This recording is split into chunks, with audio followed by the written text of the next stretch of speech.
allow for legislative decisions to be made. It is requested that all participants of this meeting turn their mobile phones to off or silent. Hopefully those present will hear the meeting. However, in the event of a technical failure, the chairman will adjourn the meeting and set a new time to reinstate the meeting. Please note that the meeting is being recorded. All members of the committee should have their video on, but will remain muted until the chairman invites them to speak. All members of the press and public will remain muted unless they have registered to speak, and the chairman will let them know when they can make their representation. The format of the meeting will be as per the agenda published, and a copy of the officer presentations can be found on the committee website. Thank you. Thank you very much. Can I also welcome everyone to the Development Committee? I'm Councillor Filmer, Chairman of the committee. Just a few housekeeping notes before we actually get started on the meeting and the procedures that will follow today. Each application will be taken in turn. The officers will outline the details of the application, followed by a public speaking time. Members will then debate and decide on the application. For members of the committee, just to remind you, if you wish to speak, please can you indicate via the online chat entry area, and I will call you in turn. Can I also just remind you that that area, if you can restrict those comments just to highlighting the fact that you would like to speak rather than putting anything else in the chat. During the debate, there will be a proposer and a seconder for a resolution. Members will then vote on this proposal in turn, confirming that they've been present throughout the application and will vote for or abstain. The votes will then be counted and the result will be announced. I'll now ask the officers and councillors who will be taking part in the meeting this morning to confirm that they can see and hear me and to introduce themselves. So if we start with the planning officers, Dawn de Vries, please. Thank you very much, Chairman. I can confirm I can see and hear everyone. Thank you. Thank you. And Liam Evans. Thank you, Chairman. I can confirm I can see and hear everybody. Thank you. And Millie Elvey. Thank you, Chairman. I can confirm that I can hear and see everybody. Thank you. And from our legal team, Dawn Lehman.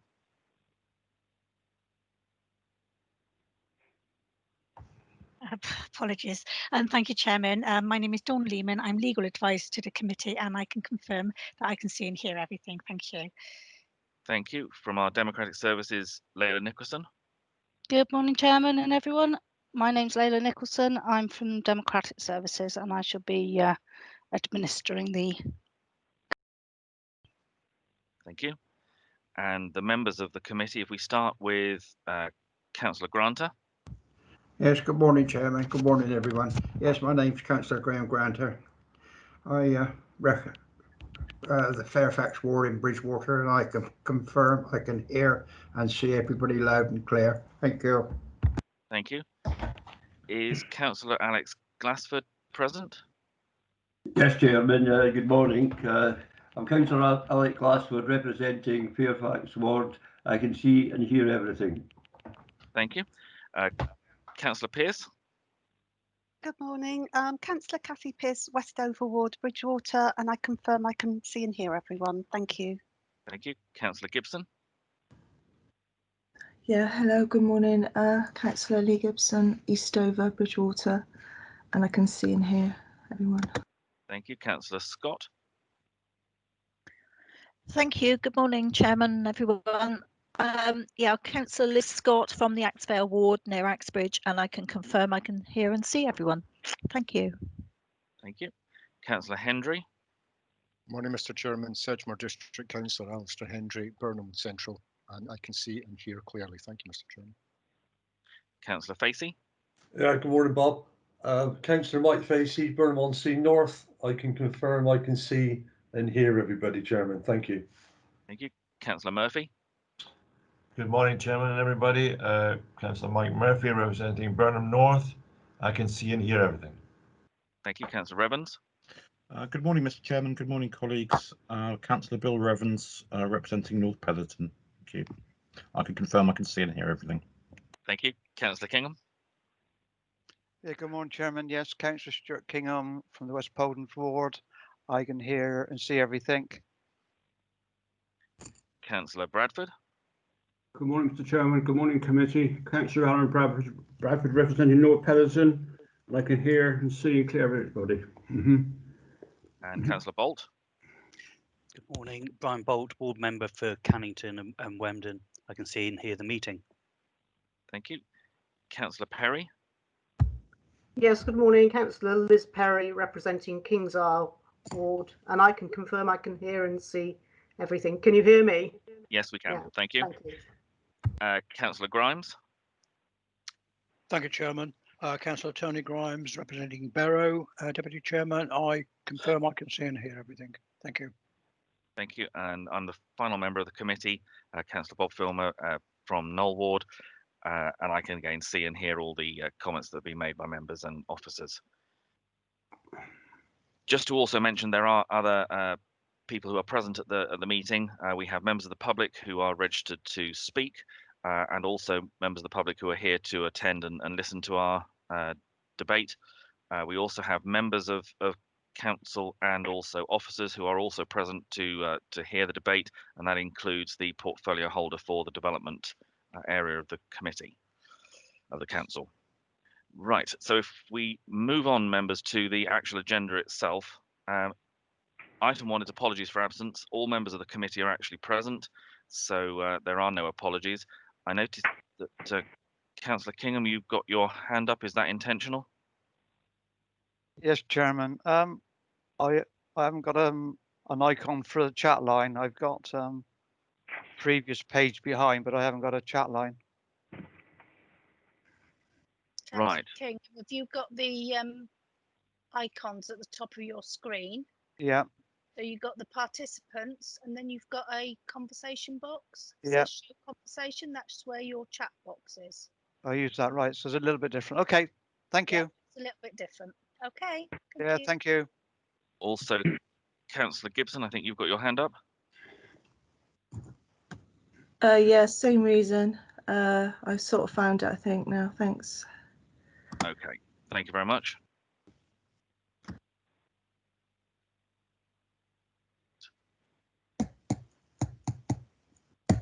Okay, so if we move on then to the next item on the agenda, which is urgent business, there is no urgent business which we haven't already got covered on our agenda today. Public speaking time for members of the public. For those of you who've registered to speak today, we'll take, as I say, each application in turn. The officers will give the outline and background of the application, and then you'll be asked to address the committee. We'll ask you to turn on your mic so that we can then just check that your microphone is working. When you do come to address the committee, you'll have 3 minutes to do so.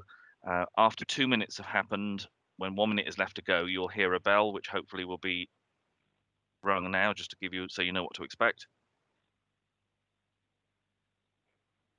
Mrs. Nicholson, if you'd like to. Apologise.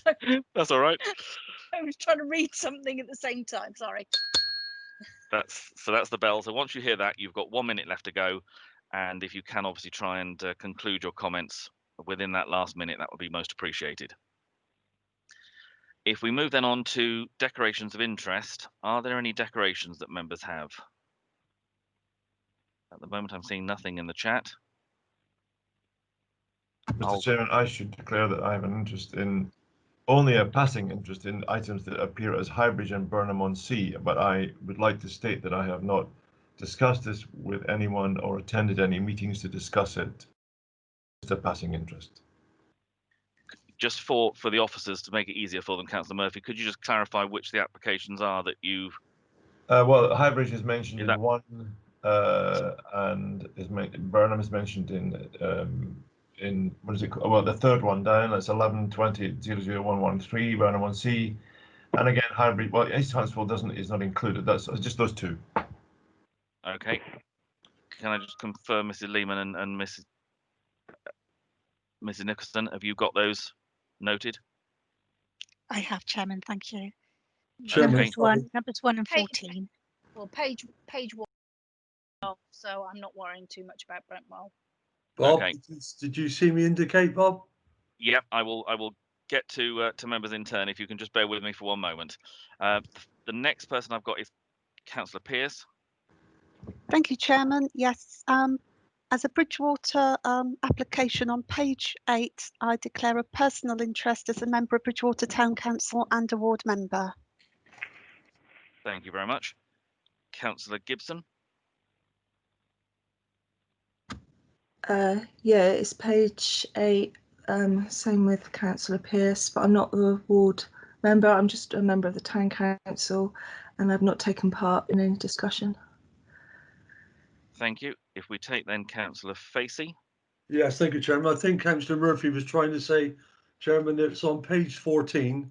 Councillor Murphy and myself are both members of Burnham and Highbridge Town Council, and we do not attend their development meetings, Chairman. Thank you very much. I think Councillor Scott, you may have your hand up. Yes, thank you, Chairman. I don't seem to be able to use my chat box, so for some reason. It's this afternoon. Do you want to take them for this afternoon, or we'll do that later? We'll take those ones later. If I could ask members in terms of indicating, obviously where you've got the little hand hopefully displaying at the top of the screen to indicate to put the hand next to that, there is what looks like a speech bubble. Yeah, I know. It won't work. Right. Okay. Because obviously, if we can try and do it through the chat, it would certainly it would make life a lot easier. Yeah. Councillor Granter, I think you wanted to indicate. Yes, it's just a personal interest as a member of Bridgewater Town Council. It's on page 8 regarding the application for East Quay. Thank you. Thank you. Okay, so we've dealt with Councillor Grant, we've dealt with Councillor Gibson. If I could ask members, if once you've had your comments, if you can lower your hand, again, it's going to make it easier to try and keep track of members during the meeting, because I don't want to miss anybody. Okay. Somebody has indicated in the chat box, but it's not showing me who they are, about the chat box thing. So I don't know who that is, because there's... It's a continuation of Councillor Gibson's previous comment. Thank you very much. In which case, can I make a couple of declarations then? I need to declare on page 1, which is in my ward. I attend the parish council, but have taken no part in any of the discussions. I do know the applicant, but not as a which would make it a prejudicial interest. So I think it would just be a personal interest on that front. And on page 21, East Huntsville, that also is within my ward, but again, I take no part in the discussion at the parish council meetings that I have attended. I will just pause for 1 minute just in case there is any further members who have any declarations that want to. Yes, Councillor Hendry. Thank you, Mr. Chairman. Page 14, like the other Burnham-on-Sea councillors, I've no interest in this, don't know the person, don't know anything about it. Thank you. Thank you very much. I think that concludes then all the declarations of interest. For members of the public, it's important that you know if there's any background that members have to an application. Where someone may have some knowledge of an applicant, they may declare a personal interest where that knowledge is not so sufficient that it would prejudice their views. If they've done that, it's then recorded. They can remain within the meeting, they can debate and they can vote. If it was to the point where it's prejudicial, that would be maybe a relative or a close friend that could potentially prejudice their views. They would have to leave the room and take no part in the discussion or the debate and the decision. We also have a standing order within this committee to avoid what's called predetermination, in effect making your mind up before you come to the committee. And where you've heard members say that they've not taken any part at the town or parish level, that is to enable them to come to this meeting unfettered and able to make a decision based on the information that we have before us and not through anything else that's happened beforehand. Again, they declare it and then that is made known. They can remain within the meeting, have the debate and vote on the application. I think that's all declarations as far as I can see from my my chat at the moment. So we'll move on then to the schedule of alleged enforcements. We have the list that's been produced of the current enforcement cases. I've only had, we ask members to advise us in advance if there is any particular applications they wish to comment on this. We have only had one member actually indicate that they have a particular application they wish to, a particular enforcement case they wish to ask about, and Mr. Kingham, Councillor Kingham. I think you wanted to ask. That's correct, Chairman. Yes.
One thing, just as a reminder to members, if obviously this report comes quarterly to us, if there are particular issues on there that you wish to raise, if it's possible to raise it, say the day before the meeting at least, then we can actually make sure we have a member of the enforcement team present who will be able to give a more comprehensive answer.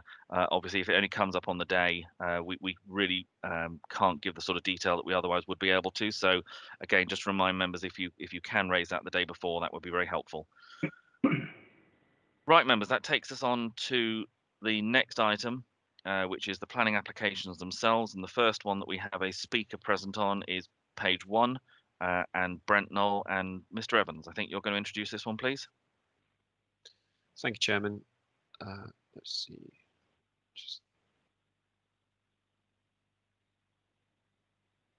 Right, okay, hopefully you'll be able to see the opening page of that. So yes, the application is in Brent Knoll, it's to the rear of 115 Brent Street, and it is for the erection of a dwelling with car parking and landscaping.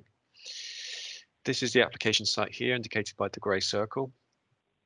So you have Brent Street along here, with the school here, and the parish hall located roughly on the opposite side of the road there.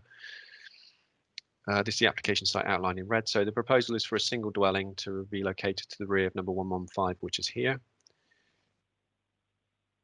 This is the existing layout with the existing access, which serves 115, but also as a side access to the ground to the rear, which also serves as the rear access for the other properties, number 113 and 111 here.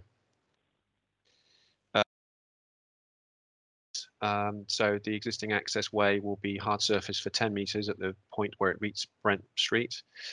And the proposed dwelling, which will be single story in appearance, but with accommodation in the roof, will be located within this area here with the existing garden sectioned off to provide curtilage for both existing and proposed properties.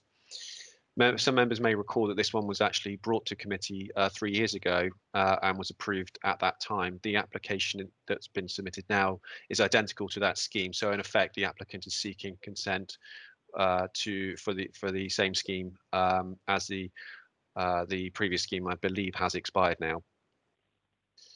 So these are the proposed floor plan ground side with the proposed first floor plan with the accommodation of 3 bedrooms predominantly located within the roof space. This is the proposed design of the external elevations with brickwork and timber cladding to the outside and a tiled roof.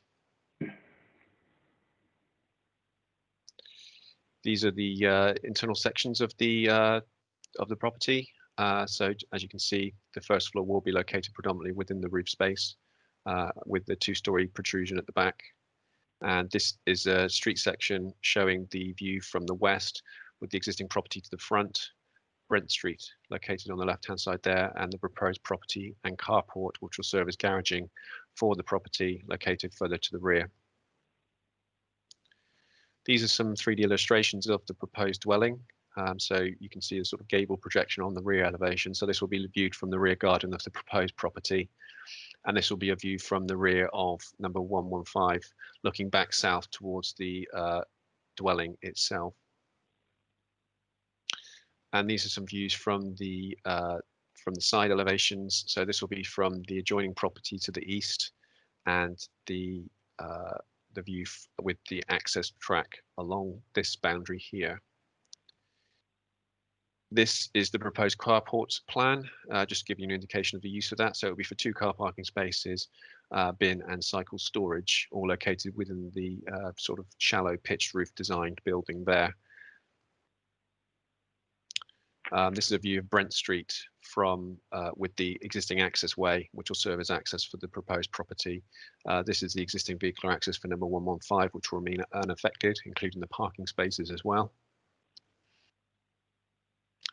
This is a view out from the access track onto Brent Street. So this area here, which is currently grass, will be hard surface for the first 10 meters. This is a view from the access way looking towards the southeast along Brent Street, with the parish hall located in the background there.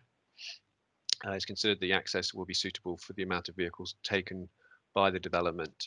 And while there's not a lot of on-street parking at the moment, the highway itself is fairly straight in both directions, giving suitable visibility for traffic coming in both directions along what is the 30-mile-an-hour speed limit. This is a view of the site from the access track looking further south, with the application site in behind the trees there. Predominantly the trees will be retained as part of the application development, with the existing landscaping screening providing a good visual amenity for the site, and this will be retained.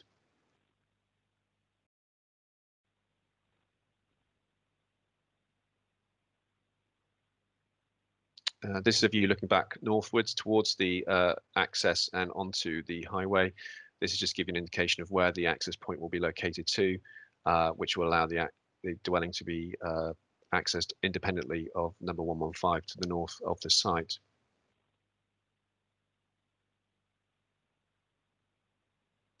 This is the existing outbuilding which will be replaced as part of the development. This will be the broad location of the proposed carport. So this is the southern boundary, with the existing drainage ditch running along the right-hand side of the photograph here, and this will all be retained as existing, with, as you can see, the access point into the adjoining plots further to the east.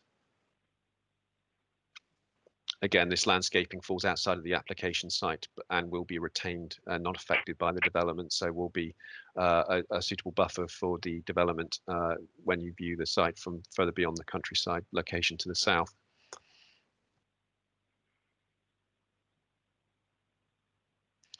These are some photographs that have been taken recently by the applicant. I thought it would be a good idea to include those, just to give you an idea of the existing layout and format of the site at the moment.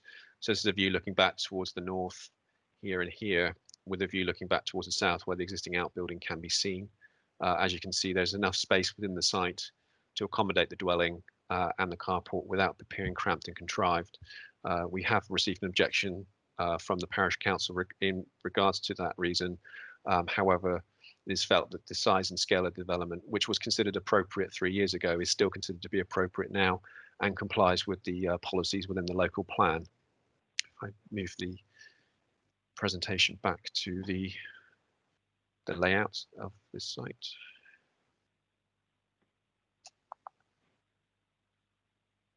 So yeah, so this is basically what we're looking at today. The application scheme remains identical to that which was approved in 2017. The policies that are relevant to this scheme within the local plan are all considered to be met in terms of appropriate scale and design, impact on residential amenity, and suitable access provision for the dwelling. The recommendation is to grant consent. Thank you, Chairman. Thank you very much. As I mentioned, we have a speaker, Mr. Tucker. Mr. Tucker, can I just ask you to turn your microphone on, or if we could do that for you? Hopefully you can hear me now. Yes, we can. Again, just to remind you, you've got the 3 minutes. You'll hear the bell go when there's 1 minute to go. So please start when you're ready. Okay, lovely. Thank you very much. First of all, I'd like to stress that this is a reapplication for the same plot and design that received approval in 2017 and which has recently expired. I'd like to point out that all aspects of the application are the same. The plot is the same, the design is the same, the size and the position of the building is the same, and the access is the same. There's been no objections from any agencies, authorities, or any of the neighbours. The Parish Council, however, raised a concern about overdevelopment, the same concern that was overruled in 2017. And whilst I respect the Parish Council and value their opinion, I would once again like to take the opportunity to try and allay their fears. Access is to be by an existing lane with an existing drop curb which complies with all the current highway regulations and emergency vehicle access. There is clear visibility for over 100 metres in both directions, with the nearest road junction with Church Lane over 150 metres away, and the Highways Authority have made no objection. Considerable effort has been taken with the design and the siting of the proposed dwelling to ensure that it is in keeping with the size of the plot, the character of the village, and does not impinge on the neighbours. If the design and access statement is read in detail, it can be seen that these issues have been fundamental to the design. Garden development and backland development in particular has been quite common throughout the village, and as such this dwelling is quite compatible with village development in general. In recent times there have been some 15 garden developments of individual houses, considerably more if you go back further. Of these, 12 are rear garden and 12 are two-storey. The proposed dwelling is smaller than almost all of these and yet is to be built on a larger plot. The proposal is for a 3-bedroomed, low-rise chalet bungalow with a ridge height of 1.5 to 2 metres below that of adjoining properties. The building is to be sited 30 metres from its nearest neighbour and other neighbours considerably further away than that. No first-floor windows face any of the adjoining properties. Light and ventilation on these elevations is to be provided by roof lights positioned at such a height that viewing down into neighbouring gardens is not possible. No windows at all on the ground floor face either number 113 or number 117, and any that do face 115 are screened by fencing and existing mature trees. The size of the plot, excluding the access lane, is approximately 560 square metres, with the building having a footprint of 80 square metres. This equates to a density of 7 houses per hectare, which is considerably less than the average for the village of 14 per hectare. It is difficult to see how this could be considered as crammed in or impinging on the neighbours, and there have been no objection from any of the neighbours. The proposal has been designed to fit in with the ethos of the village and country living. It is to mirror agricultural buildings in the area, clad with timber which will weather in time, shrouded by existing trees. It is to be smaller and lower and is to appear subservient to the surrounding buildings. In particular to number 113, which would have been the farmhouse and the original owners of the land on which it is to be built. The nearest road is some 60 metres away. The nearest public footpaths are 100 metres and 200 metres away, with fields, greens, trees. I'm going to have to cut in. I've been advised that we've got to the end of the 3 minutes, but thank you. Thank you very much for your comments. Okay, thanks very much. Thank you. Members, any comments or questions?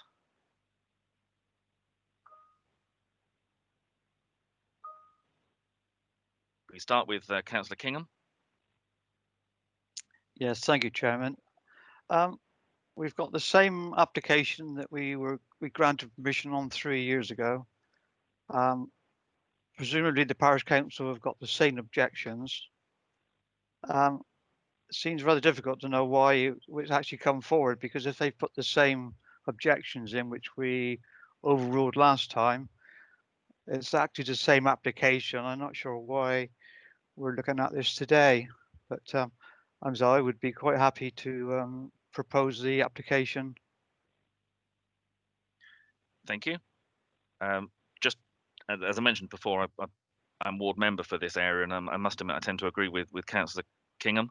The applicant seems to have put in exactly the same application which we granted permission for 3 years ago. It was well designed then. It steps down into the countryside in the sort of way we would hope any application would. So I again can't agree with the parish council on this occasion. I think the applicant has done everything he possibly can. Councillor Hendry and then Councillor Gibson. Good morning, Mr. Chairman. I did a little bit of homework on this, but I didn't need to do much because it's a near perfect application. I can't see one possible problem with this in any way. I wouldn't recommend any changes to anything, and I wish the family well who gets it. And if Councillor Kingham has proposed this, I'm more than happy to second him. I think it's first class. Thank you, Mr. Chairman. Thank you. Councillor Gibson. Yeah, thank you. Things do change quite rapidly, and 3 years is quite a long time. I just wanted to know really if this house has its own. Does it provide its own energy? Does it create its own energy in any shape or form? Because every house that goes past needs to be doing this now, and things have moved on quite a lot in 3 years. 3 years is a long time. It looks like a lovely house, but it needs to be doing a bit more, I think, if it's a new build. Mr. Evans.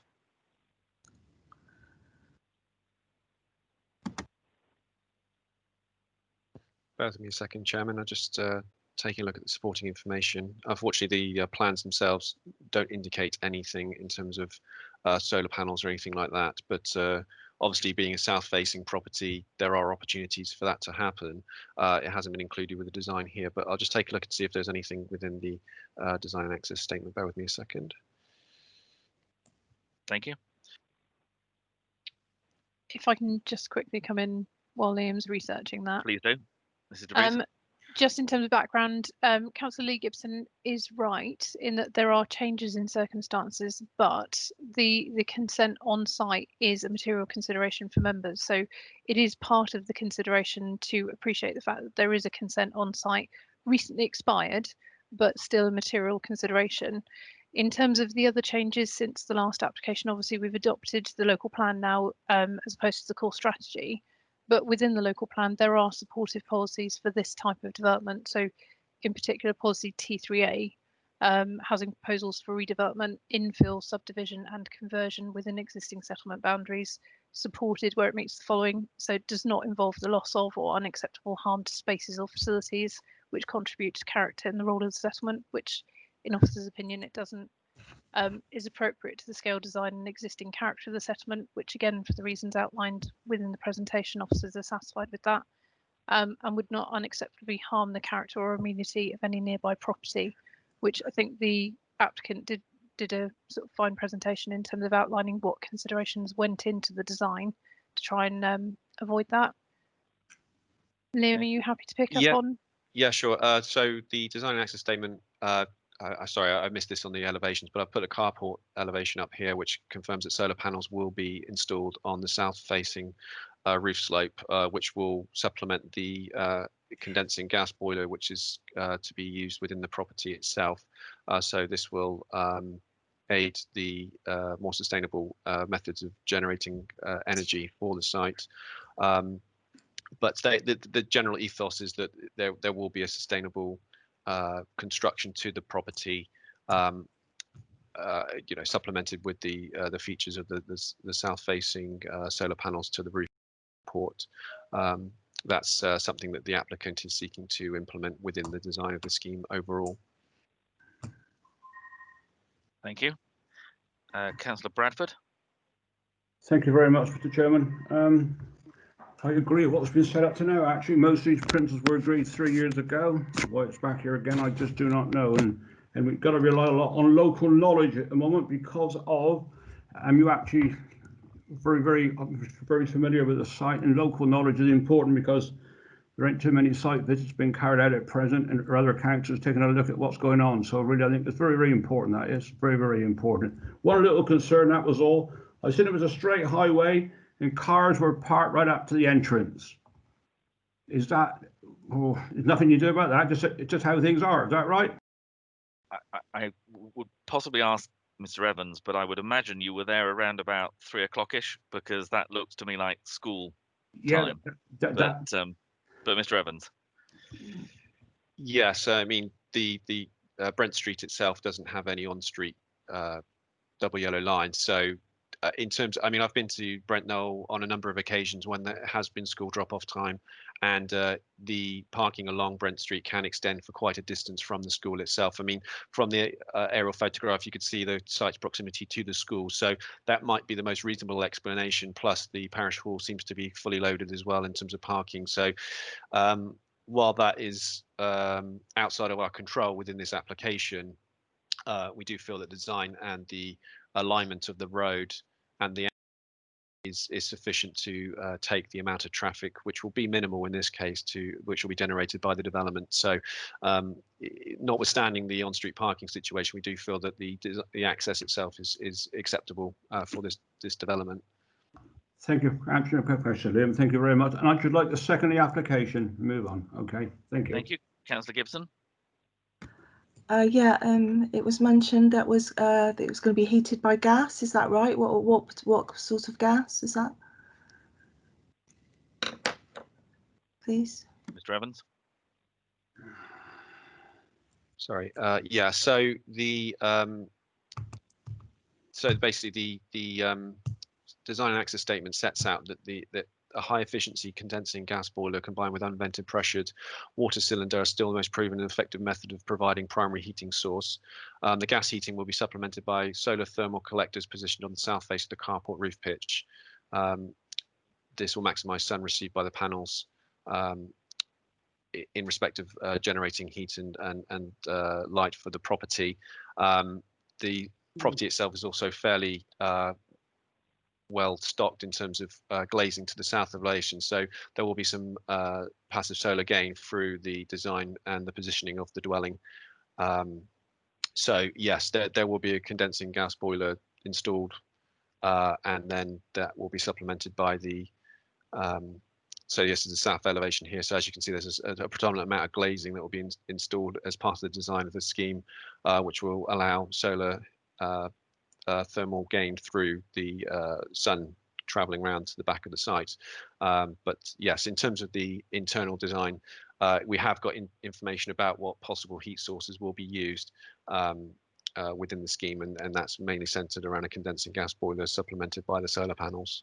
Okay, so you mean it's got big windows, which are great, that they're set on the south side, which is good, which all developments should be. A lot passed recently didn't have that.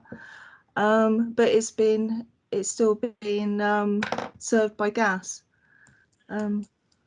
Okay. Just to confirm, there is mains gas in Brent Street, which has just been the whole main has just been replaced with the plastic piping to prepare it for future proofing. But yeah. Oh, that's sorry. Okay. Was it Ms. De Vries? Did you wish to comment? Yes, please.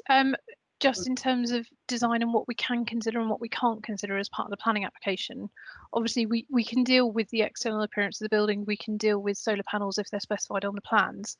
What we can't do under planning is go into the details of what boiler they're going to be putting on the inside of the house. They are going to be controlled by building regulations, which obviously the standard of quality of building has increased as have the sort of climate change issues. But it is primarily controlled by building control and not under the planning service. So whilst we have the details of it, we can't, through the planning application, control the boiler system that will go into the house. Thank you. I'm not seeing any other comments at the moment. So I've had a proposal and proposed to Councillor Kingham, second I think it was Councillor Hendry first, in terms of granting permission. I'll come round to members in turn for their votes, and we'll start with Councillor Granter. Again, if you can give your vote and confirm that you've debate and been present throughout. Yes, thank you, Chairman. Yeah, I've confirmed that I've heard and seen all of the debate. I've been present all the time, and I am for the application. Thank you. Thank you, Councillor Glassford. Thank you, Chairman. I have seen and heard the debate. I am for the officer's recommendation. Thank you, Councillor Pearce. Thank you, Chairman. I've seen and heard the whole debate and I am for the officer's recommendation. Thank you, Councillor Gibson. Yeah, I've seen and heard all the debate and I abstain. Thank you, Councillor Scott. Yes, thank you, Chairman. I've seen and heard the whole debate and I'm for the application. Thank you. Thank you. Councillor Hendry. Thank you, Mr. Chairman. I've seen and heard everything. I think it's absolutely first-class application, and yes, I'm definitely for it. Thank you. Thank you. Councillor Facey. Yes, thank you, Chairman. Been present throughout the debate, Chairman. Give it my full support, Chairman. Thank you. Councillor Murphy. Yes, Councillor. Yes, Chairman. I've been present and seen and heard the whole debate, and I am for the application. Thank you. Councillor Evans. Thank you, Mr. Chairman. I've been present throughout the whole presentation and debate, and my vote is in favour of the application. Thank you. Councillor Kingham. Thank you, Chairman. Yes, I've been present through the whole debate and I am for. Councillor Bradford. Thank you, Mr. Chairman. I've seen and heard the whole debate and I am for. Thank you. Councillor Bolt. Present for the whole debate and am for. Thank you. Councillor Perry. Yes, thank you. I've been present through the whole debate and I'm for. Thank you. Councillor Grimes. Thank you, Chairman. Seen and heard the whole debate and I'm for. Thank you. And as the final member of the committee, I've also seen and heard the whole debate and I'm also for.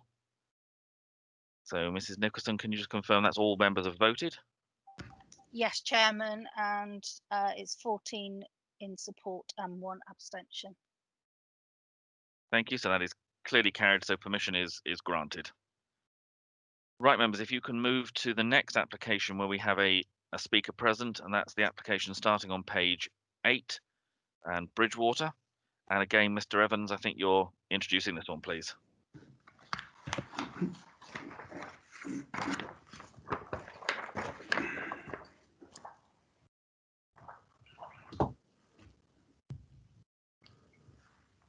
Mr. Evans, are you there? Yes. Oh, sorry, Chairman. Yeah, sorry. Just trying to get the. I'm just trying to make.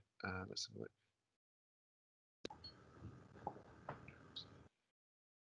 So it's the mechanism of sharing, unsharing, representing, and sharing again. Yeah. Apologies. It seems to. Hopefully, you'll be able to see the homes, the title page of this one. So this application is relating to 1 West Quay in the centre of Bridgewater.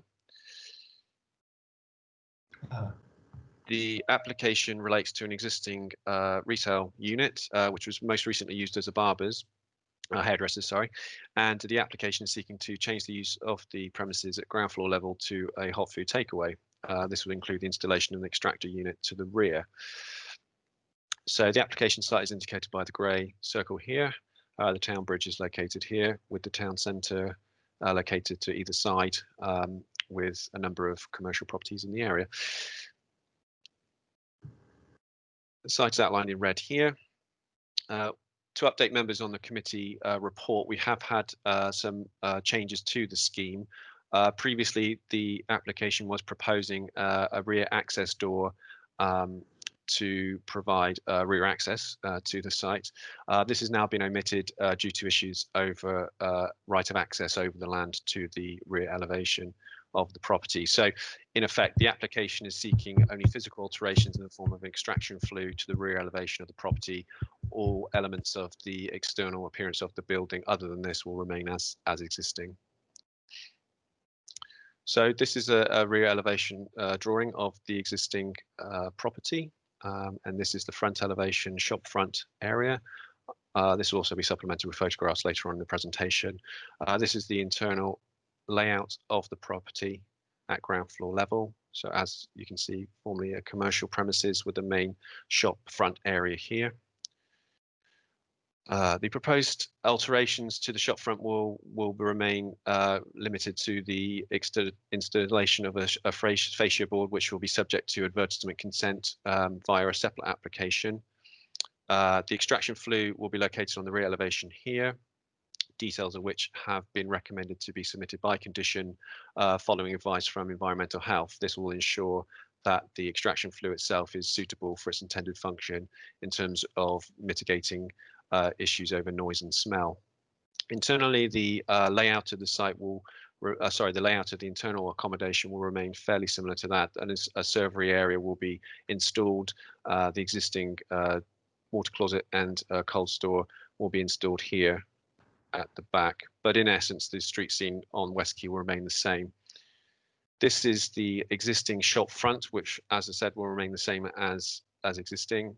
So the existing window arrangements and access door will remain in place, with the fascia board most likely replaced. But again, this could be subject to an advertisement consent if required. This is a view along West Quay of the existing premises within the street. As members will probably be aware, the area was pedestrianised following the collapse of the wall during the flooding that occurred some years back, and this is just an indication of how this space is now used. We have received objections on the basis that the proposed use is not a cafe or restaurant, which has been cited in keeping with the general area and feel of West Quay itself. However, when assessing the application, we have to have regard to policy D18, which has the West Quay street scene within the secondary retail frontage. That policy cites the vitality and viability of secondary retail frontages being important, and ensuring that they don't result in a concentration of a single use or a predominance of one particular use in those areas. So as you can see, there's a variety of different uses along West Quay. If we take a view from the opposite side as well, you can see there are a number of different uses. So you have restaurants and cafes, retail, takeaway. Sorry, skipped ahead there. All within the streets in the West Quay. The proposed takeaway is not considered to result in a concentration of single uses. As you can see, we do have one takeaway here, but predominantly there is a variety of different uses along West Quay, and it's not considered that the use of the premises from a hairdresser's to a takeaway will result in that concentration of a single use, and therefore the vitality and viability of the area will remain possible and at a similar level to that which is now.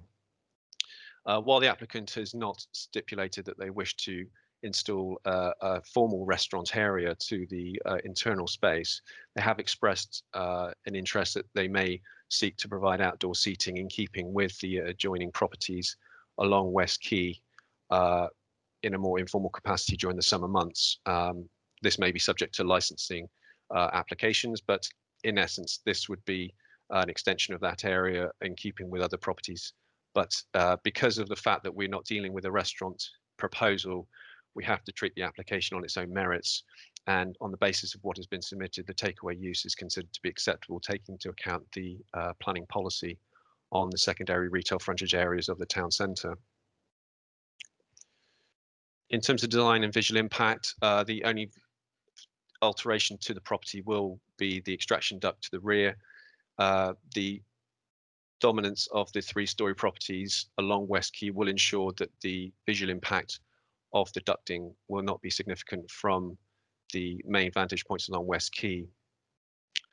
The rear elevation of the property is located here, with the location of the proposed access extraction duct located as indicated on the rear elevation there. This is a view taken from the rear elevation, which is fairly enclosed from the street scene. While it will be visible, there are a number of different flues and chimneys within the general area, and it's not considered that the extraction ducts, subject to the suitable design and scale of the equipment, would have a detrimental impact on the immediate area. The views of the site are fairly limited due to the built environment around the site, and therefore the wider views within the town centre will not be affected by the minimal works that are proposed. In terms of residential amenity, there have been concerns raised regarding the opening hours of the proposed takeaway.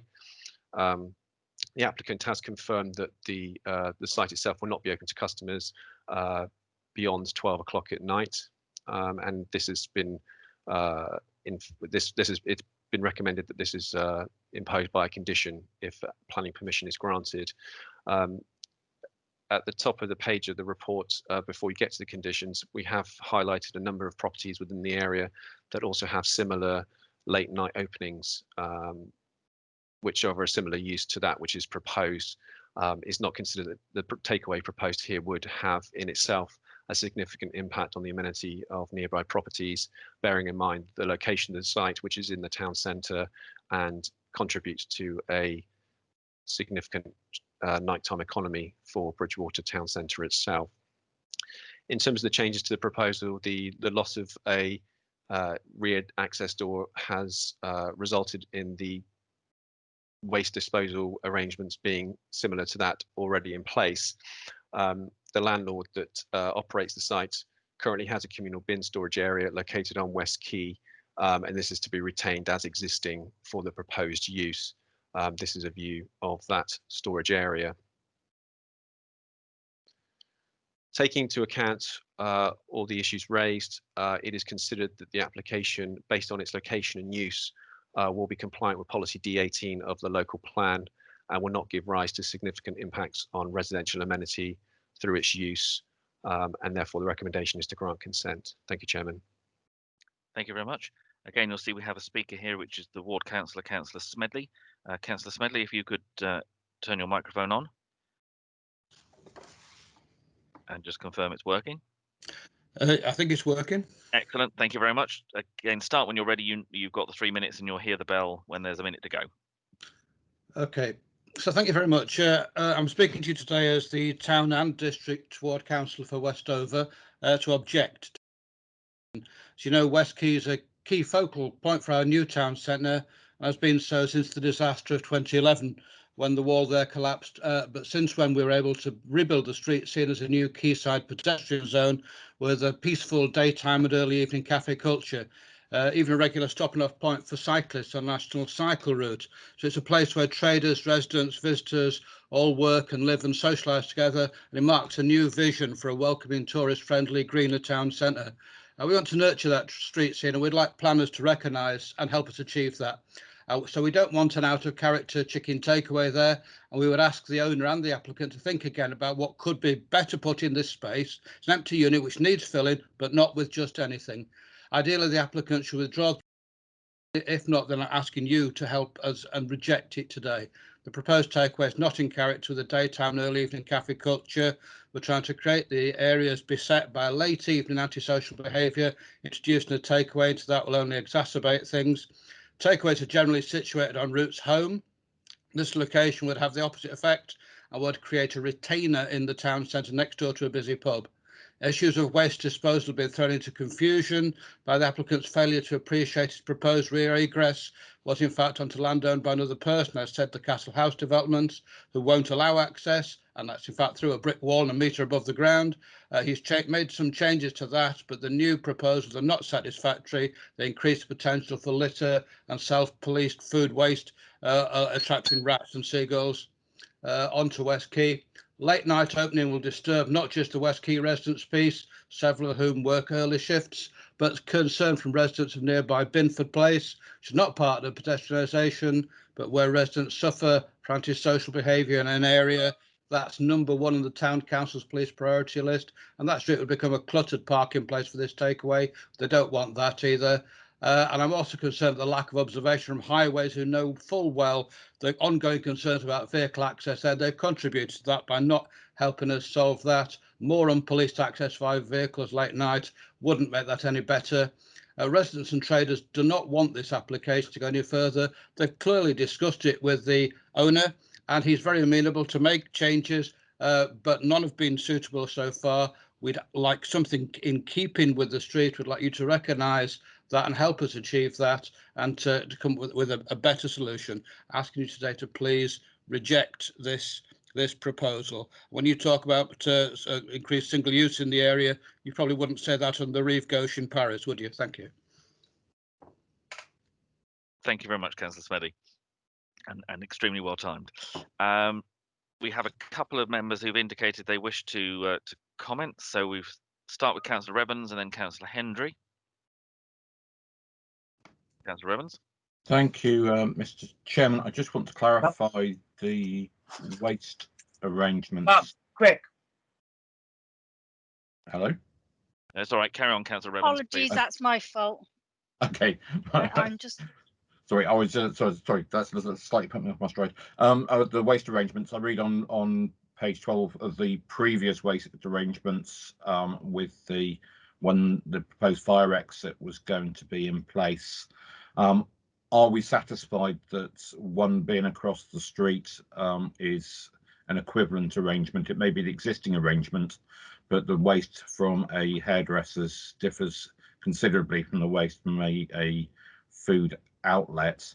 And I also would want to understand the fire egress arrangements as well. If the applicant felt a fire exit was necessary earlier and now that's been withdrawn, what are the arrangements for evacuation in the event of fire? Thank you. Mr. Evans. Thank you, Chairman. So the photograph on the screen now indicates where the location of the bin storage area is. This was a late addition to, or late change to the application, and it's mainly down to the fact that access to the rear was not possible. I'm not sure if this was looked into by the applicant prior to submitting the application, but effectively this was closed off as an option for them. So I've been assured by the applicant that this is an area which is currently being used, is within control of the applicant, and therefore would be utilised as an extension of the proposed change of use. So if members are satisfied that, if they're not, then obviously we could ask for further details to ensure that that was carried out as part of the works if required. In terms of the fire, issues, the current fire exit, as you can see, is through the front door, as there is no access to the rear of the property at the moment. This would be maintained within the proposed layout of the commercial premises, so there will be no change in that respect there. Thank you, Chairman. Mrs. De Vries, I think you were going to comment, or you? Yes, thank you. Just on the fire issue, because we have confirmed with building control in terms of what the requirements would be in terms of a safe fire exit. Currently, it's a retail unit with one primary exit. Ideally, it'd be nice to have an exit out the front and an exit out the back, but in terms of requirement, they would need to demonstrate safe travel distances in terms of fire escape. So the internal layout of the shop would need to have a maximum of 18 metres in one direction, or 45 metres if there's fire exits in multiple directions. But given the width of the building, I think they would be compliant with the first. What they would have to think about when they're carrying out the works is if that route needs to be fire safe, but that would be internal alterations that would be dealt with through building regs. But we're happy that one exit out the front would meet building regulations requirements, subject to how they design it. Thank you. Councillor Evans, did you want to comment? May I just ask about the distance from the premises to the bin store? It looks to be a fairly, it doesn't seem to be in the immediate vicinity. Can we confirm who has the ownership of that piece of land, please? Mr. Evans. Yes, but the landlord of the premises has control over that land. It's within their ownership, and the applicant is a prospective tenant of that landlord. So the control of that land would be within the remit of the applicant through the landlord that they're looking to do business with. Okay, thank you very much. And the distance, please. Mr. Evans, I think you're on mute. Bear with me 1 second. I'll just take a look at the location. Okay. We'll just be undertaking a manual scale off of the plans. Mm-hmm. If there were concerns about bin provision from members, there can be an additional condition added in terms of prior to the first use of the building. The bin area should be secured and maintained in perpetuity with the use. That's not currently covered in the conditions, but we can add that if that gives members some assurity. Okay, and while Mr. Evans is just finalising that, I've got a number of members who've indicated to speak. The order I've got at the moment will be Councillor Hendry, Councillor Scott, Councillor Pearce, and then Councillor Kingham.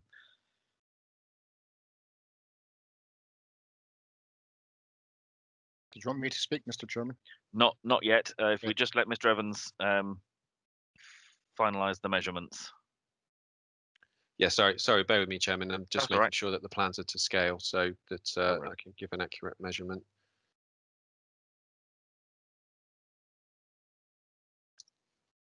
To the nearest foot is fine, not to the nearest inch.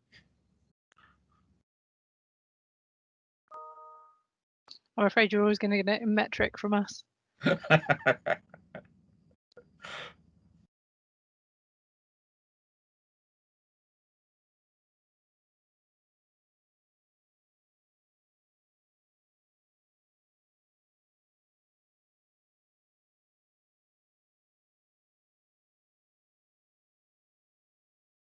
Sorry about this. The system doesn't like multiple applications being asked to work, unfortunately. Okay, So don't worry. bear with me a second.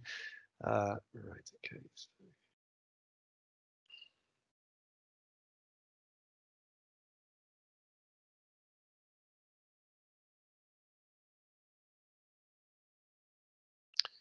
So in terms of distance, you're looking about 45 meters from the front door of the premises to the location of where the bin store is at the moment. So that's obviously to the front of Oscar Fish Bar there. So that's about 45 meters. Thank you very much. Right, Councillor Hendry, if you'd like to go ahead. Okay, thank you, Mr. Chairman. The talk of the bin stores is obviously paramount, and that should be looked at. That's without doubt. Generally speaking, to put something into an empty premises nowadays with the present climate, within reason, depending on what it is, obviously, is a very good idea and a good thing, because you can't have a line of empty shops everywhere.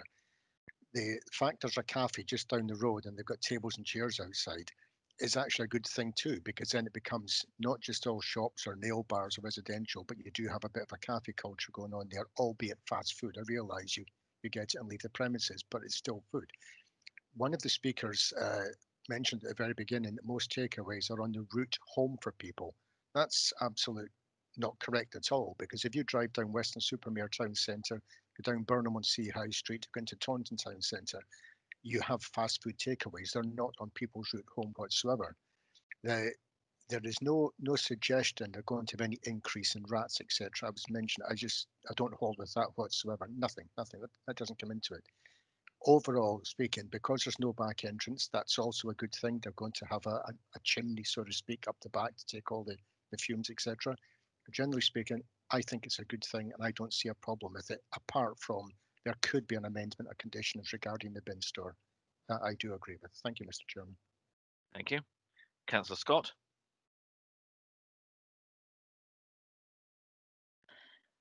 Yeah, some of my questions have already been answered, but going back to the fire regulations, mentioned that retail unit, as it is at the moment, does a takeaway up the sort of fire requirements, apart from, I'd be really concerned just having one exit, especially if hot food is being prepared in the back. Also, being a takeaway, there's going to be more rubbish, and people will take whatever they have and eat whatever they have on the go, and then put the rubbish somewhere. Will there be extra bins nearby to take this rubbish?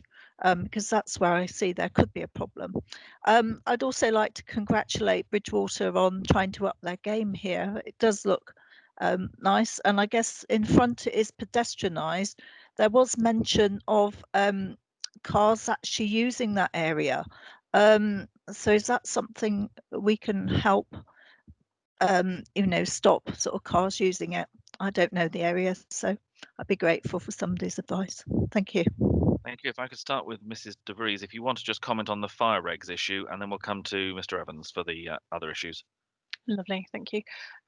So the advice we've had back from building control is that as long as there's no more, the route to the fire exit is no greater than 18 metres, one exit is enough. That exit route of no more than 18 metres needs to be fireproof, so you don't end up walking into an area of risk. So in terms of the risk level from retail to a takeaway, obviously if there's going to be sort of fat fryers or anything like that, the risk increases, which is why you'd have to make sure that route is safe. But as long as that route is safe and it's fireproofed, then 18 metres is sufficient. and we've got that on this site. So it would be how they design that route to make sure it's safe.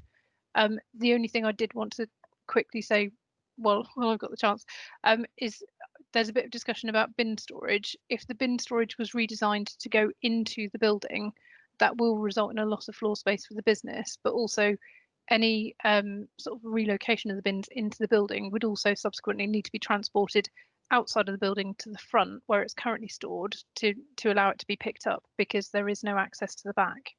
So there are more complications than just incorporating it back into the building, but I'll pass back to Liam for the other issues. Thank you. Mr. Evans? Thank you, Chairman. Yes, I mean, incidentally, the distance of the fire exit from the rear of the store, the rear of the unit, is just over 13 meters. So it's within the 18-meter requirement that Dawn has referred to there. In terms of bins, being a town centre location, there are a number of bin facilities within the town centre. I believe there are some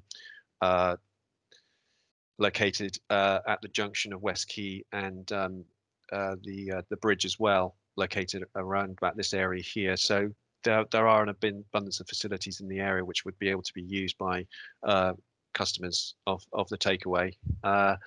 With regards to access, yes, so this is a pedestrianised area. If you can just see in the foreground of the photograph here, there is a wooden gate which is usually closed off to vehicles. The applicant is not seeking to use this area for vehicles for deliveries. They're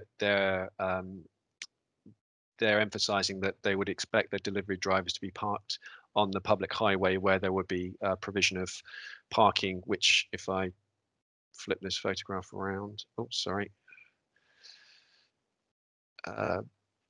So there is an abundance of on-street parking located in this area here, which would be able to be used by delivery drivers. They would then be expected to walk to the takeaway itself and collect whatever it is they're collecting for customers for delivery. There's also limited parking outside the nationwide post building society and further along this way as well, along Binford Place. So there are a number of ways around that they're not planning to have vehicles coming up and down the pedestrianised area of West Quay to facilitate any delivery service that they provide. Thank you, Chairman. Thank you. Councillor Pearce? Thank you, Chairman.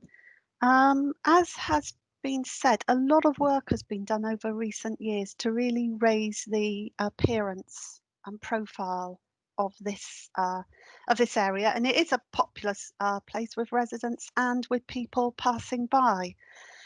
Whilst I haven't got a problem with this becoming a food outlet, if the food product was the right one for that spot, the problems I have with this, I retain concerns about fire hazard. I mean, the nature of this application is we're talking about fried chicken, therefore there will be a lot of frying going on, and for that to happen in a premises which only has one exit, I really think I would be negligent if I agreed to that. In terms of the bin storage, it's been mentioned there is bin storage through the town centre, and it is and that is a problem in itself. You know, we're having regular walks around with Clean Surroundings and the Waste Partnership, trying to counter the problems of bin storage in the town. So adding to that is not a good thing. In terms of the bin storage for this, 45 metres away, whilst it might be appropriate for a nail salon, this will be food waste, and therefore it's sort of pushing the problem away down to the other end of the streets. And so I see that being a problem for the future. And in terms of traffic generation, having sat out on one of those cafes quite frequently during the summer, I can tell you that I expect every applicant along that street started off saying they wouldn't be using that as for deliveries, but they do. It's a constant problem. And of an evening, there is as has been said, another takeaway, which no complaints with that. It's a very well run establishment, but there is a lot of cars that are parked up in that corner. And whilst it's been said there's abundant parking along West Quay, I wouldn't call it abundant, and it is often in use. So for those reasons, I have real concerns about this application in this premises. Thank you. Councillor Kingham. Yeah, thank you, Chairman. Regarding to the comments from Councillor Smedley, I'm looking at the report and I see that there are quite a few outlets which are opened. I see one there goes up to 2 a.m. A lot of them are midnight to 11. So if these were closing at 12 o'clock or 12 p.m., then it keeps them in line with everybody else. One thing I was a bit concerned about, obviously, regarding with fire and change of use to a late night takeaway. Is there a accommodation above the shop? Are there provisions made? As if it's residential, are there provisions made to sort of soundproof it so that people above aren't sort of disturbed by the noise of people going in and out of this during the evening? Thank you. Thank you, Mr. Evans. We don't have any details of soundproofing with the application. Obviously, with people coming and going, it'd be very difficult to mitigate the sound of people entering and leaving the property during the opening hours that are stipulated. The access to the upper floors is separate to this, so there is no overlap with residents going up to the upper floors of the premises. This is enclosed in of itself. So while we don't have any information about soundproofing, it's not considered that there will be a significant impact through the use that's proposed in of itself that would cause an impact on residential amenity, given the late night opening hours of other similar premises located nearby. Thank you, Chairman. I just come back. Yeah, Councillor Kingham. I'm sorry. I've experienced of well, not that myself, but I had my sister lived above one of these late night opening food chains, and it's really quite ever so noisy, and it's amazing just noise of preparing the food and everything going on. And if you live above, it is very disturbing. Something I'm sorry, maybe it'll come under building regs, I don't know, but it's something that could be looked at. Thank you. Thank you. I've got a number of councillors who've indicated, Councillors Gibson, Hendry, Murphy and Glassford. So Councillor Gibson. Yeah, I just think with what the council are trying to do and create in town, a cafe culture, somewhere nice to be, I don't think this application is the right thing for this building. The room needs to be filled, definitely. But no, not with a takeaway. It would just bring the whole area down, I think, and it would create more antisocial behaviour than there is already around the area, and there's problems already in that area. And I just think the smell would be horrendous out the back for the people, the residents, or the new places being built at the back that are going on, and I just don't think it's adequate enough, really. I just think it brings the whole street. It will bring the whole street down. Thank you, Mrs. DeVries. Thank you.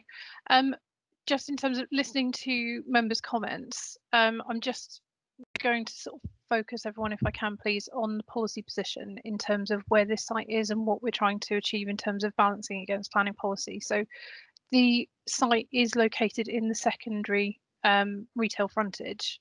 So in terms of policy D18, which was referred to as part of the presentation, it does say within secondary retail frontages, as defined by the policies map, proposals for ground floor retail and non-retail uses, which is A2 to A5, D1, D2, and appropriate sui generis uses will be supported, provided they do not result in a concentration of single uses, where the cumulative impact results in a loss of retail units, damaging the vitality and viability of the town centre. So I think my question back to members, we've looked at where the site is, we've looked at the adjoining uses, we've looked at the range of adjoining uses, and officers have concluded that the provision of a takeaway in this location wouldn't result in a concentration of single uses, so then could encourage footfall and therefore could encourage the continued vitality and viability of the secondary retail frontage area. There is always a balance in terms of, you know, I know there is a cafe culture. As a takeaway, they can apply through licensing to have tables and chairs out the front. That's not what's part of this application, it's just the use of the building for this application. But there is ability for them to do that and the space for them to do that in a future time if that's how they want to go, which is what's happened to the fish and chip shop takeaway, I think at the far end of this area. They've ended up having tables and chairs out the front as well. So it doesn't exclude the ability for this site to expand into that if and when that's necessary or sort of viable for them to do so. But in terms of the range of uses, obviously it was, I mean, it was hair salon, grooming area, but it would have been considered A1, so that would have been a retail use. It's next to a retail use, and then there's 2 cafe restaurants, and then I think a further retail use and a fast food takeaway. But in terms of concentration of uses, it's at distance to the last A5 use. So in officer's opinion, it is compliant with D18. So what you would need to think about if you're looking at the concerns that you have with it is there a conflict with policy? And if not, is there such significant harm as a result of the development that would result in refusing it on another policy basis? In terms of the internal installation and safeguarding for the first floor residential, council was right, it does come under building regs in terms of the change of use, demonstrating the safe fire exit and putting in any appropriate provision for the first floor units, because it's a change from an A5 to now sui generis, but would have been A1 to A5. But since the change of use classes, it's now sui generis use, but because there's a change of use, it is covered by building control. Thank you. I've got Councillor Hendry, then Murphy, then Glassford. So Councillor Hendry. Okay, Mr. Chairman, thank you. A few points here. The only fly in the ointment, as I can see it first, and just get it out there, is the bins. Okay, so that can be looked at, and I'm sure it can be amended. Somebody said about the fire, okay, because they do, and I quote, fried chicken, okay, that this could cause an exceptional fire hazard. First and foremost, when do you ever hear of a town centre takeaway actually going on fire? I can't even remember the last time. However, having said that, the cooking facilities are behind the actual counter, the serving counter, not in front. They're behind it. So if in the unlikely event there was a fire, the people on the premises could probably put it out themselves if they had the proper fire extinguishers. But moving on from that, the fire escape at the front of the building becomes paramount, because there wouldn't be any fire started in the front of the counter. If there was at all, it'd be behind with the cook. So people would leave and go out the front door. If you come back down on the picture on the screen at the moment next to Oscar's, where it says retail vacant, you have one premises which is very clearly run down. If you have another one at the other end of the street, that's going to move on, and the whole high street there, the part of it, would look absolutely awful. The fact they've got a takeaway, somebody else mentioned it, antisocial behaviour. I don't hold with that either, because if you go anywhere in a town centre where there's bits and people, if you get the kids wanting to act silly after a few drinks, it wouldn't matter if it was there or round the corner somewhere else. They go to Kentucky Fried Chicken or something. You're going to have it anywhere, and you can't stop that. My general terms with this is, yes, there's a thing to do with the bins. We've already covered that. Somebody said they could do a condition with it. Overall, I think the application is okay, and I stand by my first comments, and I said I would go ahead with this, and yes, I still would. Thank you, Mr. Chairman. Just to confirm, Councillor Hendry, are you moving the recommendation then? Yes, I'm quite happy to do that. Yes, I would. I'd move the recommendation. And that's with the additional condition about the bin storage? Of course, that's my only concern, is the one about the bins. But the case officer said they can do something about that added condition. Outside of that, no problem at all. And I would move the recommendation. Thank you, Mr. Chairman. Okay, Councillor Murphy. Thank you, Mr. Chairman. This is a real mixed bag of opinions, I have to say. I was very impressed by Councillor Smedley's presentation when he talked about diversity and diversity in food, and he was a bit concerned that this move to a chicken outlet was not exactly very diverse in an area that was really a main centre for the Quayside Festival, which emphasised diversity and diversity of foods. It's such an opportunity, and I feel that we would lose it if we just go to chicken. I would be grateful for a clarification. The distance, people have said used 45 metres, 25 metres. Can I please have clarification how far the bins are from the actual unit? Could Liam please tell me the distance? Yep, Mr. Evans. Thank you, Chairman. It's 45 metres from the front of the premises to the area. 45 metres. Thank you, Liam. I'm sorry to interrupt you. My apologies. That 45 metres is something like 150 feet. That is a long distance to carry refuse from a unit. And I would say, whilst I appreciate the comments by the previous speaker and other speakers saying, if you get conditions, it'll be fine. I don't think it'll be fine at all. 45 metres. We're talking about an oil-based situation here where disposal of oil is key to keeping your, in anything like a chip shop or a Kentucky Fried, or not Kentucky Fried, please excuse me using that term, a chicken restaurant, is vital to keeping your produce fine, balanced, clean, without grit and so on. But the oil itself becomes rancid and has to be disposed of. Now, sometimes people make agreements with recycling oil companies who come along and drain it away, park their van outside the front. On the other hand, there could be the temptation to dump oil or dump oil impregnated stuff into the bins, and in a fast food or in an outlet like that, that is the main refuse is going to be impregnated with oil, and that'll all have to be carted 150 feet. That's a lot of walking to a bin area. Now, I personally would be against this from that point of view, because hygiene in preparation of food and disposal of stuff, the main refuse disposal, would be 150 feet away, not on your Nelly. I would not accept that. I liked what Dawn de Vries said about the possibility of having refuse disposal inside the building, perhaps, but she did conclude that I believe that it would not be quite practical. So we come back to this business. So I would like to know what conditions could be applied to a bin storage that's 150 feet away. That's what you've got to think about. Carting that, it's not like you can go outside. It's not like you have an where you have a blue bin where you just put it outside and stick all your stuff in it quite easily. You're going to have to cart this every day, and sometimes several times a day, to get rid of refuse 150 feet away. I think that's quite significant, and I would in that case, I would be inclined to not allow. I think if we were having more diverse foods, we're having cafe culture you talk about, but a cafe culture is not just putting people outside in the street. It's about having a cafe. Now, this is not a cafe. It's a straightforward trade counter, a serving counter where you come in, you get your chicken bits and pieces, your bucket of chicken, and off you go. You might be able to sit outside and eat it. You might take it home. But I think, in my opinion, this is not an appropriate usage for this area. So I'm going to ask if Dawn de Vries, Mrs. de Vries, would give us a clarification on the sort of conditions that might ameliorate this. And thank you very much, Mr. Chairman. Thank you. Mrs. de Vries.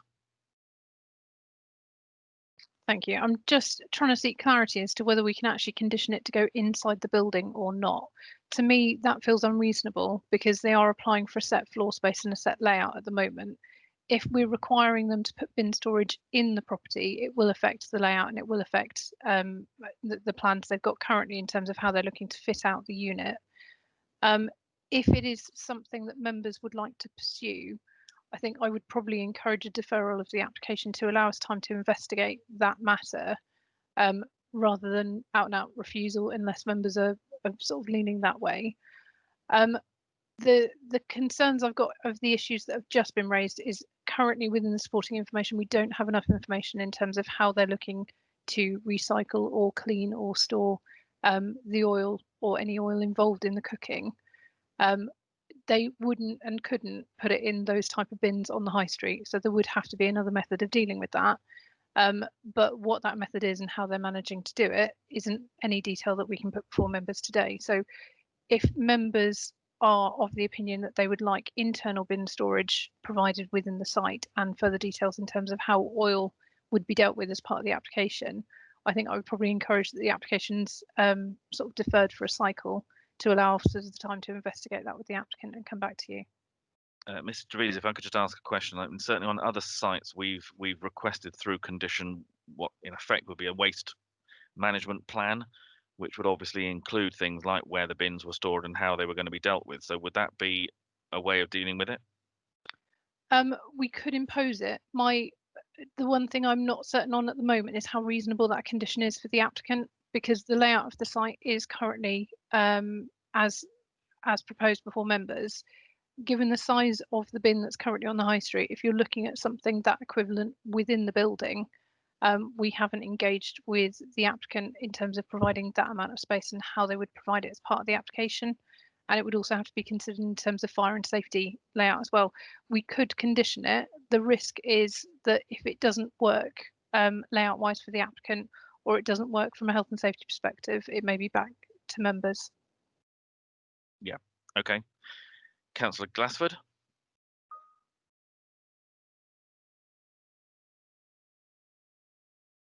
Councillor Glassford. Sorry, yeah. My two concerns is fire safety and waste. Fire safety, I can't see why they can't have a rear exit. If you go further down to that sort of a greenish building that used to be the Marines Club, they had a rear exit, but they didn't own any of the land, but they were allowed to have a fire exit out. And I'd be far happier if they had a fire exit at the back as well. I'm sure that to the landlord, it's not unreasonable if it's a fire exit door, not for deliveries or anything else.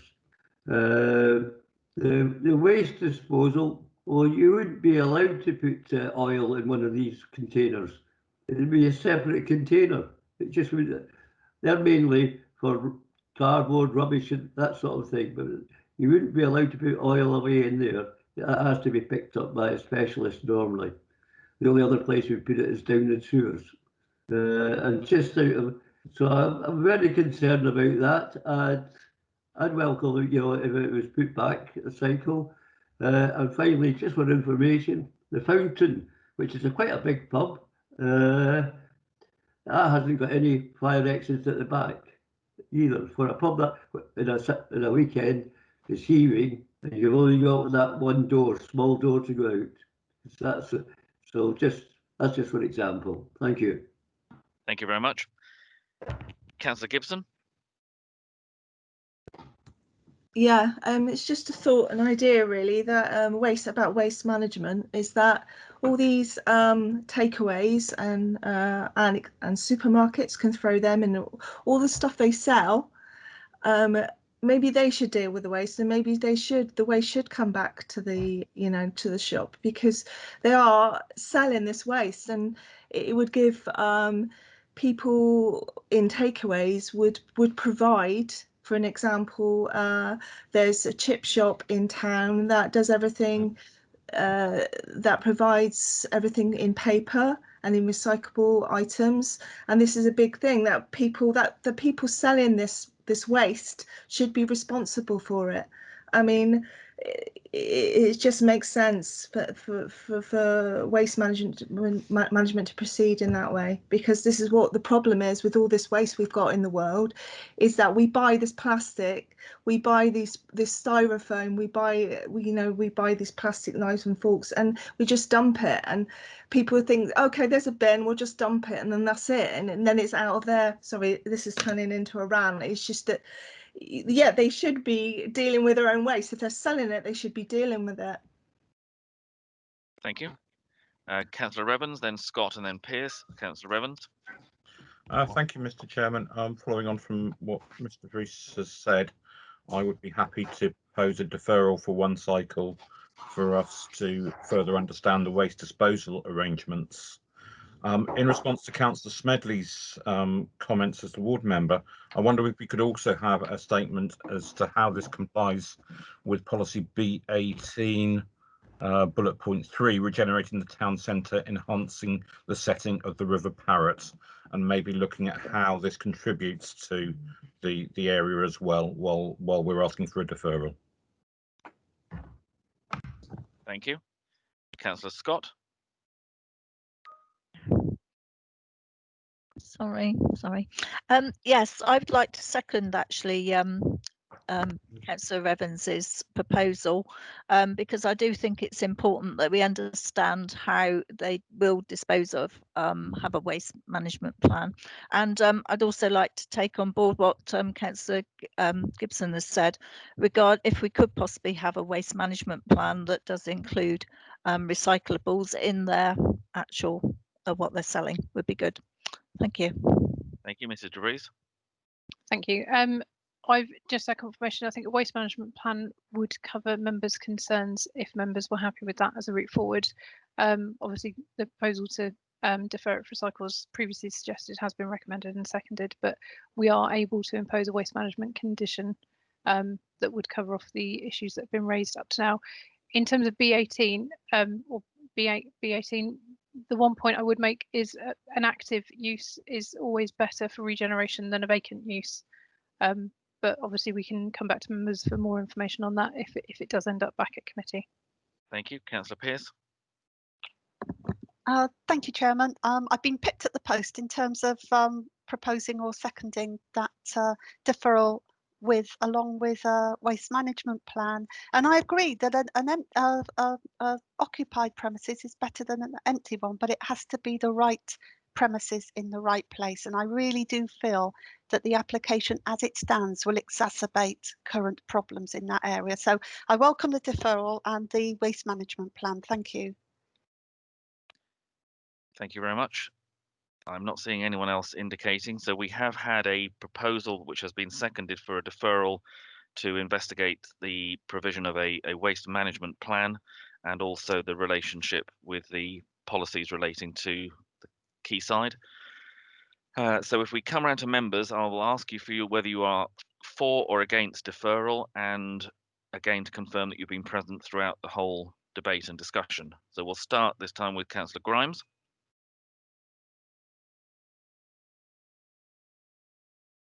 Is Councillor Grimes here? Sorry about that. That's okay. Yes, I've seen and heard the whole debate, and in this case, we do seem to have a problem with this. So I'm for the recommendation to defer. Thank you. Thank you, Councillor Perry.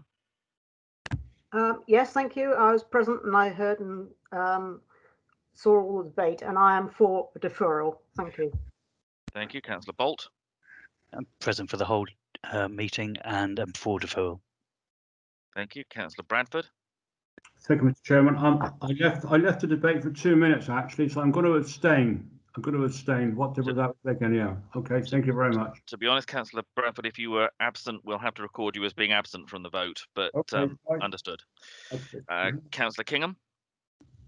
Thank you, Chairman. Yeah, I'm for the deferral. Thank you, Councillor Evans. Thank you, Mr. Chairman. I've been present for the whole debate and my vote's in favour of the deferral. Thank you. Thank you, Councillor Murphy. Thank you, Chairman. I've been present and have seen and heard the whole debate, and I'm for the deferral. Thank you. Thank you, Councillor Facey.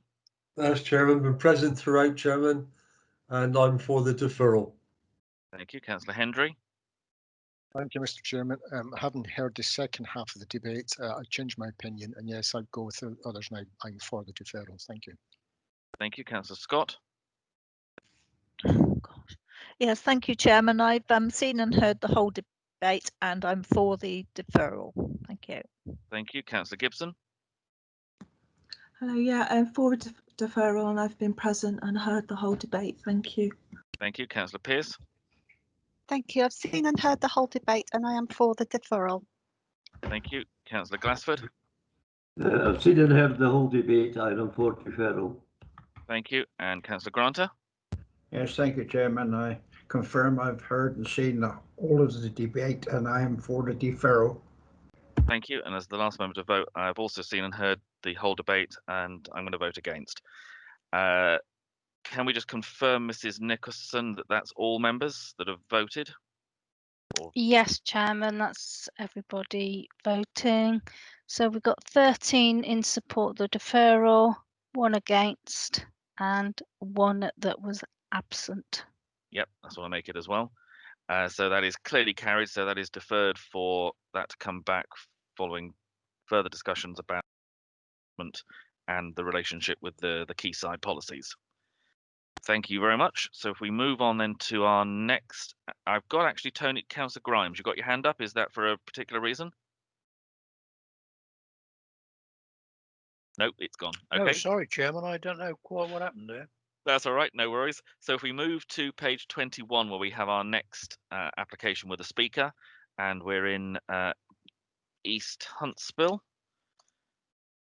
And if I can just turn to page 21, it is Mr. Evans again, please. Thank you, Chairman. Bear with me a second. This application is for it's an outline proposal with all matters reserved for the erection of agricultural workers' dwelling associated with Chips Farm. The application site is located here, where there is an existing sheep and calf rearing enterprise taking place. The site has been built up over approximately 14 years, and the application site has its agricultural buildings predominantly located in this location here. The site has been granted consent recently for an extension to the agricultural buildings, which takes the buildings further to the north. But the proposal we have in front of us is for the erection of an agricultural workers' dwelling. The application site is located here. The existing vehicular access will be utilised. At present, the site is occupied by a temporary mobile home, which was granted consent 2 years ago. This would then be removed and replaced with the agricultural workers' dwelling, subject to the reserved matters being accepted at a later date, should permission be granted today. So again, this is the block plan showing us the broad location of where the agricultural workers' dwelling will go, and the proposed parking area and turning circle, which are all in effect available at the moment. So if we go through the slides, so these are the existing agricultural buildings to the north of the site. This is a view taken from the adjoining highway, and this is the location of where the agricultural workers' dwelling would go. The existing temporary mobile home is just in shot there behind the trees, and this would be removed subject to the an appropriate condition, and subject to this application being recommended for approval. In terms of vantage points, there are not many that can be viewed from public highway in terms of up close. This is the east boundary of the site, which is along New Bridge Lane. As you can see, the site is very well screened. There are no views into the site from that direction. There are views from the south side, but as you can see, these are at a distance, and the application site blends in with the surroundings quite well. There are a number of other agricultural sites in the area, and it is not considered that the imposition, the erection of a mobile home close to the existing building would have a detrimental visual impact on the surrounding area. But obviously this assessment would be subject to an appropriate design being submitted, which we don't have at present. If I go back to the block plan, the application itself is subject to an agricultural appraisal, which has set out the functional need for an agricultural worker to remain on site. This is down to the labour requirements involved in the rearing of calves and lambs during the relevant seasons. It is felt that there is a need for an agricultural worker to remain on site for the well-being of the animals and for the development of the enterprise as a whole. There are no issues with regards to the access. The access remains in situ at present and provides good visibility in both directions. There's also no impact on the amenity of nearby residential properties. While the site is close to the M5, we have recommended a condition which requires that suitable noise insulation measures are proposed to the dwelling itself, and this will set out that each of the living areas will be compliant with the decibel levels required by environmental health. In terms of flooding, yes, the site is located in flood zone 3. However, there is in regards to this sequential test, it's considered that the narrowed area of search is irrelevant in this case, given that the agricultural worker will specifically serve an existing site, and the proximity of that dwelling would be dependent upon its success and able to contribute to the development of the enterprise going forward. Overall, the application is considered to be acceptable in principle, and with the outline proposal submitted before us, it is recommended that planning permission is granted, subject to the conditions set out in with the report. Thank you, Chairman. Thank you very much. Again, members, you'll see we have a speaker on this application, Mr. Baker. Can you just turn on your microphone if possible, Mr. Baker, just to confirm that it's working? Yeah, can you hear me okay? Yes, we can. Thank you very much. Again, just to remind you, you've got the 3 minutes and you'll hear the bell when there's 1 minute of that time to go. Please start. Thank you. Good morning, Chairman and members of the committee. The applicants, Mr. and Mrs. Brown, have asked me to say a few words on their behalf in support of their planning application before you today for the erection of an agricultural workers' dwelling. The applicants operate a sheep and calf rearing enterprise. The farming business rears approximately 60 calves each year in batches and has a total of 150 breeding ewes, which is expanding to 200 in due course. The farming business is situated at Chips Farm, Newbridge Lane, East Huntsville. A temporary permission was granted in April 2018 in order to site a temporary mobile home on site in order to expand the farming business. The applicant has expanded their business in recent years to generate a profit which will support at least one agricultural worker on site. In order to secure their business moving forward, they require full planning consents for an agricultural dwelling to be on site. We note the Parish Council have objected to the application on grounds that it does not meet the criteria of a rural workers' dwelling. We have requested further information from them in order to substantiate their objection. We note within the officer's report that they state that there is not a need for a worker on site. However, it is important to note that the applicants will reside in a dwelling and no additional workers will be employed at the holding. The applicant has invested capital in the last 3 years into the holding to include an extension to the existing agricultural building on site, with a further extension having been recently approved. Furthermore, significant investment has taken place with the purchase of machinery in order to operate an efficient farming business.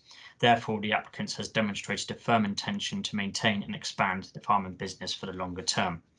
The planning officer has covered the other points raised within the committee report, and we therefore hope you are able to support this application and allow Mr. and Mrs. Brown to continue developing their farming business. Thank you for your time. Thank you very much. I'm not seeing anyone indicating yet, so I'll start off. I must admit I tend to have to agree with the speaker on this one. In this particular case, the applicant seemed to have followed all the routes they should have done. We've had the temporary application previously to justify this agricultural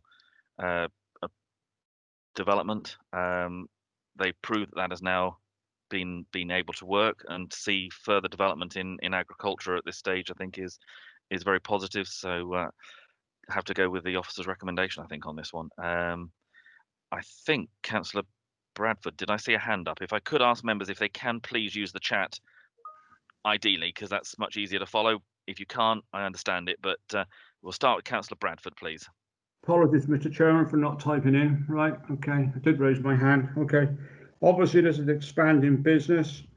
All the functional needs need to be gone through, etc., and without any small farmers, we'll be any big ones. And we all rely on food, that you all know, right? And I have no hesitation. I'm gonna move the recommendation, Mr. Chairman.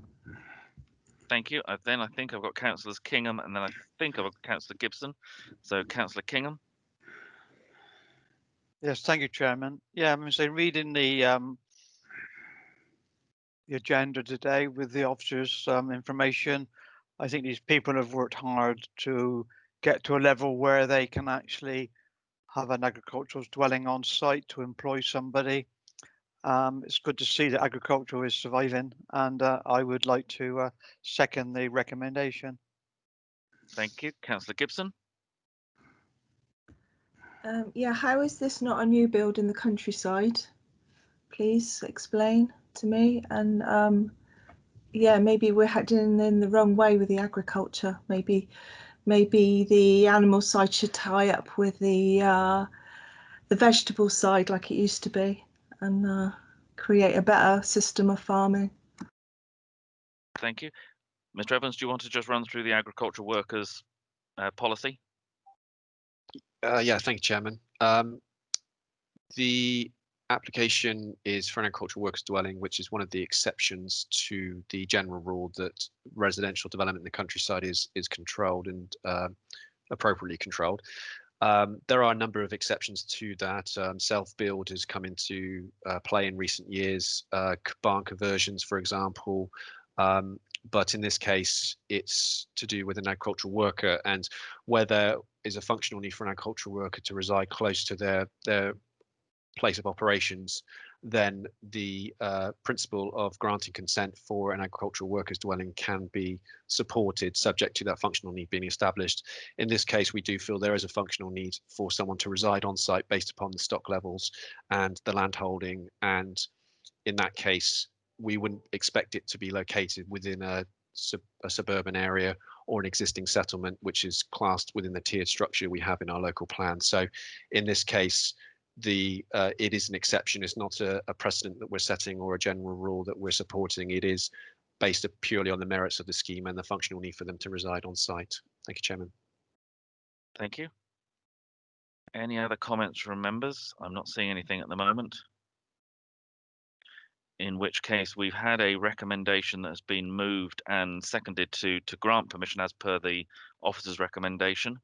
Again, I'll come around to members for their votes in turn, and if you again can confirm you've been present throughout the discussion and debate. We'll start this time with Councillor Murphy. Yes, Mr. Chairman, I've been present throughout the whole debate. I've seen and heard everything, and I'm for the officer's recommendation. Thank you. Councillor Revens. Thank you, Mr. Chairman. Sorry, you caught me on the hop there. Yeah, confirm I've been present throughout the debate and presentation, and my vote is in favour of the proposal. Thank you. Thank you. Councillor Kingham. Thank you, Chairman. Yes, I've been present through the whole debate and I'm for. Thank you. Councillor Bradford. Thank you, Mr. Chairman. I've been present through the whole debate and I'm in favour of. Thank you. Councillor Bolt. Likewise, I've been present for the whole debate and am for. Thank you. Councillor Perry. Yes, thank you. Yes, I was present through the whole debate and I'm for. Thank you. Councillor Grimes. Yes, Chairman, present for the whole debate and I'm for. Thank you. Councillor Granter. Yes, thank you, Chairman. Heard all of the debate and I am for the application. Thank you. Thank you. Councillor Glassford. Yes, thank you, Chairman. Was present throughout the whole debate. I am for the officer's recommendation. Thank you. Councillor Pearce. Thank you, Chairman. Yes, present for the whole debate and I'm for the officer's recommendation. Thank you. Councillor Gibson. Yeah, I've been present for the whole debate and I'm against the application. Thank you. Councillor Scott. Yeah, thank you, Chairman. I've been present and heard the whole debate, and I'm for the recommendation made by the officer. Thank you. Thank you. Councillor Hendry. Thank you, Mr. Chairman. I've seen and heard everything. This is a very straightforward, easy application. I'm very much for. Thank you. Thank you. Councillor Facey. Yes, thank you, Chairman. Been present throughout the whole debate, Chairman. And I'm for the officer's recommendation, and I wish them well in their business, Chairman. Thank you. And also, I've been present throughout the whole discussion and debate, and I'm also for the recommendation to grant. Again, if I can just check with Mr. Nicholson, is that all members who voted? Can I just clarify, did Councillor Granter vote in support? I think I might have missed that one. I believe Yes. so, but I'll just check. Councillor Granter? I am in support of the application, yes. Thank you. Thank you. Just wanted clarification. In that case, there's 14 in support and 1 against. Thank you very much. So that is clearly carried, so permission is granted. Members, before we move on to our next application, I'm going to suggest that we take a short comfort break. If members can we'll restart in 5 minutes at about 11:25. So we'll take a short comfort break for 5 minutes. Thank you, Mr. Chairman. Right, welcome back, everyone. If we can restart, I'll just run through to make sure that all members are back with us. So, Councillor Granter, are you present?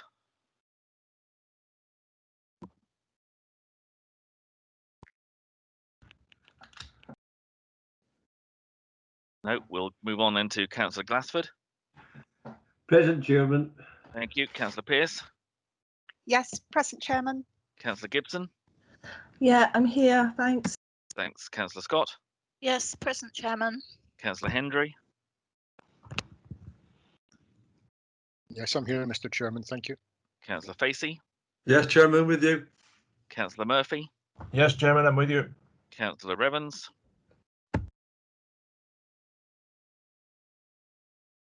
Okay, we'll come back. Councillor Kingham. Present. Councillor Bradford.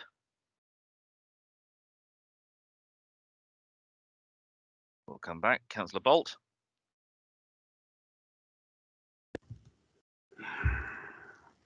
Oh, Councillor Perry. Yes, present. Thank you. Thank you. Councillor Grimes. Yes, Chairman. Okay, I'm here. So let's go back up to the top. Councillor Granter. Yeah, yes, present, Chairman. Thank you. Thank you.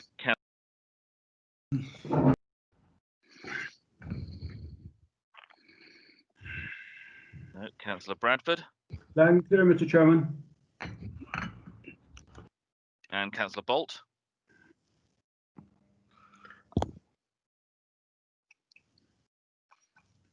I think I can see Councillor Bolt here, but I can't hear him. Yes, sorry, present, Chairman. Excellent. Thank you very much. So last, again, if we can just try one last time for Councillor Evans. Hello, Mr. Chairman. Yes, I'm back now. My apologies, Mr. Chairman. I'm going to have to leave for another appointment at 12 midday. My apologies. Okay, no worries. Thank you. So I think that's all members now who are here. So if we move to our next application where we have a speaker, and that's on page 30, and we're at Stretchholt. So we just turn to the papers, and that's Mrs. DeVries. I think you're introducing this one. Thank you very much. So the application seeks consent. It's at Seymour Lakes, Slowway Lane, Stretchholt, and it seeks consent for temporary erection of a timber lodge to be used as a key workers dwelling for a fishing enterprise and a separate toilet shower building. The application is before members as Pawlett Parish Council support the application as they consider there's a need for accommodation on site at certain times of the year, and the Environment Agency are now satisfied in terms of flood risk. So in terms of main considerations, we're going to look at principal development, flood risk, design and landscape, highway safety, residential amenity, ecology and biodiversity, and finally security. So the site lies outside of the settlement boundary, northeast of Stretchholt, and seeks consent for a temporary timber lodge to be used as key workers accommodation in connection with the existing lake. The location of the site is shown to the south between the main fishing lake and the smaller breeding ponds on site. The application also seeks consent for the separate facilities, the toilet and shower building at the entrance of the site, which is indicated by the top arrow. I would just ask members to make a note while we're on this slide in terms of the separation distance between the two buildings, because we'll come on to that later in the presentation. The site is fairly limited in terms of, and there's agricultural land in third-party ownership surrounding the site. So the blue outline that members can see is the extent of the application site. This is an aerial of the site taken from Google, just showing the position of the site to the northwest of the crematorium. So that's the crematorium in the bottom hand corner there. Due to the isolated position of the site, policy D10 supports the provision of housing to meet the needs of permanent workers in agriculture or rural businesses, subject to meeting specific criteria, which I'll come on to later as part of the presentation. So this slide 4, if anyone's following remotely, shows the proposed location of the timber lodge, located north of the stock pond and south of the main fishing lake. The black triangle to the west is the existing mobile home, which does not currently benefit from any consent, and the agent has confirmed this would be removed from the site in the event of a favourable recommendation. In terms of floor plans, this details a one-bed unit with an open lounge, kitchen, diner, and a first floor refuge, which has been provided to provide safe refuge in the event of flood risk, because the site is located in flood zone 3A. If members can note, there's no toilet or bathroom facilities proposed as part of the layout for the lodge. In terms of elevations, it's a timber lodge, and the footprint of the building is proposed to be 5.68 metres by 5.27, so it's fairly modest. There's also raised steps to access the building, as the finished floor level needs to be a minimum of 7 metres. This slide shows the entrance of the site, so current vehicular access into the sites from this position here.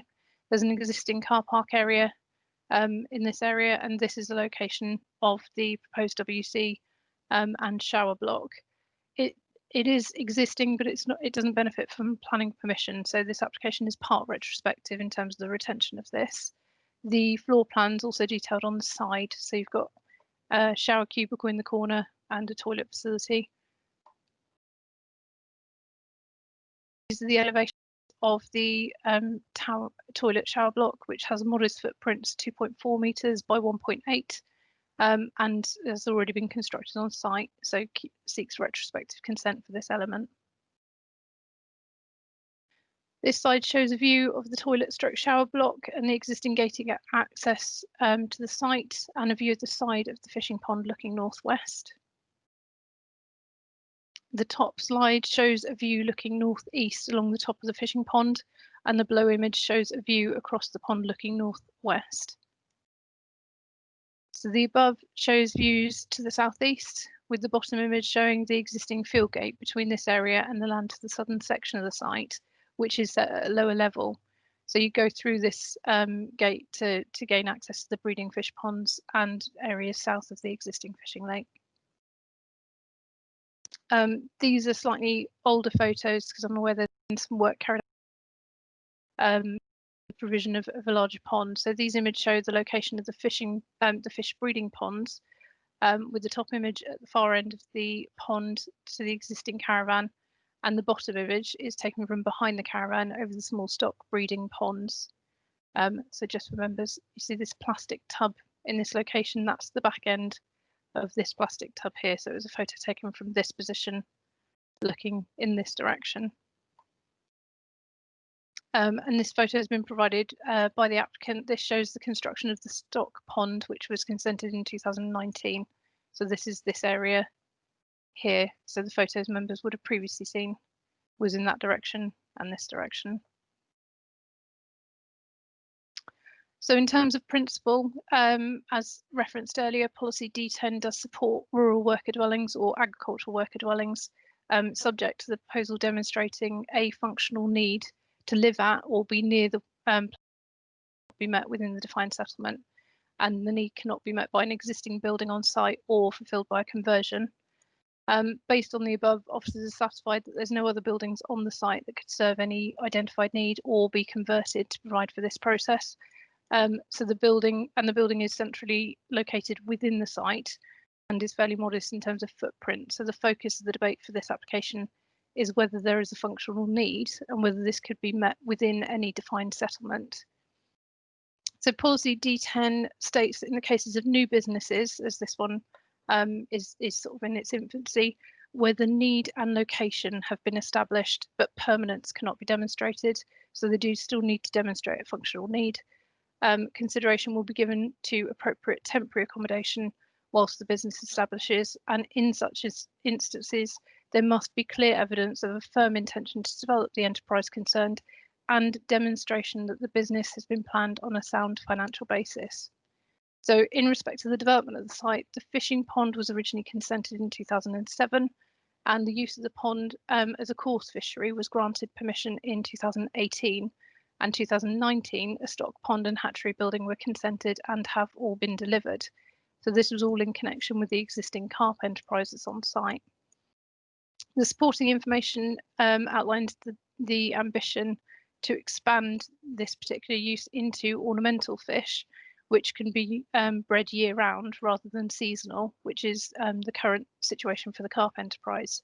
So further diversification set out within the supporting information includes adaptation of a large trench, relocation and expansion of the hatcheries, provision of life support systems and enhanced bankside facilities, potentially erecting amenity buildings or holiday cabins, although none of these are proposed as part of this application. In terms of the business being planned on a sound financial basis, the projected business plan demonstrates a proposed net profit of over 9,000 by the end of year 1, over 17,000 by the end of year 2, and about 23,500 by the end of year 3.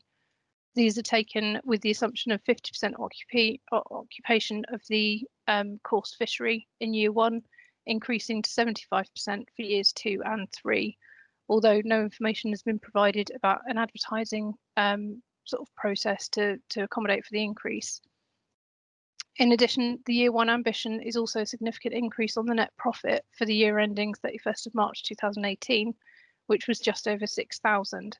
And it's not clear from the information submitted what the change in circumstances would be to support this, or where the financial capacity is to expand or diversify the business as set out within the functional need document.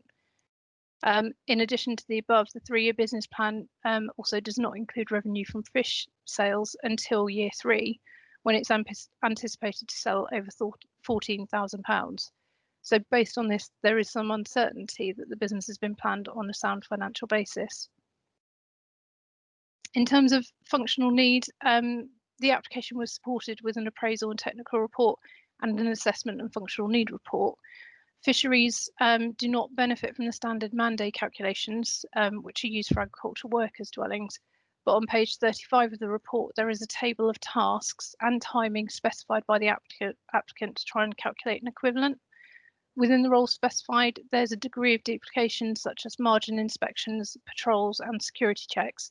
And there's also a number of roles that can be operated remotely and therefore not require an on-site presence, such as accounting, ordering, or taking and making bookings. Within the supporting information, it confirms that current life support systems operate electrically and therefore would only need intervention in the event of failure and would not therefore, in officer's opinion, require a 24/7 presence on site. The supporting information confirms that automatic water monitoring equipment can be installed to detect and alert site operators to water quality issues, and remedial measures would need to be carried out within about 15 minutes. Based on this, officers consider that it would be possible to operate the site remotely, and there would be a range of properties in close vicinity of the site which could meet this need. So when the market site was undertaken, there were 4 within half a mile of this site and 106 within 3 miles. So it is considered that there are properties that would be accessible. The supporting information confirms that the development of the site to its full potential, that to develop the site to its full potential, site accommodation is required. And whilst the ambition to expand is clear, the site is constrained in terms of ownership. And based on the above, officers are not satisfied there is a functional need for this development at this time.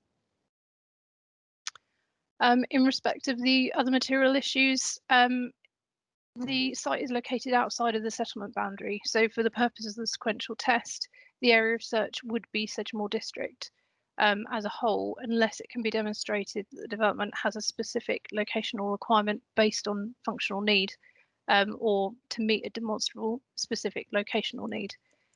In this case, the area of search should reflect this, but based on the previous slide, if this includes dwellings within 15 to 20 meters, 15 to 20 minutes drive from the site, this could include Huntsball, Burnham and Highbridge and areas of Bridgewater. So whilst the Environment Agency have suggested conditions, they have confirmed that it is for the local planning authority to decide whether or not the proposal provides wider sustainability benefits to the community that outweigh flood risk. So whilst there is a potential benefit for the owner/worker to live on site, this doesn't amount to a functional need and would not therefore outweigh the potential flood risk conflict and risk to future occupiers. In terms of design landscape, due to the location and scale of the development, there would be no impact outside of the site and no objection on this basis. And in respect of highway safety, the existing access is proposed to be used and the parking area to the front of the site is considered to be sufficient to serve the proposed use. The site is detached from any adjoining residence, so there's no amenity impact on neighbours. The development would result in a lodge with no bathroom or toilet facilities and with a separate amenity building being approximately 90 metres from the lodge.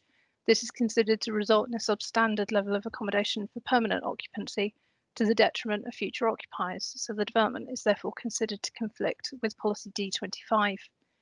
In respect of ecology and biodiversity, the site does not fall within any designated areas and the county ecologist is satisfied that the impact can be addressed by condition. And in respect of security, whilst it's promoted in part by the applicant as justification for the lodge, This is not sufficient to justify the conflict previously outlined, and alternative measures such as CCTV could be used. So in conclusion, the financial and functional tests have not been satisfied, resulting in the development being unsustainable in the countryside. The location of the site is also within flood zone 3A with no wider community benefit, and given the sort of absence of the functional requirement to be on site, the sequential test is considered to be failed in the absence of the functional need. The development is also considered to result in substandard accommodation by reason of lack of bathroom toilet facilities, which would impact on the immunity of future occupiers. The development is therefore considered to conflict with policies S1, S2, CO1, D1 and D25 and is recommended for refusal.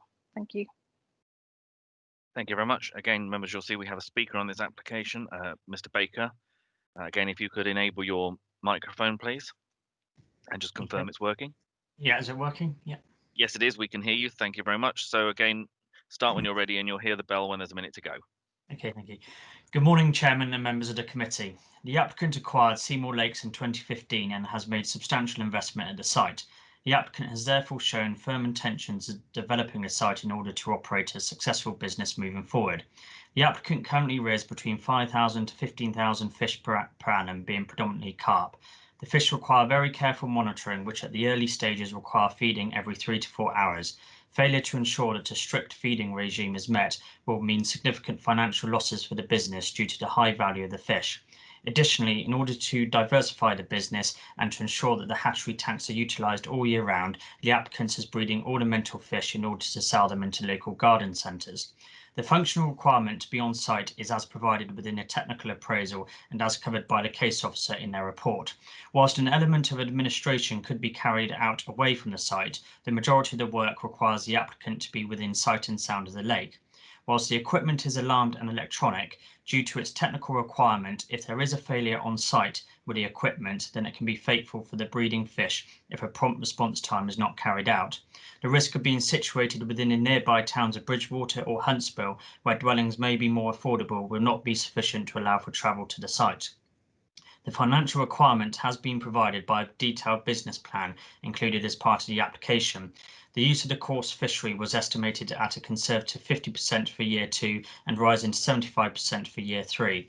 However, the applicant is already exceeding this target and has seen a high demand as the fishery is let on a weekly basis for fishermen to have exclusive occupation. We note the case officer has raised concern about the site being situated within flood zone 3A. The applicant withdrew the previous application in June 2019 due to an objection raised by the Environment Agency on flooding grounds. The applicant has undertaken a pre-application inquiry with the Environment Agency to overcome their objections and in order to find a solution. Having had detailed correspondence, we have designed a temporary accommodation to have a first floor refuge area should a flood event occur. Furthermore, a system of flood warning and evacuation will be carried out on site and will be implemented at all times. The Environment Agency have not objected to the latest application, having overcome their previous concerns. The residential amenities will utilise the existing WC and shower on site, which is situated at a short distance to the north. It is not considered that this will impact the occupier of the temporary dwelling, as they are only situated a short distance away. Furthermore, the applicant wishes to keep the size of the residential accommodation to a minimum due to the siting in close proximity to the stock pond. Whilst we acknowledge that security is not a key element for determining these applications, we do not agree that security is simply sufficient from the occupants of the lake or CCTV being installed on site. The latter would not be a deterrent due to the ability to access the lake from adjoining land. The applicant has already had poachers access the site at night in an attempt to steal carp fish, which has significant financial implications. Thank you for your time. Thank you very much and well timed. Members, any comments or questions? I have Councillor Gibson first.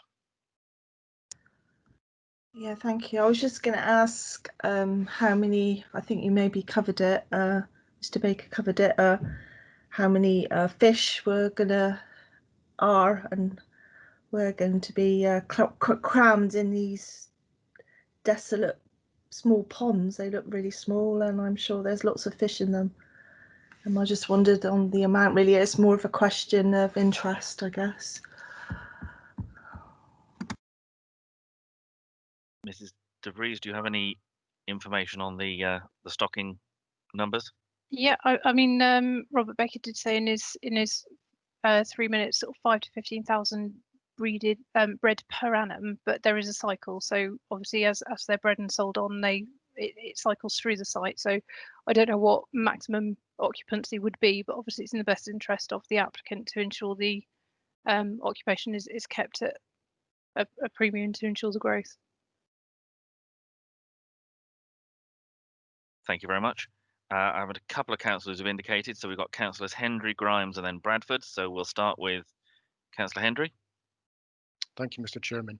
Can I ask the case officer, am I right in saying that the toilet facility is completely separate from the actual new build as it would be, given that if you had a really bad weather, just say, for example, it was really, really pouring rain and really stormy, if the person who was in there wants to go to the toilet sometimes 2, 3 or 4 in the morning, they have to leave the building, walk out in the open, go to the toilet and come back again. Is that correct? And if it is, that's a very 1960s situation. Thank you.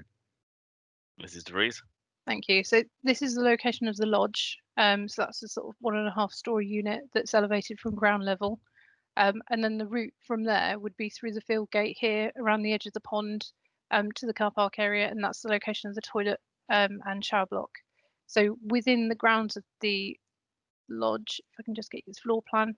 So obviously you've got the entrance to the lodge and sort of the bedroom immediately there, an open plan lounge, kitchen, diner. So they are showing a sink there, but obviously no toilet facilities. And then a flood escape refuge area at first floor, but there's no bathroom facilities or rest facilities within the lodge itself. Can I speak again, Mr. Chairman? Please do. I think that is a ridiculous situation, absolutely absurd, and I just don't know why anybody would even consider that or plan that way. I just think the whole thing is absurd, but thank you for that. Bye. Thank you. Councillor Grimes. Thank you, Chairman. Actually, Councillor Hendry asked the same question that I was going to ask. Roughly how far is it from the lodge to the toilet facilities? Do we have any idea? Thank you, Mrs. DeVries. It's just about 90 metres. It's sort of, if you measure it off as a straight line, it's about 83, but that puts you going through the pond. So I'm guessing it's about 90 metres. Thank you. Grimes. Thank you. Yes, I mean, I totally agree with Councillor Hendry. I can't support this at all. And the way the case has been put forward by the case officer, I'm going to move the recommendation for refusal. Thank you, Chairman. Thank you. Councillor Bradford. Thank you, Mr. Chairman. I'm sorry about the AB, but I got a bit of a stutter. It seems that way, right? So, anyway, regarding this application, I see it's for a temporary erection of a timber lodge, nothing permanent, temporary. Now you've got a gentleman here trying to make a living on a small parcel of land, what I can see of it, and he decided to go in for fish. Well, I live next door to a farming company who's doing fish, actually, and the amount of work and effort and hours that go into these business are unbelievable.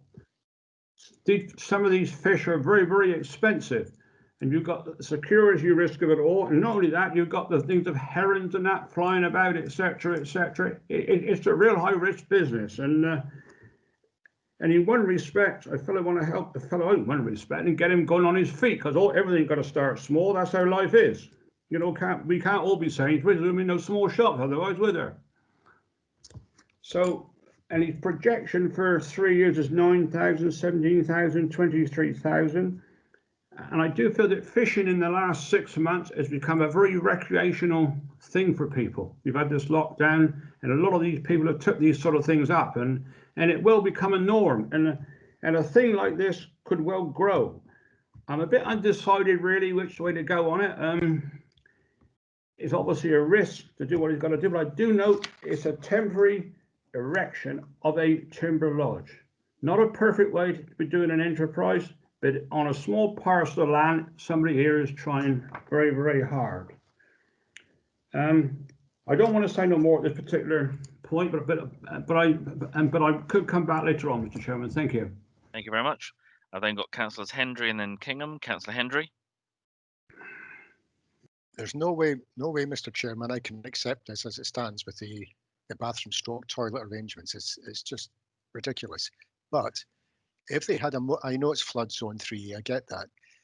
But if they had a large static home, mobile home, which has ensuite bathrooms, that would be a much better arrangement. But I know that wouldn't be allowed, I suppose, in flood zone 3A. So they're kind of a non-starter from the outset here. There's no way I could accept this. This is just a silly situation with the bathroom and toilet arrangements. Thank you, Mr. Chairman. Thank you. Mrs. De Vries. Thank you. Just picking up on the last two councillors in terms of the development, obviously the amenity functions of the existing accommodation layout, i.e. lack of toilet facilities, is one reason for refusal. There are another two. In terms of temporary accommodation, if a mobile home was proposed, it would need to be elevated on stilts to comply with the EA requirements, because it does need to be a minimum finished floor level of 7 metres, which is why they're building a temporary lodge. But the EA have deferred to us in terms of, do they need to put this property here, because it is flood zone 3A. So what we are looking at is the functional need for the accommodation to be on site. And even with early businesses, they still have to demonstrate, even for a temporary consent, that there is a requirement for that accommodation to be on site 24/7.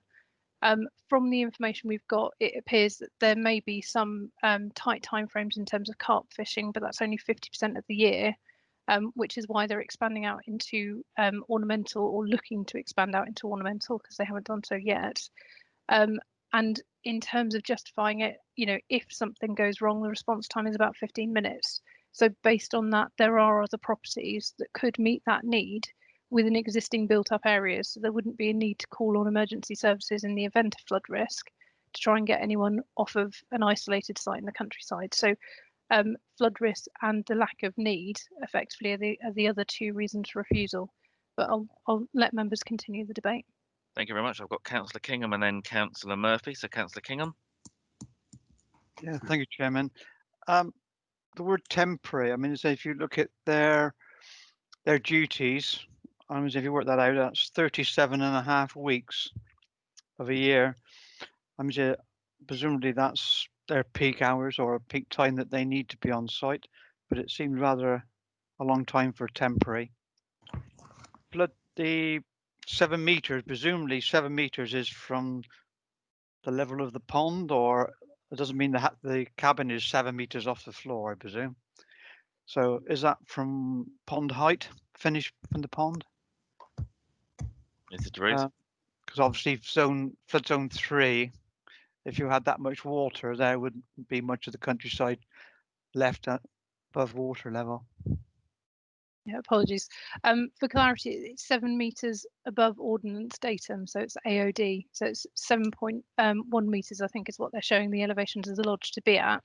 The first point, in terms of the need requirement, the table that I referred to within the report, that does have a number of roles that can be done off-site. So usually within agricultural appraisals, what you get is a calculation of the number of cattle you've got, and then the number of breeding cattle, and the fact that cattle can deliver in the middle of the night or at 1 o'clock in the morning. So you need to run out of the building to go help deliver a calf or potentially lose it. The urgency to be on site, officers don't consider for fisheries is quite the same as an agricultural worker's dwelling. So the need is slightly less urgent and the response time is slightly longer, and there are properties available that could meet those. So if you take out the duplication of tasks within the table and take out the tasks that can be done remotely, it does leave you with significantly less hours that you actually need accommodation on site for 24/7, which is what the test is for new dwellings in the countryside. And whilst it's temporary consent at this point, the intention, as per most agricultural workers' dwellings, would be to justify the principle for a temporary period and then reapply for full consent at the end of that term, demonstrating that you've grown to that point. Thank you. But again, I mean, to say when a fish is breeding, it delivers eggs rather than a calf. So I'm not sure you would rush out and help a fish lay eggs. I think Councillor Kingham, that's precisely the point that's been made. Councillor Murphy. Yes, Chairman, I can understand the reluctance of the owners to install a toilet, because obviously this is in the middle of the country. You'd have to.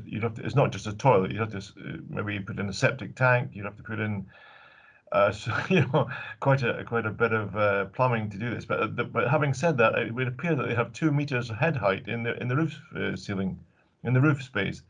So there's no reason why they couldn't put something there in what you might call a pumped system. I think that the safety and the amenity for the person who's being asked to occupy, this is not slave labor we're talking about. So we're talking about someone who is going to be living there on a semi-permanent basis. So I would suggest that I would support the officer's recommendation on that basis alone, that we do not support this no toilet situation. In other words, we support the officer's recommendation. Just to confirm, Councillor Murphy, are you seconding the recommendation of Councillor Grimes? I certainly am. Okay, thank you. Councillor Hendry? Nothing more to add, Mr. Chairman. I was going to second, but obviously Councillor Mike Murphy has already done that. Thank you. Are there any other comments or questions from members before we move to a vote? As I have a proposal, has been both proposed and seconded for refusal. I'm not seeing anything else, so we'll start this time with, we'll come to each member, and again, if you can confirm you've been present. Councillor Facey. Walking back from the toilet.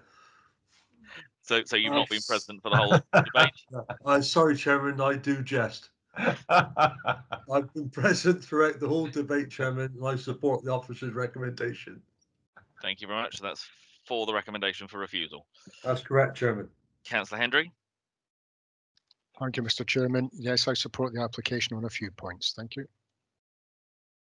So again, just to confirm, you're supporting the recommendation for refusal. Yeah, I'm sorry I worded that wrongly. Yes, you're absolutely correct. Yes, thank you. That's okay. I just want to be clear so we don't make any mistakes if we can avoid it. Councillor.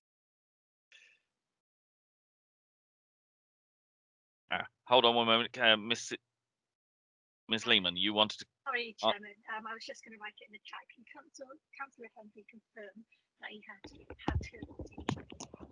Sorry, I can't hear that. Yes, that's right. I think your mic. Sorry, you're right. Sorry. Can Councillor Hendry confirm that he's heard and seen the debate, please? I've heard and seen. I've been sat here the whole time, Don. I've heard and seen everything, and yes, that's my opinion. Thank you. Thank you very much. And Councillor Scott. Yes, thank you, Chairman. Yeah, I can confirm I've heard and seen the whole debate, and with the air of reluctancy, I will support the officer's recommendation. Thank you. Thank you, Councillor Gibson. Yeah, I've seen and heard the whole debate, and I'd like just to say just a minute, just something. I understand why people want to put some accommodation up because it's so expensive. Most people cannot afford accommodation in lots of sense, and it eats into to everything. But I'm totally and utterly against fish farming, so I'm going to abstain. Thank you. Thank you very much. Councillor Pearce. Thank you, Chairman. I was present for the whole debate and I support the officer's recommendation for refusal. Thank you, Councillor Glassford. Thank you, Chairman. I was present throughout the whole debate and I support the officer's recommendation for refusal. Thank you, Councillor Granter. Yes, thank you, Chairman. Yes, I can confirm I was present for the whole debate and I go along with the officer's recommendation of refusal of this application. Thank you. Thank you. Councillor Grimes. Thank you, Chairman. Yes, I've seen and heard the whole debate and I'm for refusal. Thank you. Councillor Perry. Yes, thank you. I was present through the whole debate and I'm for the officer's recommendation for refusal. Thank you. Thank you, Councillor Bolt. Yeah, present for the whole debate and for the officer's recommendation. Thank you. Councillor Bradford. Thank you, Mr. Chairman. I've seen and I've heard all the debate and I'm going to reluctantly abstain. There's 6 for and 6 against on this one, what I can see of it, and may I advise my fellow councillors to visit a fish farm now and again, and you'll have a lot more information. Thank you very much. Thank you, Councillor Kingham. Thank you, Chairman. Yes, I've been present through the whole debate and I am for the officer's recommendation. Thank you, Councillor Evans. Thank you, Mr. Chairman. I confirm I've been present and heard the debate and presentation, and my vote is in favour of the proposal to refuse. Thank you. Councillor Murphy. Thank you, Chairman. I have seen and heard the whole debate, and I am for supporting the officer's recommendation. Thank you. And I've also seen and heard the whole debate, and I'm also for the recommendation for refusal. Mrs. Nicholson, if you could just confirm, I think that's all members have voted. Thank you, Chairman. That's correct. So there's 13 in support and 2 abstentions. Thank you very much. So that is clearly carried. So permission is refused.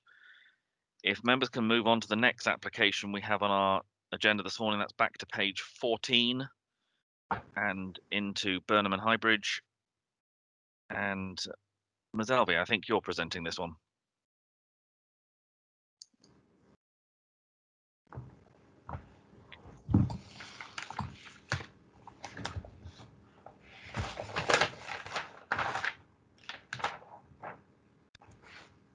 Yeah, we've got the front cover. I don't know whether your microphone's on. Hi, Millie. sorry. Yes, it wouldn't let me unmute it whilst it was loading. Everyone can That's all see? right. Yeah. Okay. We can. Okay, thank you, Chairman. Hello, everyone. So this is the application at 24 Sutherland Avenue. Sorry, let me just sort this out. Okay. So it's the proposal is for the proposed erection of a single-storey extension to the front elevation, erection of a fence atop existing garden wall, and retrospective consent for the erection of a 6-foot fence to delineate the parking area from the front garden. Since the publication of the report, there has been a couple of updates. So if permission is granted, a condition will be added to ensure that the flood resilience measures are implemented as stated within the submitted householder flood risk assessment. Whilst the consultation period was still open at the time of writing the report, the following further comments have been received. Highways have provided a comment of standing advice, and the Town Council have provided a further objection on the grounds as previously stated and as stated in the report. And in addition to this, that the fence is detrimental to the street scene and out of character with surrounding properties. The fence has also been amended to allow for adequate pedestrian visibility as in accordance with the highway standing advice.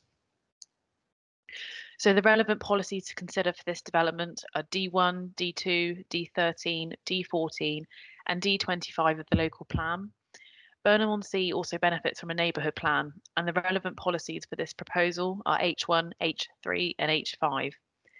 The main considerations when assessing this proposal are the potential impacts on visual amenity, residential amenity, highway safety and flood risk.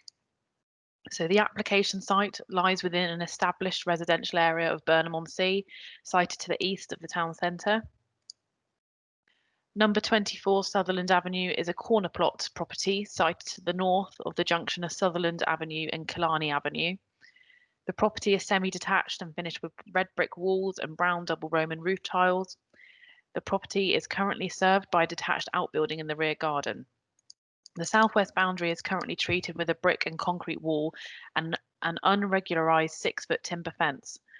Part of the proposal will result in this boundary treatment to be replaced with a dark stained fence atop of the existing wall with a total height of 5 foot, so being reduced from what is there currently. This is similar to a neighbouring property as can be seen in the site photos to follow.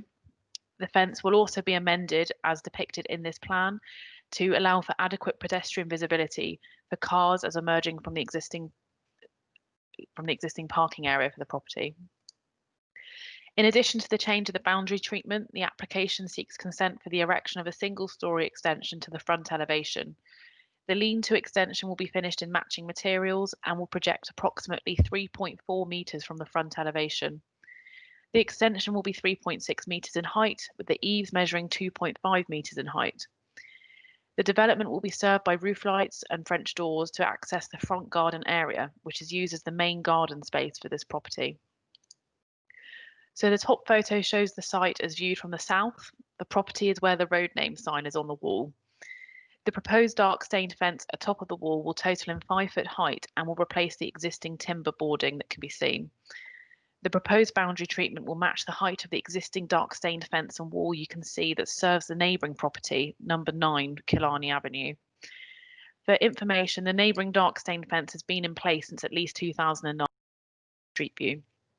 In addition to the fence at number 9 Killarney Avenue, there are a number of other properties in the vicinity that have fences serving front gardens.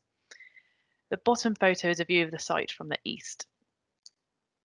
The top photo on this slide shows a view of the site from the north, with the bottom photo showing the rear from the west, looking towards the junction with Killarney Avenue. Not the rear, sorry, that's the side. And here shows views of the property and the neighbouring property and the location of the proposed development. The proposed extension will be finished in materials that match the existing dwelling. It's considered to be of an appropriate size, scale and design. There are other front extensions to properties in the area, such as large porches. The proposed changes to the boundary treatment will be in keeping with the neighbouring property and the vicinity and will improve the existing boundary treatment. The proposal is considered to not have a detrimental impact on the residential amenity of occupiers or of neighbours, as the extension is single storey and neither element of the scheme is considered to be overbearing or dominant. The proposed development is considered to comply with standing advice, as amendments will be made to the existing fence to allow for pedestrian visibility display, and therefore improving the existing fence in relation to safety. The development does not impact the junction of Sutherland Avenue and Killarney Avenue due to the large display afforded to the junction due to the wide pavement. If consent is granted, as the site is in flood zone 3, the flood resilience measures of setting the floor level to be the same as the existing property as stated within the submitted householder flood risk assessment and will be conditioned to be implemented. The officer's recommendation is to grant consent with conditions to ensure the flood resilience measures are implemented and the fence is reduced in height and dark stained. That's the end of my presentation. Thank you very much. Members, any comments or questions, please?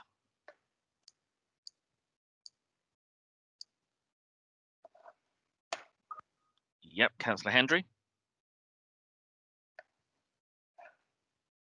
Good afternoon, Mr. Chairman. Could I ask the case officer, when you say the fence has to be reduced in height, what height are we actually talking about? Is that a big reduction or just small scale? Thank you. So the fence currently is 6 foot, so it will be reduced to 5 foot to match the fence at number 9. That's no problem at all. I'll go with that. Thank you. Thank you. Thank you. Do I have any other comments from members? If not, I'm looking for a recommendation.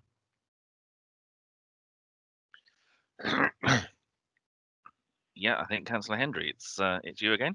Okay, come back to me. It's a very short discussion, this one. I'm quite happy to go along with the officer's recommendation. Thank you, Mr. Chairman. Thank you. Councillor Gibson. Yeah, can I just ask, I probably didn't catch it, what are the neighbours thinking of all this that's going on? There was no complaints, has there been? I've not had any neighbour comments. No, okay, thank you. Thank you. I think I've got Councillor Grimes and then Councillor Glassford. Chairman, can I interject, please? Sorry, yeah. I can't get any typing on the chat, so I put my hand up. Okay. Can Councillor Hendry just confirm that's with the additional condition, please? Okay. Yes, of course. And everything's been said. I was quite happy with it, and yeah, I go with that with the conditions. Thank you, Ms. Lehman. Okay. Thank you, Ms. Lehman, for picking us up on that. So Councillor Gibson, we just had Councillor Grimes, then Councillor Glassford, then Councillor Kingham. Councillor Grimes. Thank you, Chairman. I fail to see why the town council are actually objecting to this. Sometimes these things amaze me, and I'm quite happy to second Councillor Hendry's proposition. Thank you. Thank you, Councillor Glassford. Yes, thank you, Chairman. I was going to second that. Okay. Councillor Kingham and then Councillor Bradford. Yeah, thank you, Chairman. Yeah, I mean, most of it's been said, but I think our officers have got most things in place for it to be an acceptable development. So I will go along with the recommendation as before. Thank you, Councillor Bradford. Thank you very much, Mr. Chairman. I don't like these high fences, never mind how high they are. It looks absolutely dreadful. And we had an example in North Petherton a couple of months ago, and local knowledge didn't mean anything. You voted it through, and it looks absolutely awful, to be frank. And I'm not a man for double standards, so I really don't like these things. And something should be done differently when you do these No problem at all. What else is going to happen? But these fences that separate things, that we're supposed to be going towards climate change and environmental things. But what does that do to the environment? Where's people's imagination? Where's some of the architect? Do something a little bit different, you know? Sorry, if you go on like we're going to go on, we're going to have estates full of these wooden fences, and it will look absolutely dreadful. Then they all start to break down and rot, and it looks even worse. It's got a bit more imagination than this. That's my personal opinion. And I see enough of it in North Petherton, and it looks absolutely dreadful. Thank you, Mr. Chairman. Thank you. Are there any from others? No, in which case we've had a proposal from Councillor Hendry, seconded by Councillor Grimes, to grant permission subject to the additional condition. We'll start this time with Councillor Granter. Yes, thank you, Chairman. I can confirm I've been present for the whole of the debate and I am for the officer's recommendation. Thank you. Thank you. And just to confirm, that's with the additional conditions. So you're in favour of the proposal? Yes, Chairman, with the additional conditions. Thank you. Thank you. Councillor Glassford. Yes, thank you, Chairman. I've seen and heard the presentation, and I'm for the officer's recommendations with the additional attachments or additional conditions. Thank you. Councillor Pearce. Thank you, Chairman. Yes, I've been present through the debate and I'm for the recommendation as proposed. Thank you. Councillor Gibson. Yeah, I've heard and seen the debate. Yeah, I'm for with the add-ons, please. Thank you. Thank you. Councillor Scott. Yeah, thank you, Chairman. I've seen and heard the whole debate, and I must agree with Councillor Bradford, and I'm going to abstain. Thank you. Thank you. Councillor Hendry. Thank you, Mr. Chairman. Yes, I think it's a straightforward application, no problem, and I'm for the officer's recommendation. Thank you. Thank you. Councillor Facey. Yes, thank you, Chairman. Been present throughout the debate, Chairman, and I am against, Chairman. Thank you. Councillor Murphy. Thank you, Chairman. I have been present throughout the whole debate and I'm for the officer's recommendation with conditions. Thank you. I've just been asked to just confirm with Councillor Hendry that you will have been present throughout the debate. I'm sorry I didn't mention it, Mr. Chairman. Yes, I have been here for the whole thing. Thank you. Thank you. Is Councillor Evans still with us? I know he said he might have to leave. Episode 12. Yeah. Okay, so that's absent. Councillor Kingham. Yes, Chairman. Yes, I've been present through the whole debate and I am for the recommendation. Thank you. Councillor Bradford. I've been present for the whole debate, Mr. Chairman. I'm gonna abstain for the reason of those wooden fences. Thank you. Councillor Bolt. Present for the whole debate and for the officer's recommendation. Thank you. Councillor Perry.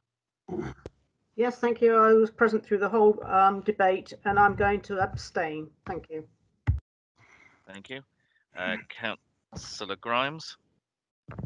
Thank you, Chairman. Yes, been present for the whole debate and I'm for. And I've also been present for the whole debate and I'm also for. So I think that's all members who are present. Mrs. Nicholson. Just bear with me one moment. It's a bit more difficult today. Absolutely. Why will I get it wrong?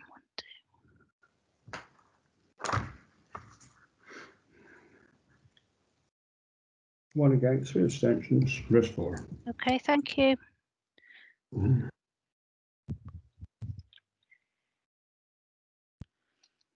Right, I've got 10 in support. Yep. 1 against, 3 abstentions. Yep. And 1 absent. Yep. And I can confirm that, Chairman. Thank you very much. So that is clearly carried, so permission granted. Members, if you can turn to the reports in your papers, that's the agenda item 7.1. And I believe, Mr. Howlett, are you take us through the report? I am, Chairman. Yes, absolutely. I'll just try to share my screen. Thank you.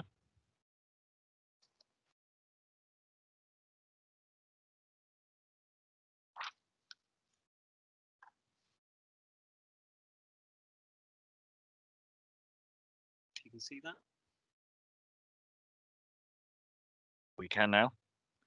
Okay, I'm just going to come off my video as well because I've just been told I've got bad network. So sorry about that. So okay, so the first report is 7.1 appeals received. There's only been one this month, and that relates to a certificate of lawfulness for existing use and development at Batch.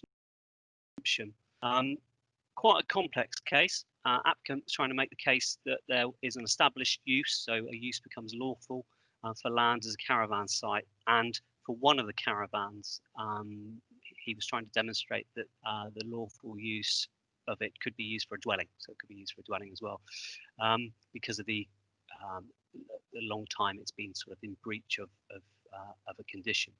To cut short a really complicated legal case, the council refused the application for the certificate on the basis that sufficient evidence hadn't been submitted to us to demonstrate the use of the caravan site and the dwelling, and that the development was therefore lawful. So, you know, the refusal was actually referenced in the report 7.4, and we'll see how the appeal goes. But it's a very legal debate and very complex case. So we'll see how that goes at appeal. If I turn to 7.2, which are appeals decided, which there's 4, I think. Let me just go back up. So 4 appeals decided this month. The first 2 were delegated and both dismissed. That was at Axbridge Moor Drove for the conversion and extension of the barn, which was within flood zone 3B. The second one was a dormer extension at Walnut Drive, Bridgewater, refused on design grounds and potential impact on neighbours. Relatively straightforward appeals. The third one, well, the third and fourth probably need a bit more explanation. The members will recall the Sturt Farm cheddar application refused earlier this year. I think it's probably one of our last actual committee meetings where we were in a room together. It was refused against officer recommendation. It was for outline residential consent. And members will recall that it was the previous site that was proposed for a Sainsbury's scheme some time ago. The key debate really at committee centred on the differences on how the local plan dealt with the site and how the Cheddar neighbourhood plan dealt with it. The local plan doesn't identify it, but it was inside the settlement boundary for Cheddar.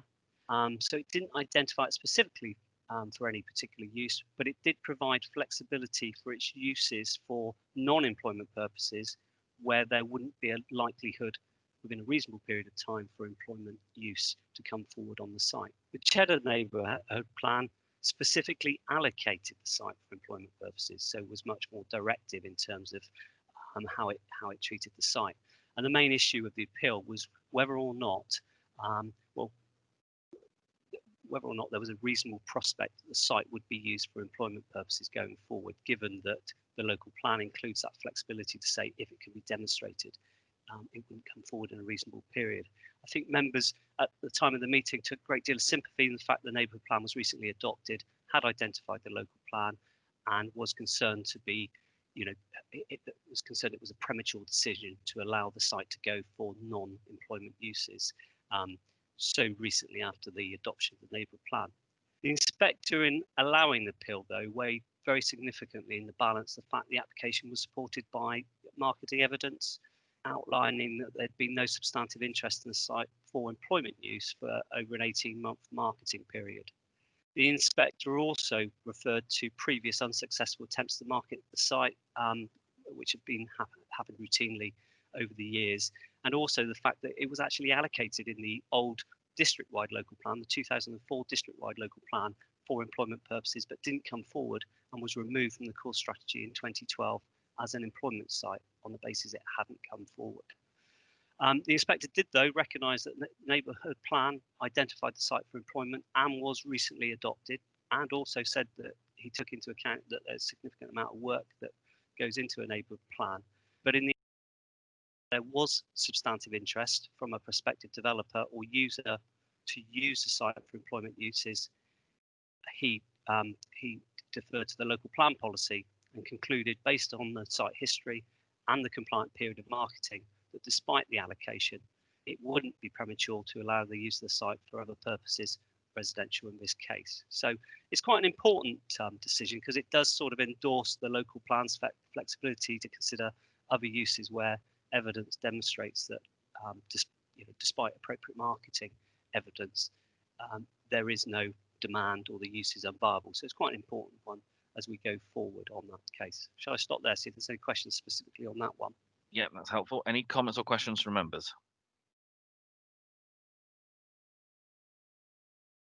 Not seeing anything, so if you'd like to carry on then, Mr. Howlett. I'll carry on. And so the one over the page, the final one, it was both a planning and enforcement appeal at Newbridge Farm, East Huntsville.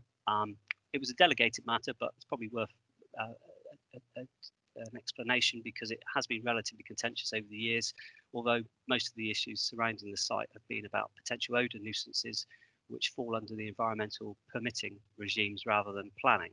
But the application and the enforcement investigation have sort of got caught up in those. The main elements of the case are that a consent was granted in 2011, which provided for the expansion and redevelopment of an existing poultry farm on the site. It's quite prominent. It's quite prominent from the motorway. You can see it from local views as well. The 2011 consent included a condition that specifically forbade the use of a goosewing grey colour on its roof. Goosewing grey is more prominent because it's quite light, and therefore you can see it more obviously against the darker background of landscaping, etc. And so the condition required different details to be submitted and a discharge as part of that condition in terms of roof materials. The condition discharge process secured a Merlin grey colour roof, which is darker and, as I say, assists more in terms of integrating within darker background landscape, and so hopefully would have had a lesser impact. For reasons that we're still not clear, still unclear, despite enforcement and planning appeals on the case, goosewing grey was actually put on the building, so in direct contravention to what the condition was trying to achieve, and therefore an enforcement investigation was pursued. A planning application was submitted to retain the goosewing grey, but was refused based on the fact that it was more prominent and would have more of a significant landscape impact. Both appeals, as you'll see from the sheets, were allowed, and the enforcement notice was quashed, and the inspector weighed into the balance a number of deficiencies regarding the original condition that was attached to the 2011 consent. This included the exclusion of 6 very large feed silos from its control, which were painted goosewing grey, so regardless of whether the enforcement notice has been upheld or not, they would have remained in that grey. Similarly, the roof includes a number of vents, lots of vents on the roof, which stand above the ridgeline. And again, if anyone knows the site, you'll see them. It's quite characteristic on their roof. Again, these were not controlled by the condition or were the subject of the enforcement notice. And these are also in goosewing grey. So quite a significant part of what you actually see and a significant part of the view actually would be goosewing grey, which couldn't be controlled. So given that, and regardless of the fact that council still argued that there would still be quite significant visual impact in terms of the expansive nature of the roofs, particularly when viewed from a number of different viewpoints from public spaces, the inspector did decide that, taking into account the fact that there was so much of the roofs which weren't controlled by the condition, taking into account there would be further opportunities for strengthening landscaping, he allowed both appeals. There's some really useful lessons from us regarding structure of conditions and enforcement notice to make sure that what we are conditioning, we're very sure of what we're controlling. And there's a further complication in the fact that feed silos were specifically shown within the environmental statement of the application back in 2011 to be dark green. But that was not followed through on any approved plans or through any condition. So it meant that we weren't able to make the case that they were in breach because we'd not put a condition to allow a judgment that they would be in breach of. So some really important lessons for us and really important lessons for how you structure enforcement notices and conditions. I think the next... Do you want to just hold on one moment, just in case there are any comments or questions from members? Again, no, sorry, carry on, Stuart. Okay, that's okay. I suppose the key thing to mention about the last 2 appeal decisions are there was no costs awarded, so we weren't in a cost position, so that's some good news on that. In terms of the next two Just before reports, you move on, I have now got a councillor, Councillor Kingham. Yes, I was there. It was obviously a bit slow coming through. Stuart, while you're talking about colour of farm building roofs, recently you approved an additional barn on a farm at just below Axbridge, next to an existing one. Now, I'm sure when we went through, we allowed them to have dark green roofing. Now, the one they've already put up has got white or asbestos sheeting.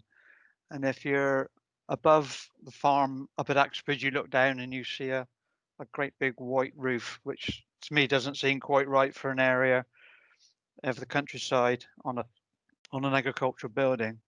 It does seem rather strange when we've approved one to have green and one that's already got white sheeting on. we can certainly have a look into that. Of course, that's if it's the same building, because obviously lots of agricultural buildings have permitted development rights where there would be no control on those matters, and that was a point again which was fed by the appellant on the Newbridge Farm appeal, that there are a number of buildings that are uncontrolled in the countryside that have lighter roofs. But I take your point entirely. If we've put that control on it, then we need to understand what's happened there. So I'll take some details from you afterwards. I'm sure when we approved the first one, which is already constructed, it was a green roof, but I may be wrong. Okay, Mr. Howlett. Yeah, so I think the other two reports, 7.3 and 7.4, cover the same ones that I've just discussed. So 7.3 is the enforcement appeal decided on Newbridge Farm, so I've already talked about that. And 7.4 is certificate of lawfulness, where we've made a decision, and the decision was Batch Nurseries and the refusal, which we now have received the appeal. So I think that's it in terms of the reports. Okay, thank you very much. I think that brings us to the end of this morning's agenda. If I can just check with Mrs. Nicholson, is there anything else that we need to address before we break before this afternoon? No, Chairman. No, nothing. Okay, thank you all very much, and we will conclude this morning's business at this point, and then we'll restart again this afternoon, and we'll see you after lunch. Thank you very much. Bye. Failure, the chairman will adjourn the meeting and set a time to reinstate the meeting. Please note the meeting is being recorded. All members of the committee should have their video on but remain muted until the chairman invites them to speak, and all members of the press and public will remain muted unless they have registered to speak, and the chairman will let them know when they can make their representation. The format of the meeting will be as per the agenda published, and a copy of the officer presentations can be found on the committee webpage. Thank you. Thank you very much. Can I also welcome you to the Development Committee? I'm Councillor Filmer, I'm Chairman of the committee. Just a few details of how the committee will operate this afternoon before we get on to the agenda itself. Each application will be taken in turn. The officers will outline the application. That will be followed by a public speaking time, and members will then debate and decide upon the application. For members of the committee wishing to speak, can I just remind you to use the chat facility? And again, if I could just ask you to limit your entries on the chat facility just to indicate that you wish to speak, that would be helpful. Once that's indicated, I will then call you in turn. During the debate, there will be a proposer and a seconder for a resolution. The members will vote on this proposal in turn, confirming that they've been present throughout the application being considered, and will vote for, against, or abstain. The votes will then be counted, and we will announce the result. I'll now ask the officers and councillors who will be taking part in the meeting this afternoon to confirm that they can see and hear me, and to introduce themselves. So if we start with the planning officers, Stuart Howlett, I think you're with us. Good afternoon, Chairman. It's Stuart Howlett. I'm the Assistant Director for Inwood Investment and Growth, so I'm the Planning Officer, and I can see and hear you. Thank you. Adrian Noon. Yes, hello there. Yes, I can see and hear you. I am the Principal Planning Officer for the East, and I will be supporting case officers presenting the later applications this afternoon. Thank you. Thank you. And Dean Titchener. Thank you, Chairman. Yes, I can see and hear. I am the Senior Planning Officer in the East team. Thank you. And Emma Chorley? Hello. Yes, I can see and hear everything. I'm one of the senior planners in the East team. Thank you. From our Legal Services section, Dawn Lehman? Thank you, Chairman. My name is Dawn Lehman. I am legal advisor to the committee, and I can confirm that I can hear and see you. Thank you. And from our Democratic Services, Leila Nicholson? Good afternoon, everyone. My name is Leila Nicholson. I'm the committee manager for today, and I can confirm that I can see and hear everyone. Thank you. If we then come to the members of the committee, start with Councillor Granter. Yes, good afternoon, Chairman. Yes, thank you. My name's Councillor Graham Granter. I'm at the Fairfax ward in Bridgewater, and I can confirm that I can see and hear everybody loud and clear. Thank you. Thank you. Councillor Glassford. Good afternoon, Chairman. I'm Alec Glassford, representing Fairfax ward, and I can hear and see everything. Thank you. Councillor Pearce. Thank you, Chairman. Councillor Cathy Pearce, Westover Ward, Bridgewater, and I confirm I can see and hear everyone. Thank you. Thank you. Councillor Gibson. Hello, good afternoon. Bridgewater, Eastover, and I can confirm I can hear and see, but I'm having actual trouble seeing at the moment. This afternoon, the screen is just too bright for me, so I might have to pop out at some point, I think. Okay, thank you. Councillor Scott. Welcome to the O2 messaging. Good afternoon. It's Councillor Scott from Axvale Please leave your Ward, message for and the I code. can see To and re-record hear your everything. message, key hash at any time. Thank you very much. Councillor Hendry. Afternoon, Mr. Chairman. Sedgemoor District Councillor Alistair Hendry for Burnham-on-Sea Central, and I can see and hear you very clearly. No problem. Thank you, Mr. Chairman. Thank you, Councillor Facey. Yes, Chairman, good afternoon. Councillor Mike Facey, Burnham-on-Sea North, and I can confirm I can hear and see everybody. And Councillor Murphy. Good afternoon, Chairman. Councillor Mike Murphy, representing Burnham North. I can see and hear you all. Thank you. And Councillor Evans. Good afternoon, Mr. Chairman. Good afternoon, colleagues. Councillor Bill Evans from North Petherton Ward. I can confirm that I can see and hear everybody loud and clear. Thank you. Thanks, Councillor Kingham. Yes, good afternoon. Yes, I'm Councillor Stuart Kingham for the West Podens, and I can confirm I can see and hear. And Councillor Bradford. Good afternoon, Mr. Chairman. Good afternoon, members. Councillor Alan Bradford, representing North Petherton. I confirm I can hear and see everything. And Councillor Bolt. Brian Bolt, ward member for Cannington and Wemden. I can see and hear the meeting. Thank you. Councillor Perry. Yes, thank you. Good afternoon. Councillor Liz Perry, representing Kings Isle Ward, and I can confirm I can see and hear everything. Thank you. Councillor Grimes. Good afternoon, Chairman. Councillor Tony Grimes, Deputy Chairman, Barrow Ward. I can see and hear everything. Thank you. Thank you. And I'm Councillor Filmer. I've heard and seen all the members and officers, and I represent the Knoll ward. We also have with us a number of members of the public this afternoon, some who've registered to speak, others who are here just to attend and listen to the proceedings. We also have with us other officers who are here to listen to the proceedings, and also other members of council. Other members of council who are here either to participate as speakers, or also we have the portfolio holder for development with us as well. If we move then on to the agenda itself, apologies for absence, there are none because all members are present and accounted for. Item 2 is urgent business. There is no urgent business that isn't on our agenda. Item 3, public speaking time. For members of the public, for those of you who registered to speak, the procedure we'll follow is we'll take each application in turn. The officers will outline the detail and the background to the application, and then we'll ask the speakers to address the committee in turn. We'll call for you to do that, and at that point we'll ask you to turn on your microphone. Once you do address the committee, you have 3 minutes to do so. You will hear a bell when there's 2 minutes gone and 1 minute left to go. If we could just, Mrs. Nicholson. Do you want to try again?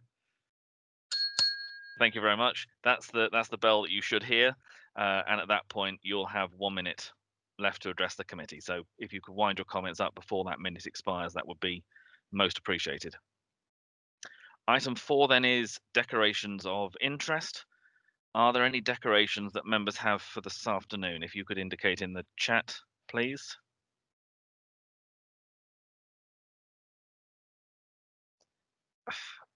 At the moment, I'm seeing absolutely nothing on my chat. I No. don't know whether that is right or not. Oh, I should be on there. That's me. Okay, Councillor Scott, would you like to go Yeah. ahead, please? The first application is it's not actually in my ward, but it's adjacent. But I can confirm that I've not taken part in any discussions or in that application.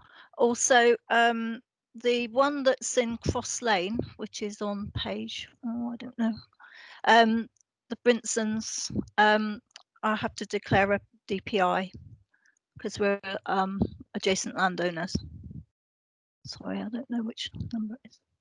Okay. I will require the page number, Councillor Scott, please. Councillor Scott, is that the Bridgewater Road Cross one at South Cross Farm? Page Yes. 113, I think. Okay, that's page 113. Okay. And that's a DPI. Yeah. Thank you. Okay, thank you. If I could also declare on that same page 113, it's within my county division. But again, I've taken no part in any of the discussions on that application. Is there anyone else indicating? Because as I say, I'm seeing nothing in my chat at all. Could I just ask Democratic Services if you could just confirm, is it working or is it? It is working. You've got Councillor Kathy Pearce, Councillor Gibson and Councillor Granter. Okay. All I can say is it's not working on mine, so I'm not seeing any of that. So if you'd like to, Mrs. Nicholson, just give me those names again, please. Councillor Pearce, Councillor Gibson, Councillor Granter. You do Okay. need to have your chat. Yeah. I will try and. Do you want to adjourn the meeting, try and come out and come back If we again? could just for a couple of minutes, do. we'll just pause and I'll try and get that back up and working. But as I say, at the moment, it's showing me absolutely nothing. Okay. If we can pause then for 2 minutes and we'll try and be back as soon as we can.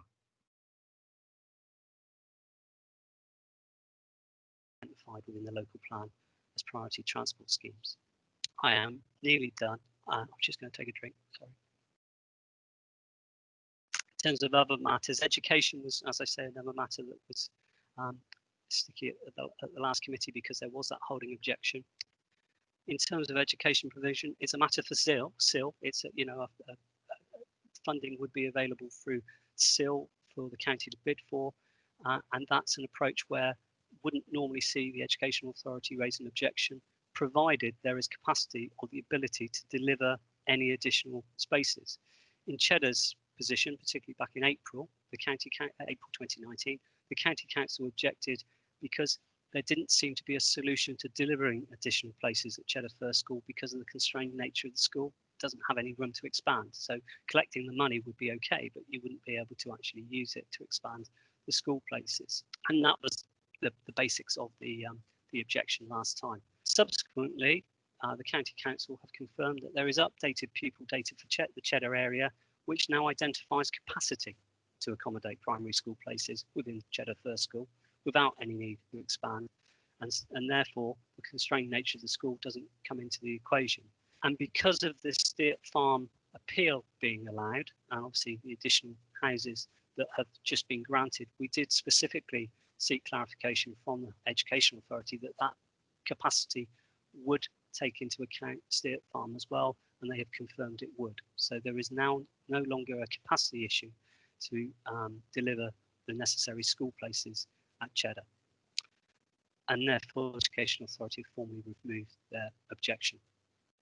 In terms of other matters, affordable housing, as with brownfield sites, the 15% affordable housing requirement is in line with our requirement. Additionally, along with the other applications, we will be seeking a local priority element to the requirements for the Section 106, which is in line with the Cheddar Neighbourhood Plan. The flood risk element, it's flood zone 1, so therefore low flooding, although there is some risk of surface water flooding. there, members will have picked up from the report that the lead local flood authority aren't raising an objection, but they do feel there might be some opportunities for SUDS development at the reserve matters. So we've conditioned that, so that is still an issue that could be addressed through that process. The key thing which the LLFA are happy about is that discharge rates would be at greenfield rates rather than brownfield rates, so there would be betterment secured through that. In terms of biodiversity, as I said before, the HIA remains relevant, and there are a number of ecological conditions that are suggested in the report. And an opportunity for biodiversity gain is recognised from the site because there is space to put environmental improvement on the site. As I say, at the moment, it is an existing development site. It's not a greenfield site, so it does have a different benchmark, and there is an opportunity through the master plan works and design codings to secure some biodiversity benefit and gain, and the conditions will hopefully secure that. And because it's obviously an ongoing issue at the moment and becoming more and more relevant, the county ecologist has confirmed the site is not hydrologically linked to the Ramsar site, so it won't fall foul of the ongoing nutrients issue that some parts of Somerset are being affected by. In terms of impact on neighbouring properties, layout matters obviously are considered subsequently reserve matters. So to sum all that up, and apologies, it was a long report and a long presentation. The recommendation is to grant outline planning permission subject to a section 106, which will look to secure 15% affordable housing, on-site provision of children's play space and maintenance arrangements, highway improvements including traffic calming measures, connection to the Strawberry Line and the pedestrian and cycle improvements, a contribution to the Magic Roundabout, a contribution to sharpened playing fields, landscape and ecological management plan, and a travel plan framework, and obviously the conditions as set out within the report and corrected through my update. Thank you, Chairman. Thank you very much. Members, we do have a number of speakers on this, and I should just mention at this point, we had a slight IT glitch also with the speakers list. So there is a fourth speaker who will be addressing us, Clive Panshow from the Parish Council. So he will be coming on second on the speakers list. But if we start with Mr. Colton, please, could you just enable your microphone and just confirm that it's working, please?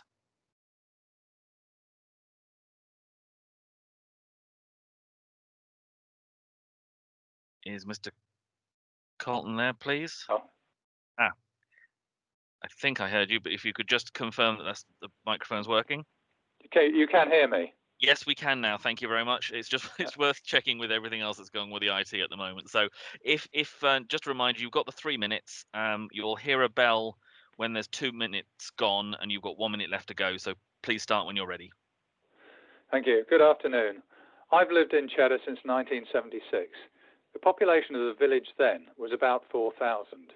It's now 6,000, and with housing developments already approved, it will be over 7,000 by the end of the decade.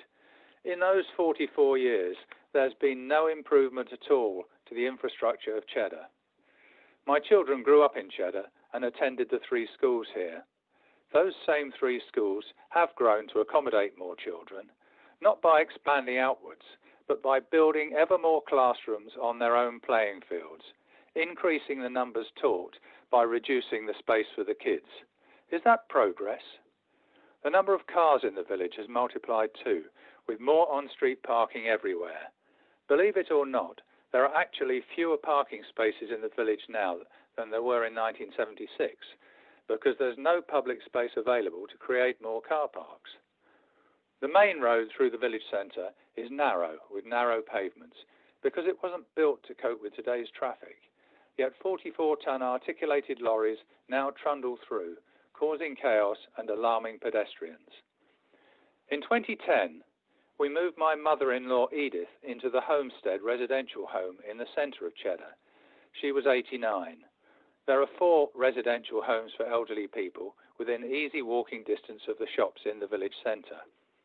The residents have to negotiate the narrow pavements, some with sticks, some with walking aids, and it's just as difficult for pushchairs and buggies.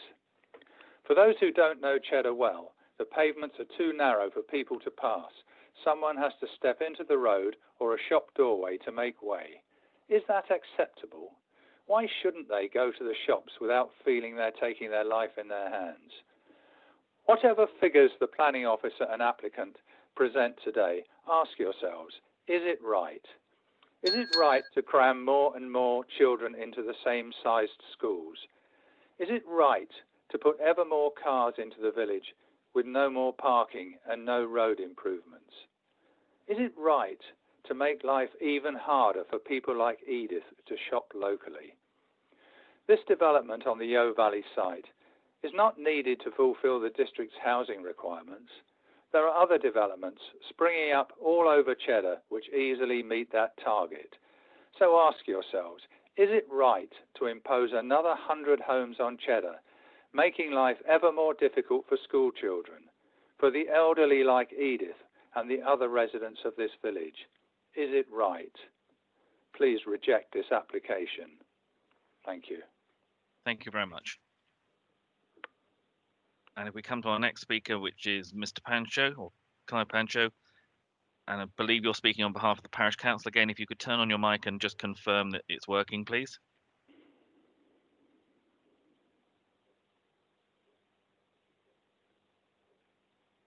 Hello, is Mr. Pancho there?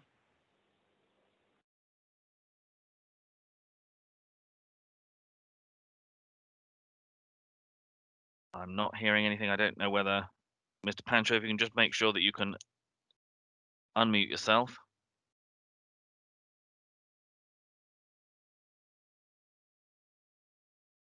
If not, I think we're going to have to move on to Councillor Finneran. And if Mr. Pancho comes in, I'll take him after Councillor Finneran. Councillor Finneran, are you able to unmute yourself? Yes, Chairman, I'm able to unmute. Yes, Thank you. or That's breathe brilliant. again. Okay, so again, as you know, you've got 3 minutes. Yes. And you'll hear Layla's bell when there's a minute to go. Start when you're ready. This application site, the second allocated in Cheddar's neighbourhood plan for employment, is now being recommended for residential by the case officer. 6 years' work on the Cheddar neighbourhood plan hangs in your hands. The case officer is saying that because the local plan was adopted after the neighbourhood plan, it should take precedence. However, MPPF paragraph 30 states, once a neighbourhood plan has been brought into force, the policies it contains take precedence over existing non-strategic policies in a local plan covering the neighbourhood area where they are in conflict.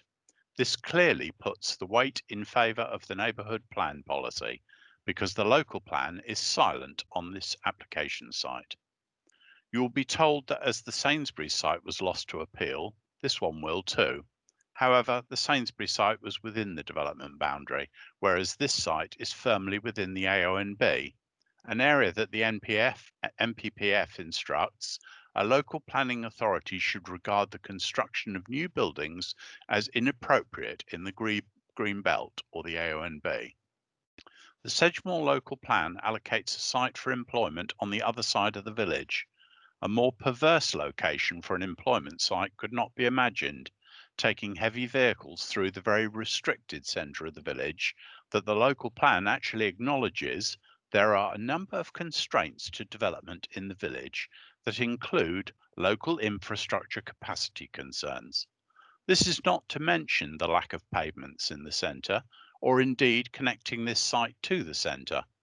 There is mention of a proposal to place a footway across the magic roundabout, mixing pedestrians and 44-ton quarry trucks. This despite Section 106 funds having been requested to change this into a full roundabout.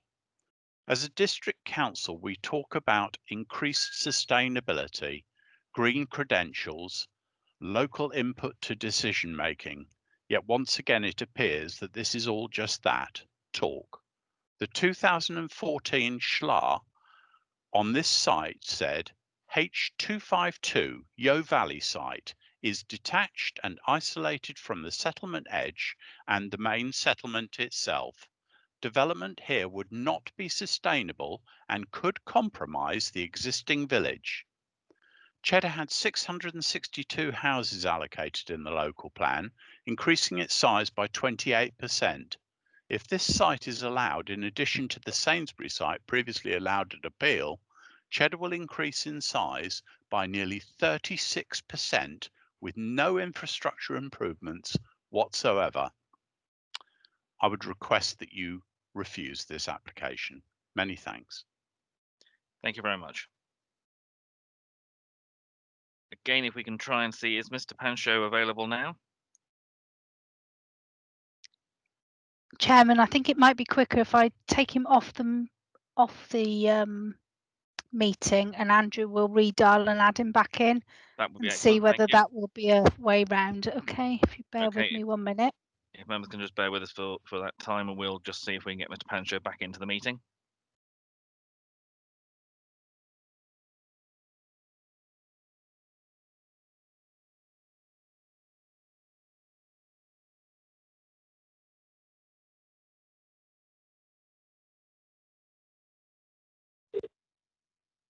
Hello.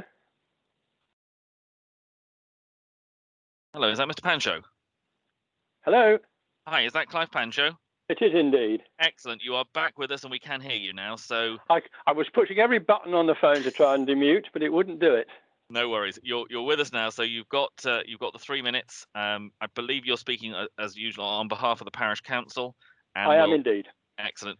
You'll have 1 minute to go when you hear the bell. So start when you're ready, please. Thank you.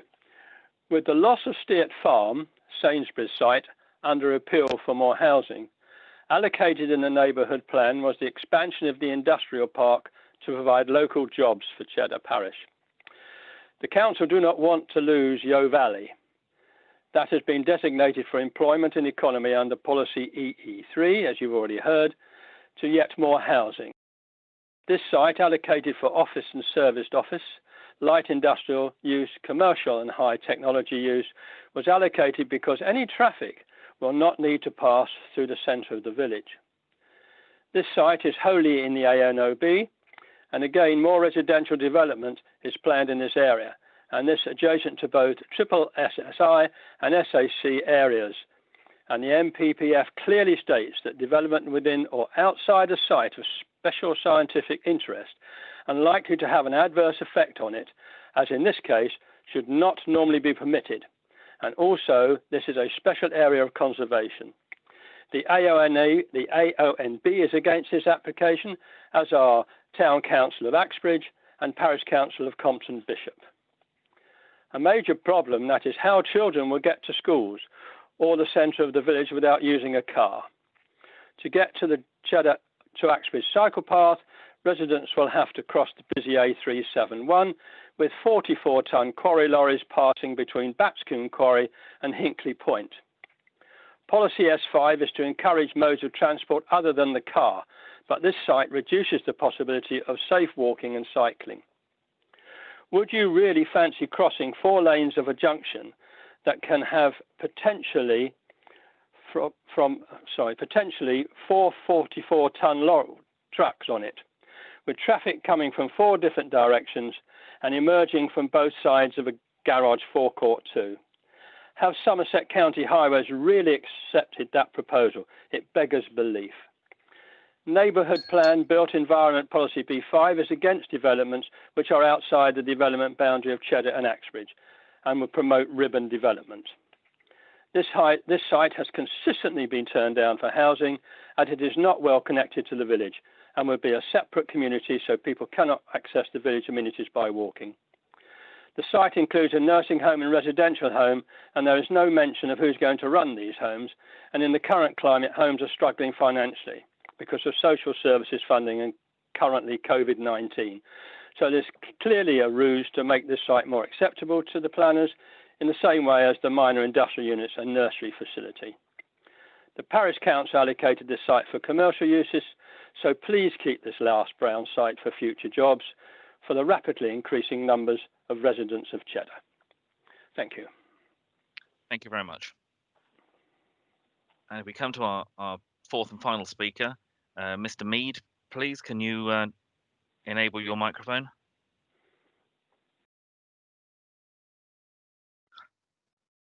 Here's Mr. Mead there, please.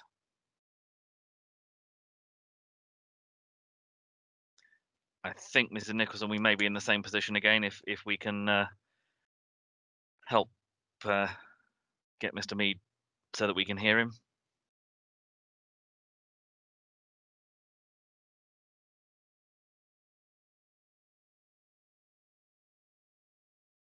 I'll delete him again, or I'll take him off the meeting and ask Andrew to dial him back in again. Thank you very much.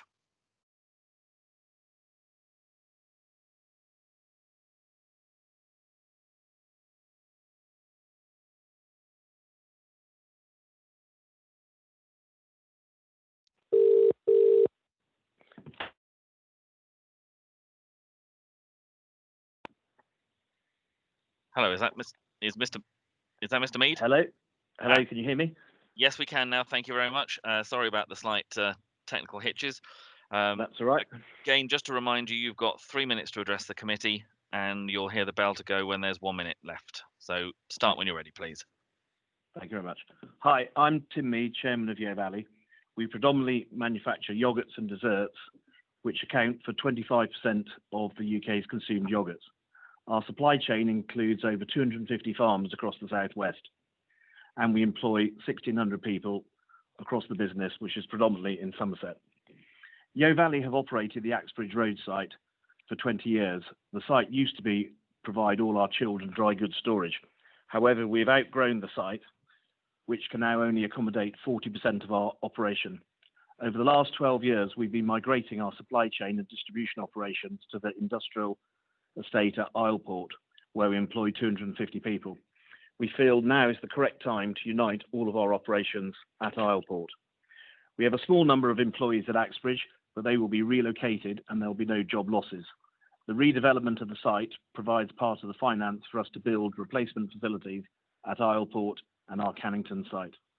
This is the second time you have heard this application, and since April 2019, our team have engaged directly with the officers of both Sedgemoor and Somerset County, as well as having a number of meetings with Axbridge and Cheddar Parish Councils to provide solutions to all the questions that were raised back in 2019.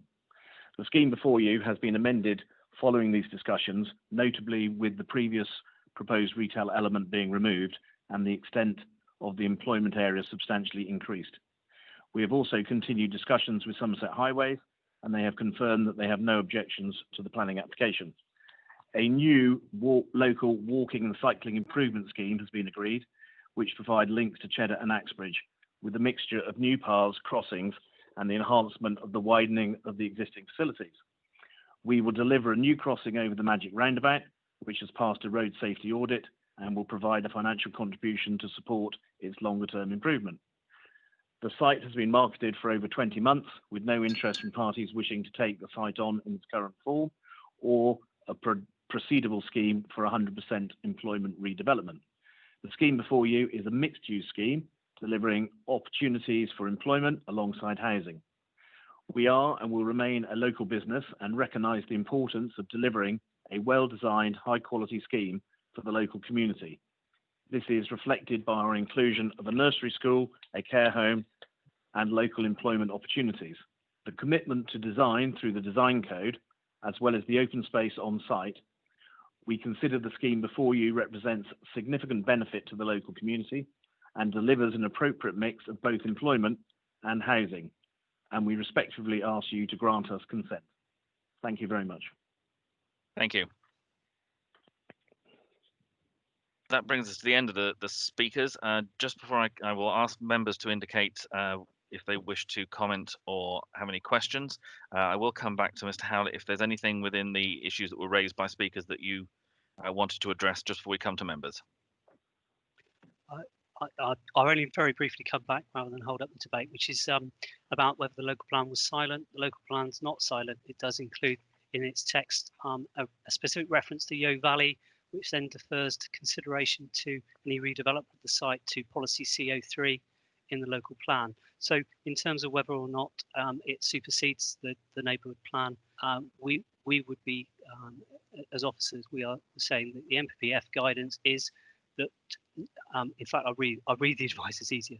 NPPF paragraph 30 says, once the neighbourhood plan has been brought into force, the policies it contains takes precedence over existing non-strategic policies in a local plan covering the neighbourhood plan area where they are in conflict, unless they are superseded by strategic or non-strategic policies that are adopted subsequently.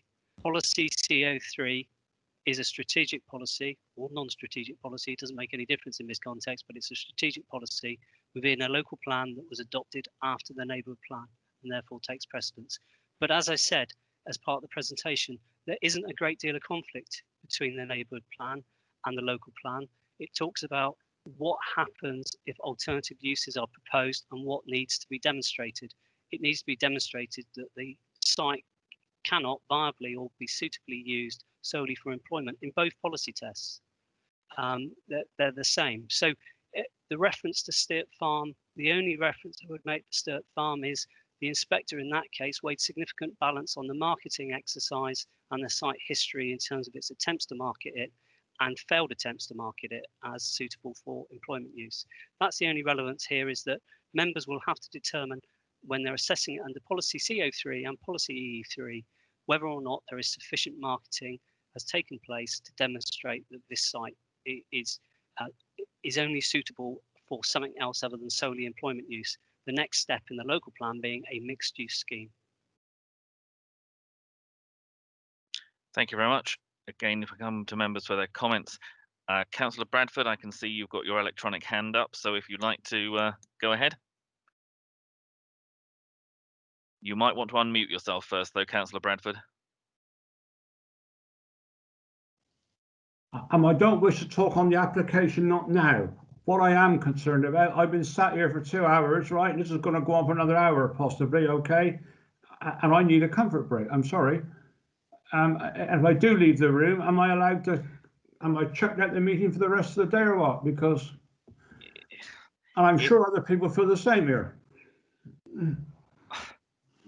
Sorry to put me in that position.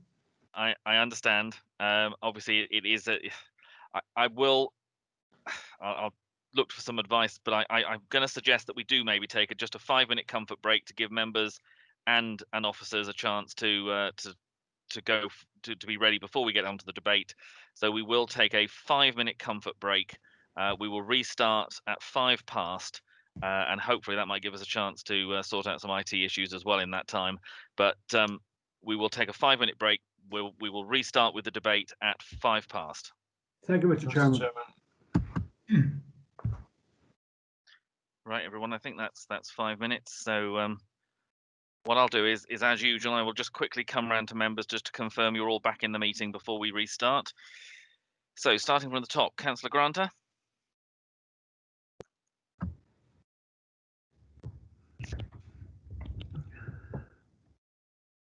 Okay, moving on down, Councillor Glassford. Present. Thank you. Councillor Pearce. Yes, Chairman, I'm here. Councillor Gibson. Yeah, I'm here, thanks. Thank you. Councillor Scott. Yes, Chairman, I'm here. Councillor Hendry. I'm still here, Mr. Chairman, thank you. Councillor Facey. Yeah, with you, Rob. Thank you. Councillor Murphy. I'm with you, Chair. Councillor Evans. Yes, I'm back, thanks. Councillor Kingham. Here. Councillor Bradford. I'm on mute.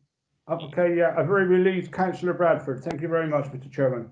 Thank you. Councillor Bolt. Present. Councillor Perry. Yes, here. Councillor Grimes. Yes, Chairman. I'm here. And Councillor Granter. Is Councillor Graham Granter with us? Yes, sorry, Chairman. Just about. Thank you. Terrific. Thank you. Right, that's all members present. So if we then move on to members' opportunity for comments and questions, please. I think, again, we'll have to go with the raised hands at the moment because I'm not convinced the chat is working. So if anyone has any comments or questions, would you please indicate? Councillor Grimes.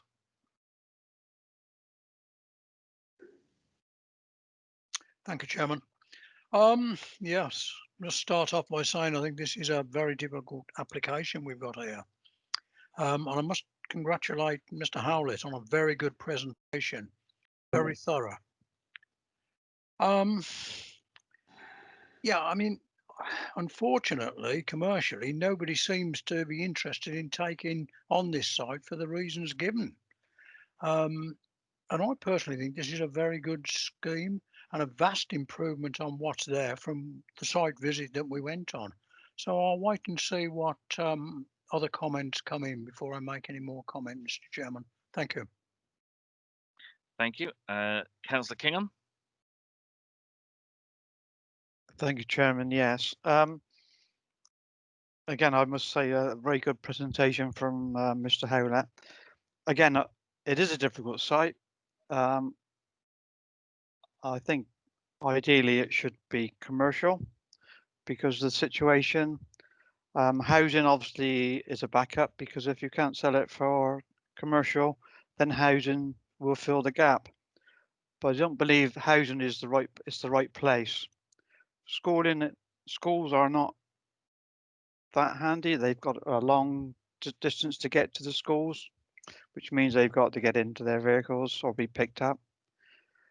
Admittedly, there's going to be some roadworks to help improve that situation, but that is for primary schools. Where would the secondary school pupils go? There's the only one. There's one in Cheddar, which is the Kings of Wessex. Not sure whether that is would be sufficient to take extra numbers.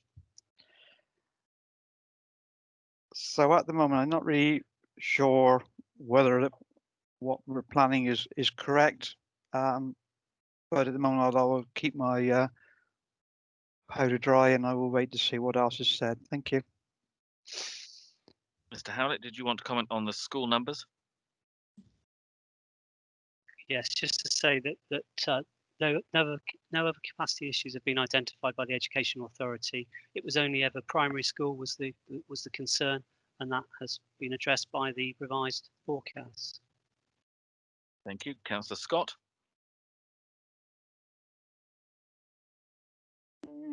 Yes, thank you, Chairman. Yes, this is an extensive report bringing forward the reasons why this should be acceptable. And I congratulate the officer on doing that. I wasn't privy to the first discussions. But I question why Sedgemoor will allow or would allow an urban development to happen within the ANOB between two settlements outside the settlement boundaries. And after 2 years of deliberations and the local plan coming forward, still the three local parishes, the ANOB partnership, the Mendip Society, Natural England, and indeed our own SDC landscape officer has commented, and they object to the scale and density of this development. NPPF Para 172 requires that the local planning authority to give great weight to scale and extent of developments in ANOBs. So, in my opinion, this is an overdevelopment of site, an urban development in a countryside location. So, Mr. Hewlett said that, okay, it's a 30% brownfield site and 24% of that will be developed. But it includes the large tarmac areas, and I think there's a green area in the front that's due to be developed. But it's not only that, you know, you're talking about percentages, but what is actually going to come from this development? 100 houses, how many people are going to live in 100 houses? That could be anything from 100 to maybe 500 people just in those houses. And also you've got a care facility, which is looking after 75 people. And also they say that might provide 100 people to be employed there. So you've not only got people living there, you've got people coming in and out who are employed. The Victorians would love this kind of development because that's what they did. They built a situation and they housed people around them. But unfortunately, our lives have moved on since then, and we're trying to reinvent the wheel here. Also, do you actually know that Cheddar Road? It is like a racetrack. It's been like a racetrack since lockdown. We've had lots of trouble. You have a bypass that's got a 60-mile-an-hour limit. just along the road, and people use that like a racetrack. The bit of road between Axbridge and Cheddar there is 40 miles an hour going down to 30 miles an hour. There's also, the road is straight and it dips. The actual development is on a bit of a blind bend. And, you know, I think it's an accident waiting to happen. By reducing the speed limit to 30 miles an hour, I'm not sure that people will actually abide by that. They certainly don't in the other roads locally. And having 3 crossings over that road is just going to be, like I say, a disaster waiting to happen. Also concerning me is by having a crossing over the magic roundabout bit, are you not then jeopardising actual improvements to this junction? Because that's what's needed, is improvements to that junction. And I think by having a crossing out, you will in fact jeopardise a future improvement there. So I'm not very happy with the scale of this development. I'm not saying that I wouldn't accept some development there. A mixed use development is great, but it's just the size and scale is totally wrong for this position. Thank you. Thank you. I've got Councillors Bradford and Councillor Revens. So Councillor Bradford. Thank you very much, Mr. Chairman. First of all, I want to congratulate Stuart on a presentation like that. Like I got it takes from taking in all these things. It really does. We were listening there for an hour and a half, and to absorb some of that, it takes a lot to do. I think, to be perfectly frank, I'm not going to be negative at all about this. Okay, I reckon it's an ideal site for residential homes rather than development, to be perfectly frank with you. And you've got a lot of development going on down in Cheddar anyhow. You haven't got no more schools been planned, etc. for this, and the road works aren't going to be improved that much, and you've got a very close to that junction, which seemed a bit of a problem when we had a site visit there, to be frank, that junction there, and it might inhibit making a real good job of that junction. If I had it for sale, possibly I would do it on a scaled basis. I would put the care homes in first and just sit tight and see what happens, because with all this development going on within Cheddar, you're going to have a lot more people looking for homes, and if the system carries on the way it is, you know, it's going to be oversubscribed. I wouldn't want to be putting too many houses on that particular site. I sort of thought that when I walked around, and that would go a long way to appeasing the ANOB, possibly, because it's got a big issue in all these developments now, where it's the Quantock Hills, the Mendits, they all have a tremendous say in what's happening, and we have to listen to what they got to say.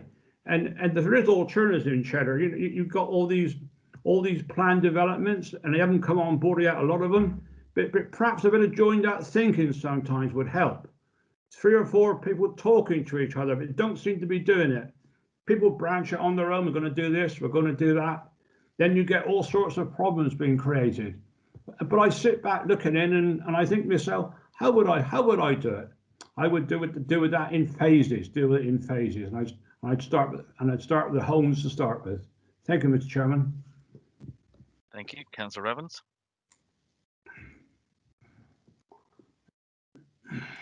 Thank you, Mr. Chairman. Yeah, I'll just echo the comments about Mr. Hewlett's exceptional marathon presentation. It was of considerable quality, but also to mention the public speakers as well. They only get 3 minutes and have to be pithy, and I was very impressed by Mr. Pancho and Councillor Finneran as well in their comments. So I thank them for their contributions this afternoon.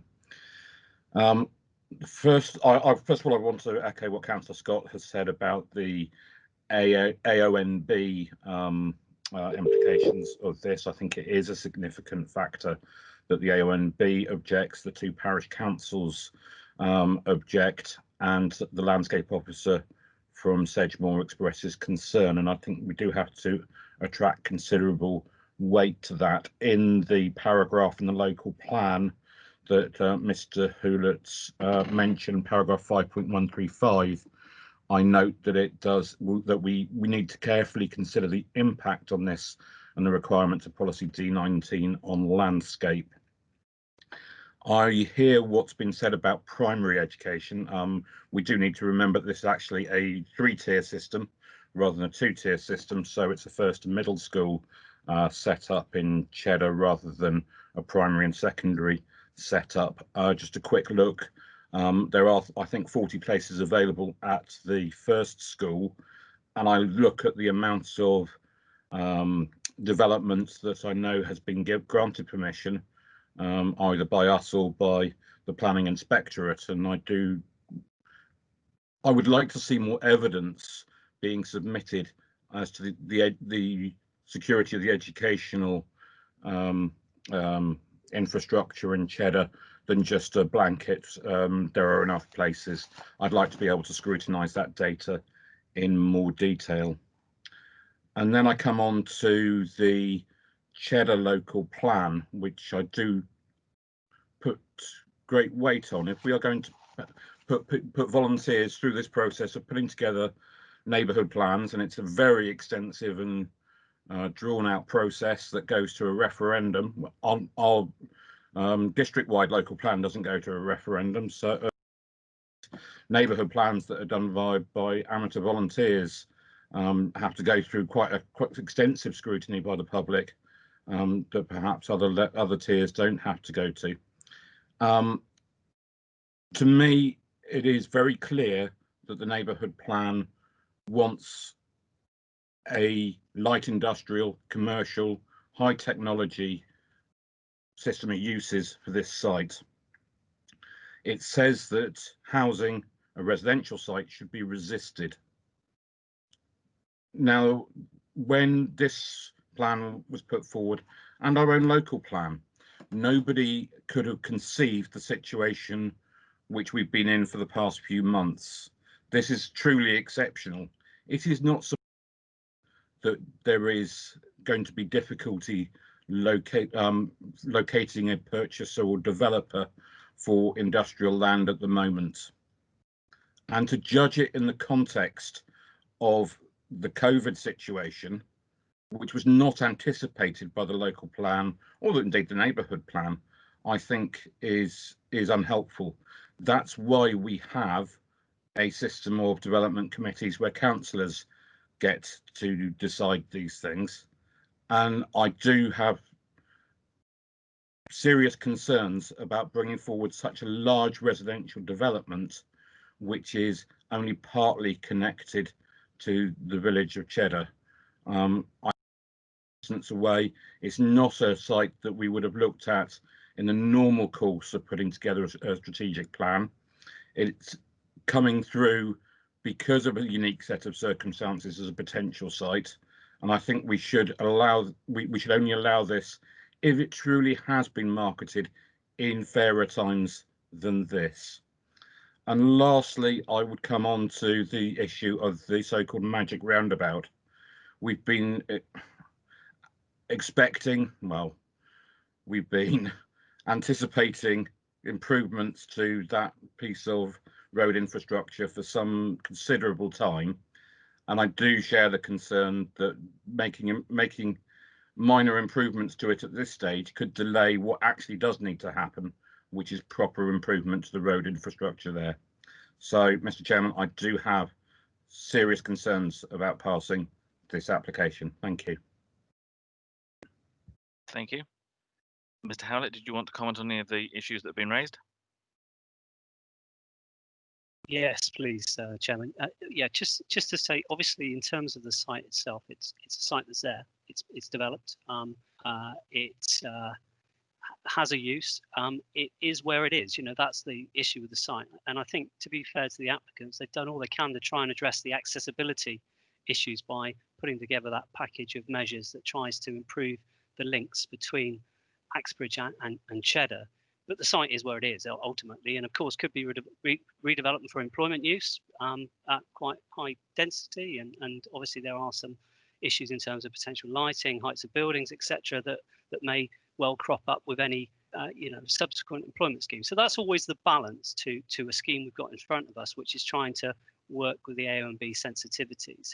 I think what I would say is, in terms of the conflict between the improvement works and the magic roundabout, I've again a great deal of sympathy for the applicant, because I think the applicant position with the Highway Authority was very much, we quite happily contribute to the magic roundabout feasibility, which they are doing as part of the Section 106.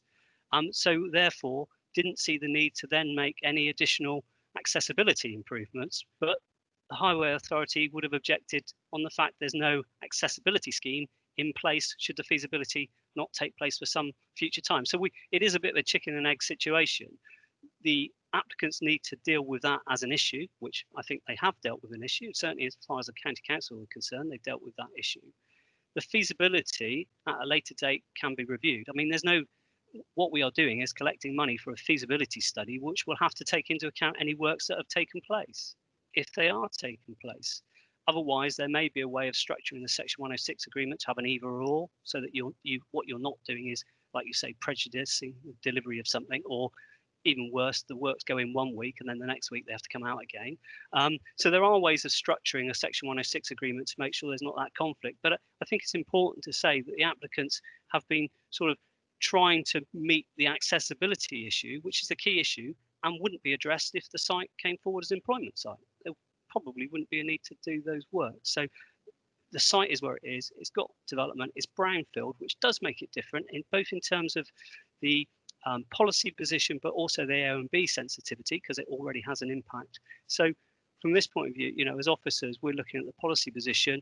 Policy does lean us towards policy CO3 and the consideration of it. Policy CO3, as I say, same as the EE3 in the neighbourhood plan, is this site suitable or viable for solely employment use? And based on the information that we've received today, over 20 plus months of marketing, it would suggest it's not. Thank you. Any other comments or questions from members? Councillor Scott. Yes, thank you, Chairman. Could I just take up something that Mr. Hewlett's just said about the road improvements? I was under the impression that those the scheme that came forward was put forward by the Highway Authority rather than the developer. I wonder if he could confirm. As part of the application, dealing with the application, obviously the accessibility issue was flagged by the Highway Authority to manage that issue, i.e. provide accessible links between Cheddar and Axbridge. The developer has worked with the Highway Authority to identify a package of improvements.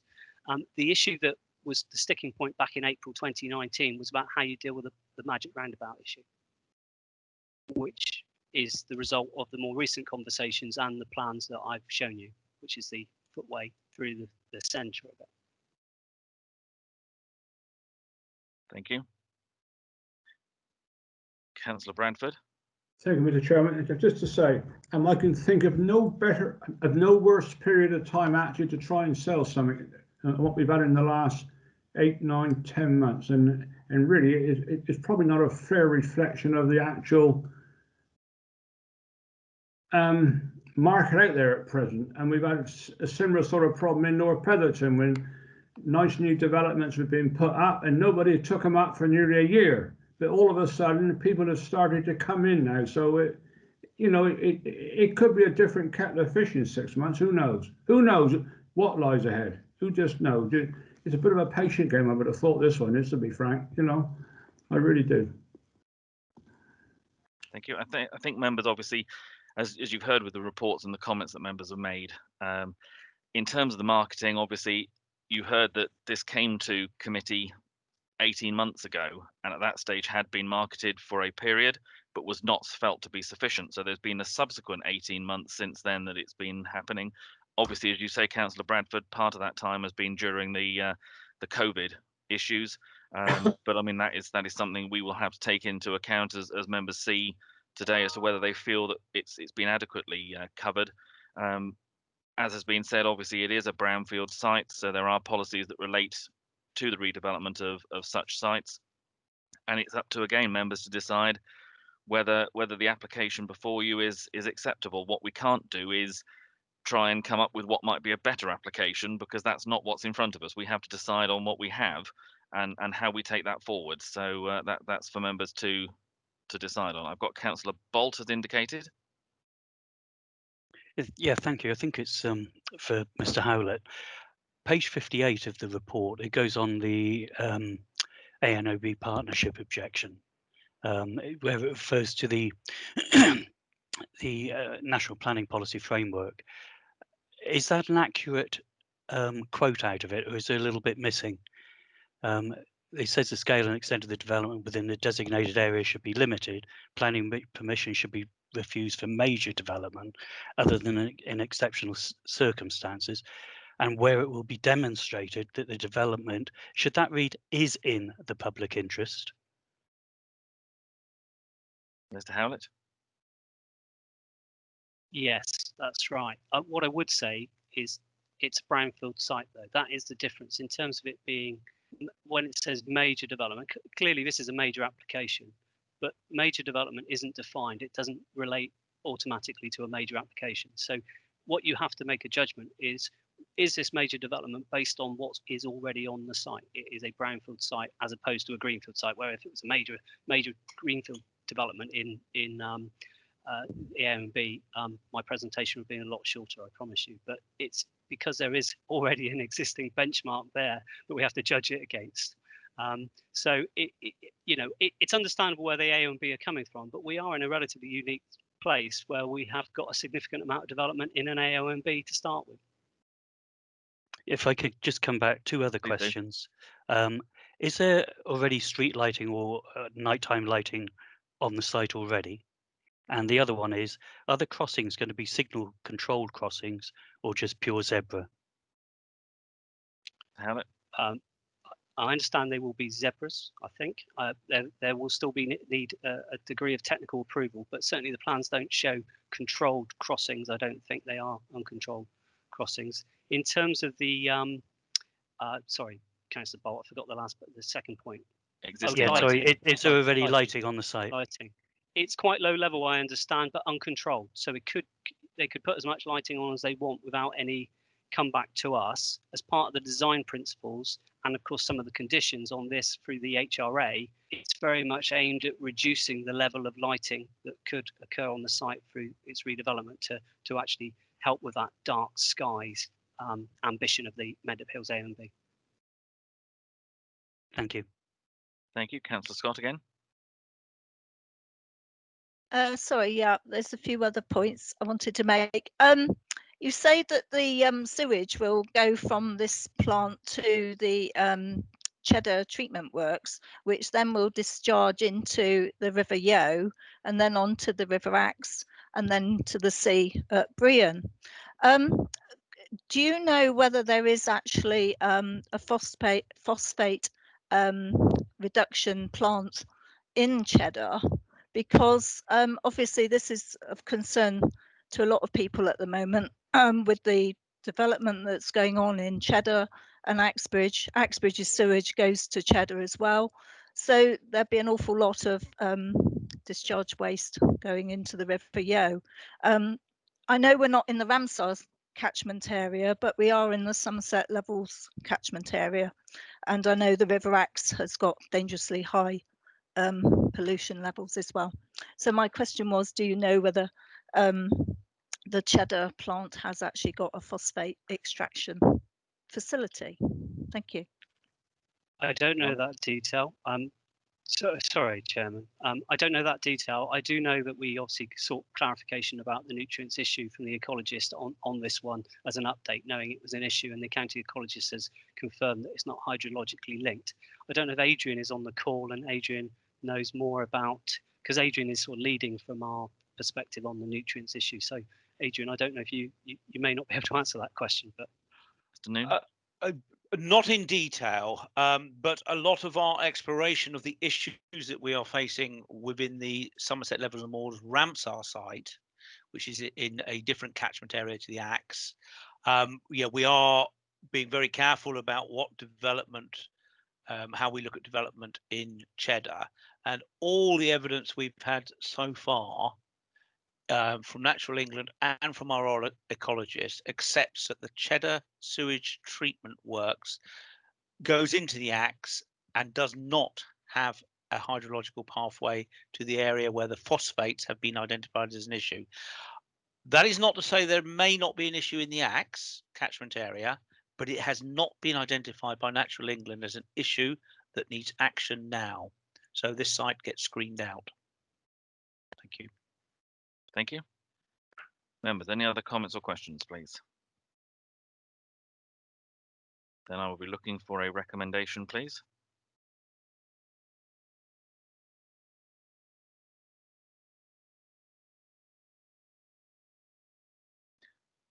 I'm not seeing any recommendations at the moment, so in light of no recommendations coming forward, I will move from the chair the recommendation of the officers. And I'll wait to see whether that's seconded or an alternative recommendation comes forward. Councillor Evans, you flashed up and then you flashed off, so I don't know whether that was intentional. Councillor Evans. I don't know how to take my flashing, Mr. Chairman. Yeah, I was just trying to work on some phrasing for a proposal as you were speaking, and you made your proposal. Yep. I'm quite happy to have a stab at a proposal if you would like, or I'm quite happy if somebody seconds yours and we'll see what happens. Okay, no problem. Councillor then we've got Filmer, have you yes, picked up Councillor Filmer? Have you picked up Councillor Gibson and Councillor Grimes now? I've got Councillors Granter and Grimes showing up on the hands at the moment. So no, on the chat, Councillor Gibson came in first. Okay, let's go there then. Councillor Gibson. I guess I just want to say it just seems like this is just waiting to be sold off for something. Like, why can't it just be not sold off? Why can't it just be returned to something else? Why has it got to be something? That's all I want to say, really. It's like this is just struggle that you've got this. It's brownfield, so it's got to be something. There was something there already, so it's got to be turned into something. Why can't it just be left alone? I guess it's just because they want to make money out of the site, whoever owns it. It's just my point. Thank you. I've got Councillor Granter. Yes, Chairman, I think you put forward a proposal for accepting the officer's recommendation. After all this long debate and everything else, I would like to second that motion, please. Thank you. Okay, thank you. I've got Councillor Grimes. Thank you, Chairman. I was going to do the same as I said when I spoke earlier. I think this is a good application, and it's not perfect by any stretch of the imagination, but I think we are where we are, and I think it, generally speaking, it is a good application. Thank you. Chairman, can I interrupt, Mrs. please? Lehman, yes. Can we just confirm that this is with the updates? Yes, certainly with the as amended by the officer's report. Yeah. Thank you. Okay, and then I've got Councillor Kingham indicating. Yes, thank you, Chairman. Yeah, I would just obviously going to come in and second it to move it on, but Okay. Councillor Grimes has already beat me to it. Okay, I'm not seeing anyone else. Is there anyone else in the chat? Because as I say, Mrs. Nicholson, I can't see that. So yeah, that was me, Bob. But I was beaten to the vote for second. That's okay. All right. In which case, if there's no further comments from members at the moment, we have a proposition to grant permission as amended by the details from Mr. Howlett, proposed and seconded. I'll run through again with members, and if you can confirm that you've been present throughout the whole debate and discussion, and that you're either for, against, or abstaining. We'll start with Councillor Granter. Yes, thank you, Chairman. I can confirm that I've been present for the whole of the debate, and I am in favour of the officer's recommendation. Thank you. Thank you. Then I've got Councillor Glassford. Yes, thank you, Chairman. I've been present through the whole debate, and go along with the officer's proposals with the amendments.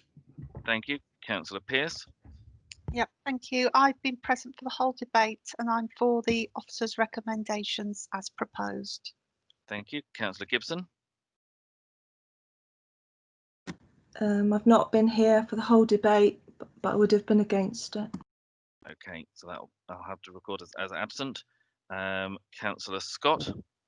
I can confirm I've been here for the whole debate and I'm against. Thank you. Thank you. Councillor Hendry.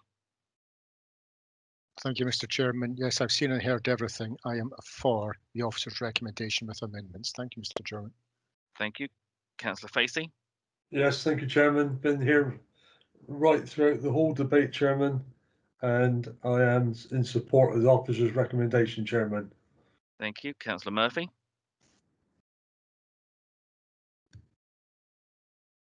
Thank you, Chair. I have been present for the whole debate and I'm against. Thank you. Councillor Rebbans. Thank you, Mr. Chairman. I've seen and heard the debate and my vote is against the proposal. Thank you. Thank you. Councillor Kingham. Thank you, Chairman. Yes, I've been present through the whole debate and I am for. Thank you. Councillor Bradford. Thank you, Mr. Chairman. I've heard and seen the whole of the debate and I'm abstaining. Okay. Councillor Bolt. I've been present for the whole debate and I'm for the officer's recommendation. And Councillor Perry. Yes, thank you. I am for the recommendation. Thank you. And just to confirm, you've been present throughout? Sorry, yes, I have. Yes, sorry. Excellent. Thank you.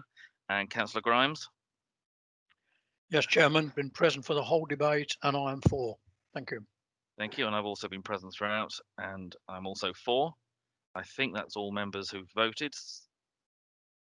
So, Mrs. Nicholson.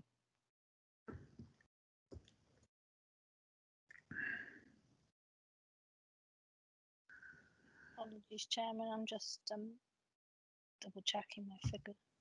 No problem.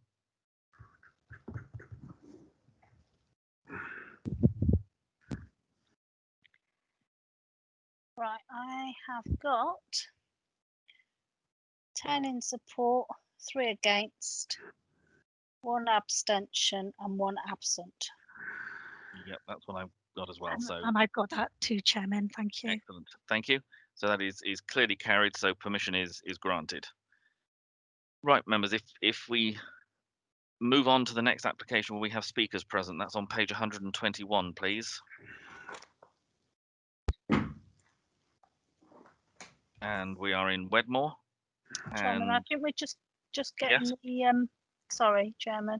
That's all right. We're just getting the speakers in. Is that likely to take a couple of minutes, Mrs. Nicholson? If so, I don't know whether it's worth just taking a couple of minute comfort break if members wish to. Just avail themselves of that while we're getting the speakers in. So we'll restart again in 2 or 3 minutes. But just if members need to make a quick comfort break.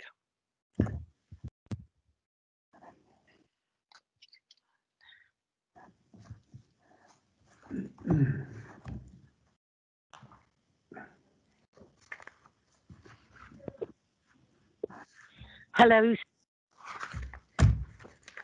Hello, is that Sue? Hello. Hello, Sue, can you hear me? Yes, I can. Hello, you're through to the Development Committee. The application will start in just a couple of minutes. So if you'd just like to hold on to the call there and the chairman will get you to speak after the officer's presentation. Thank you. Okay, thank you very much.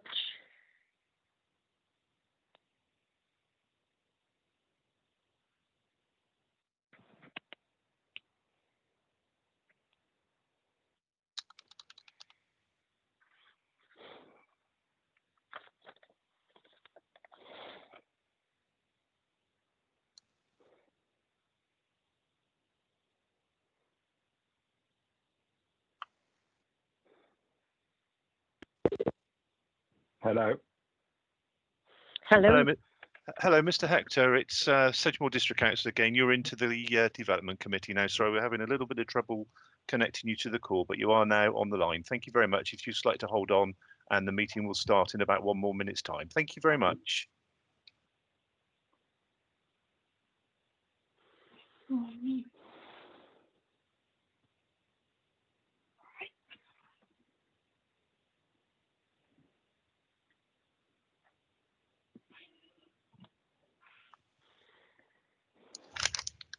Right, members, that's the couple of minutes, so we'll restart. I will just quickly again come around to members, make sure everyone's back before we start fully. Councillor Granter.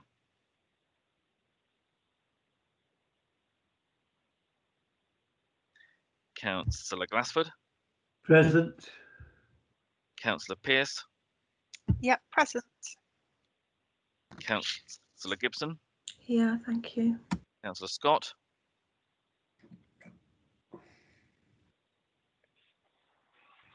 Councillor Hendry.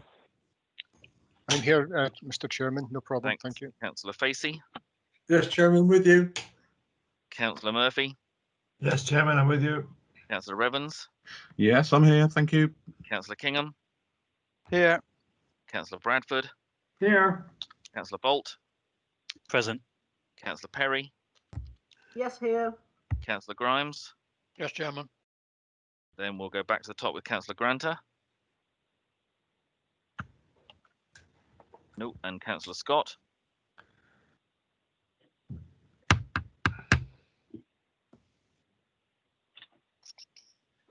Councillor Granter is showing on the list as being here, and Councillor Scott. Councillor Scott, I think. Councillor seems Scott to may have dropped out. disconnected. Yeah, I think so. Okay. Well, finally, one last try for Councillor Granter. Okay, I think we're going to have to restart. So we'll carry on, and hopefully, if Councillor Granter joins us, we'll be fine. Okay, I'm present, Chairman. Thank you. Oh, excellent. Thank you, Councillor Granter. Okay, if we move then to the application on page 121, we said it was within the parish of Wedmore. And Ms. Chorley, would you like to introduce this one, please? Thank you, Chairman. Yeah, I'll just start presenting. Bear with me. Hopefully you can see that now. Yes, thank you. Yeah.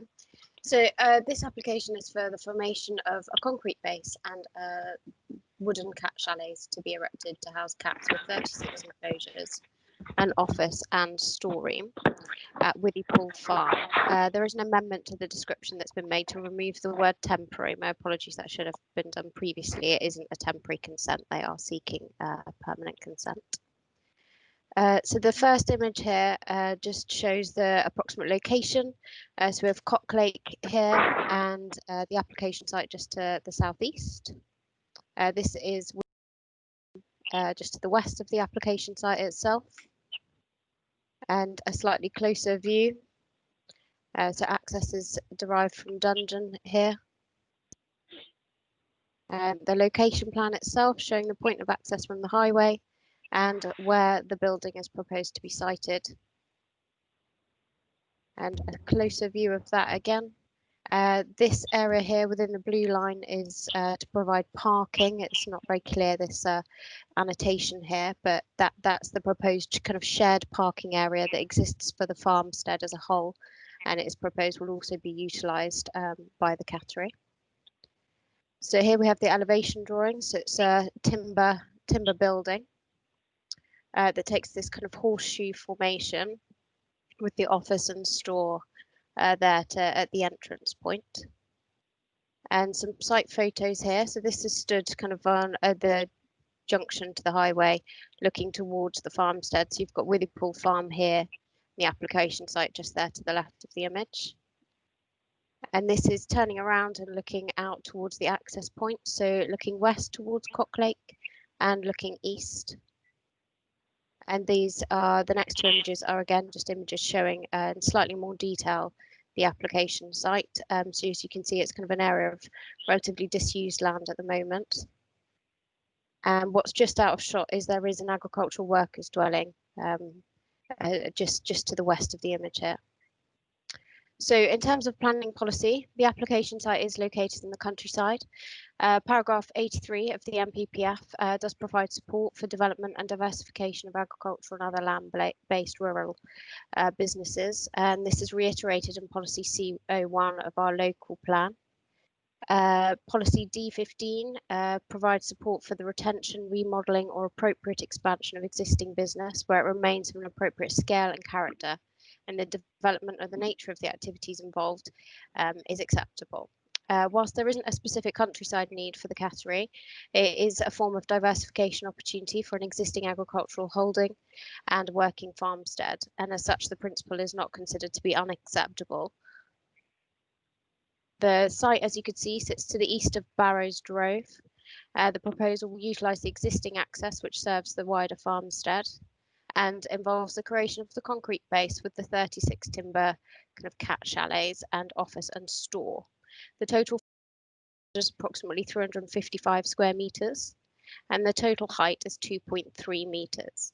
Whilst it is seen separately from the majority of the built form associated with the farmstead, as mentioned, there is an agricultural workers dwelling kind of just next to where the application building is to be sited.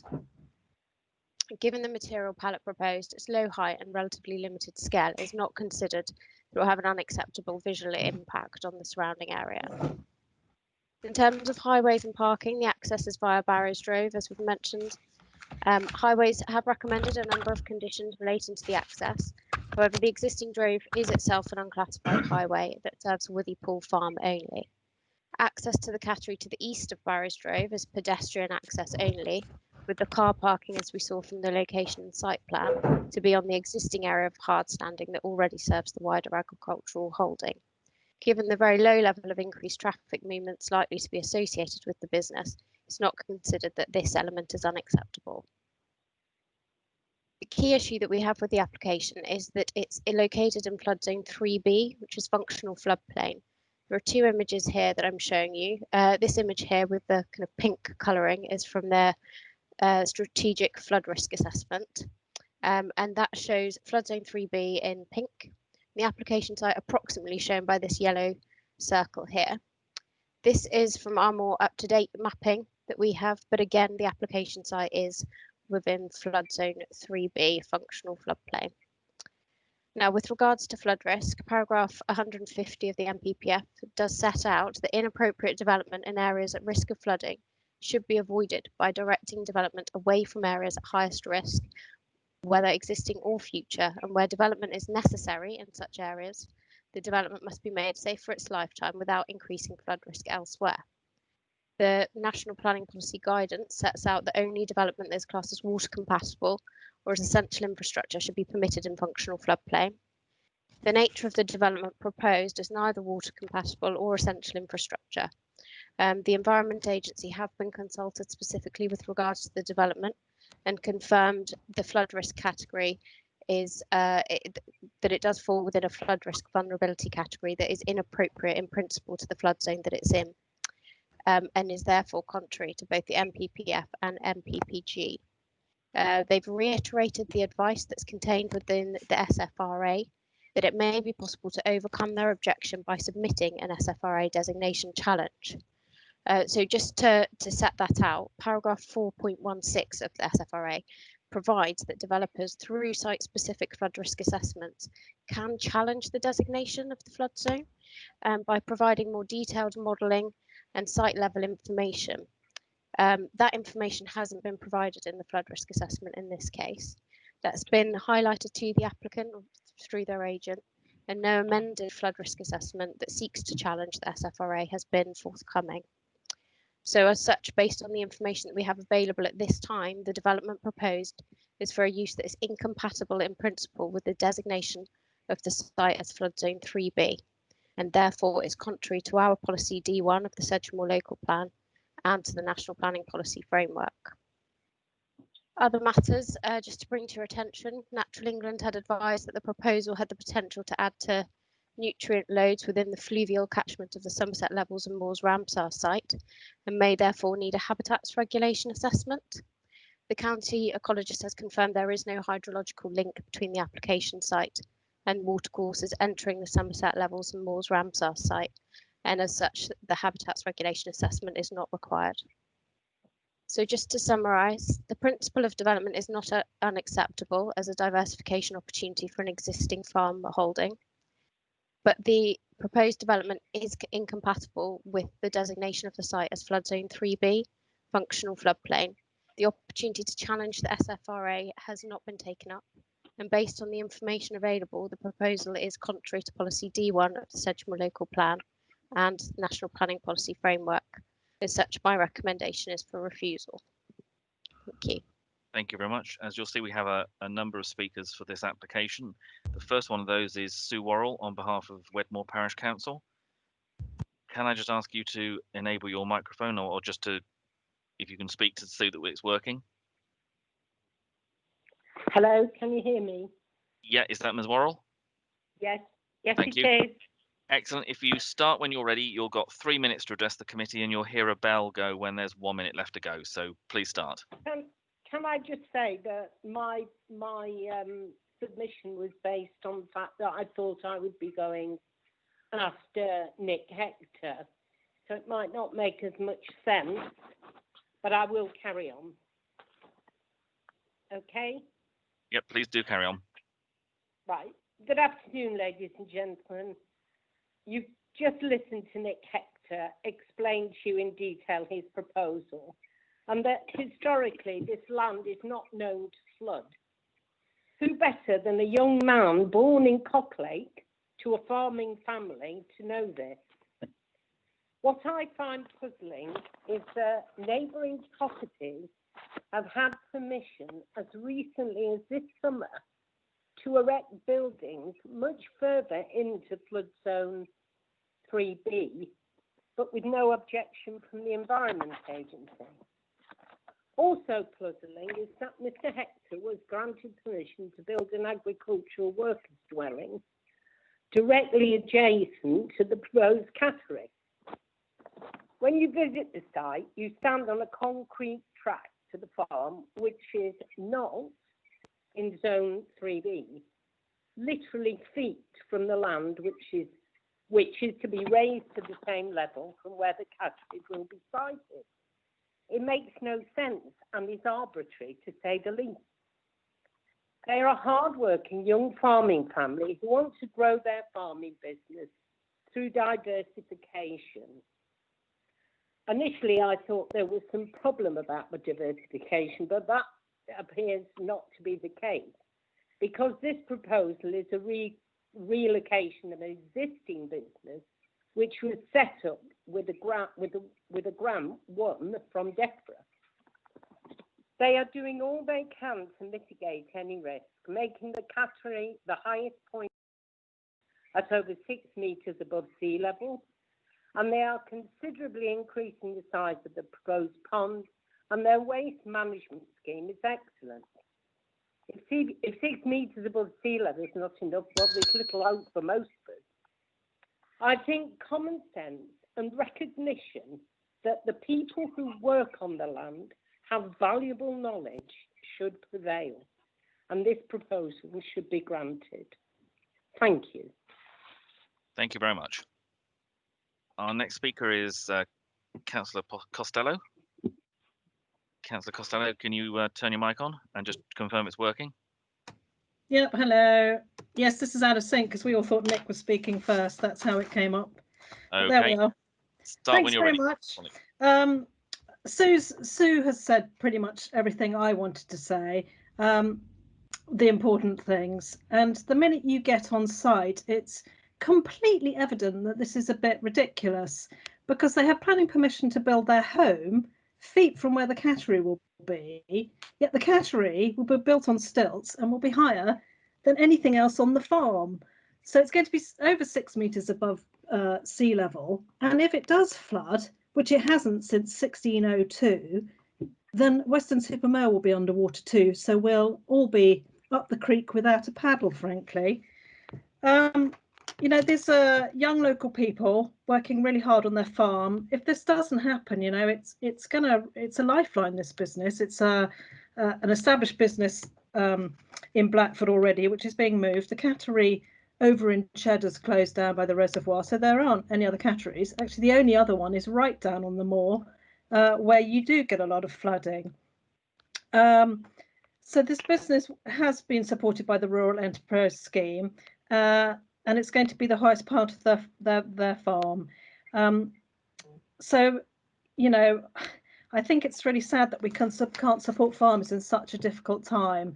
And like Sue said, you know, there's a building right next door which was allowed, which is further into the flood zone. You know, they're doing everything they can. They're not, you know, if there was any flooding, the cats would be the only dry things. Everybody else would be washed away. So I'd really like you to consider this, because this is a lifeline to this family's business. Without it, I don't know what's going to happen to them. Thank you very much. Thank you. Our final speaker is Mr. Hector. Again, Mr. Hector, if you could just confirm that your microphone is working. Hello, can you hear me? Yes, we can. Thank you very much. Start when you're ready, and you've got 3 minutes, and you'll hear the bell when you've got a minute to go. Okay, thank you. I'm sure that you're all aware of the struggles to ensure the survival of small farms these days. We have made the decision to diversify and buy a cattery as a going concern. This application is to erect the cattery on the existing farm in order to be on site to provide the services required. This diversification will bring in much needed income, help to support the existing business, as well as providing employment to local people. The only available site on the farm is situated to the east of the farm track. It is felt that keeping the cattery away from the working farm would eliminate any problems with health and safety. The site is right next to where we were given planning permission to build our house. It was brought to our attention that our planning application is situated in a flood zone 3B. However, after looking at the flood risk map, Appendix 1, you can see that the track that runs through the centre of the farm is not in a flood zone. We have had a topographical survey carried out on the area where we intend to build the cattery. This shows that the site is already at 5.85 metres above sea level, and when finished, the height of the cattery will be 6.1 metres above sea level. Therefore, the same height as the track that, according to the map, is not in the flood zone, and will therefore be the highest point on the farm, and the risk of flooding non-existent. As part of the approval for the house, a pond of at least 180 cubic metres has to be excavated.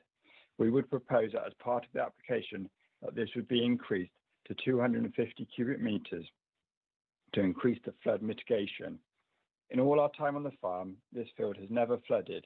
This includes the 3rd of October 2020, which was the highest rainfall in one day ever recorded, or the summer of 2012, the winter of 2013, which saw widespread flooding across large parts of the Somerset levels. Our neighbour has gained planning permission for an agriculture barn this summer on land further into the flood zone 3B than our site, and the Environment Agency were not even consulted. The same neighbour's site has been annotated in Appendix 1. It would therefore seem that the same application for a cattle shed would be approved, but not for a cattery, which I cannot understand. Mark Willits from the EA lodged an objection due to the location of the site. That does not mean that the application has to be refused. His objection can be overlooked. In conclusion, the field has never flooded. The site has been raised so that the finished level is higher than that of the existing buildings and farmhouse to ensure that the site will never flood. Other local applications of similar sized developments in the same flood zone have been approved without issue. This business is vital to the survival of our farm and livelihood. We cannot see no logical reason why this application should not be approved. Thank you for your time. Thank you very much. Thank you. Just before I come to members, if I could go back to Ms. Chorley, obviously the main issue here obviously appears to be the flood zone 3B, and the issue has been raised by a number of speakers about other developments nearby. I wonder if there's any information that you have on those?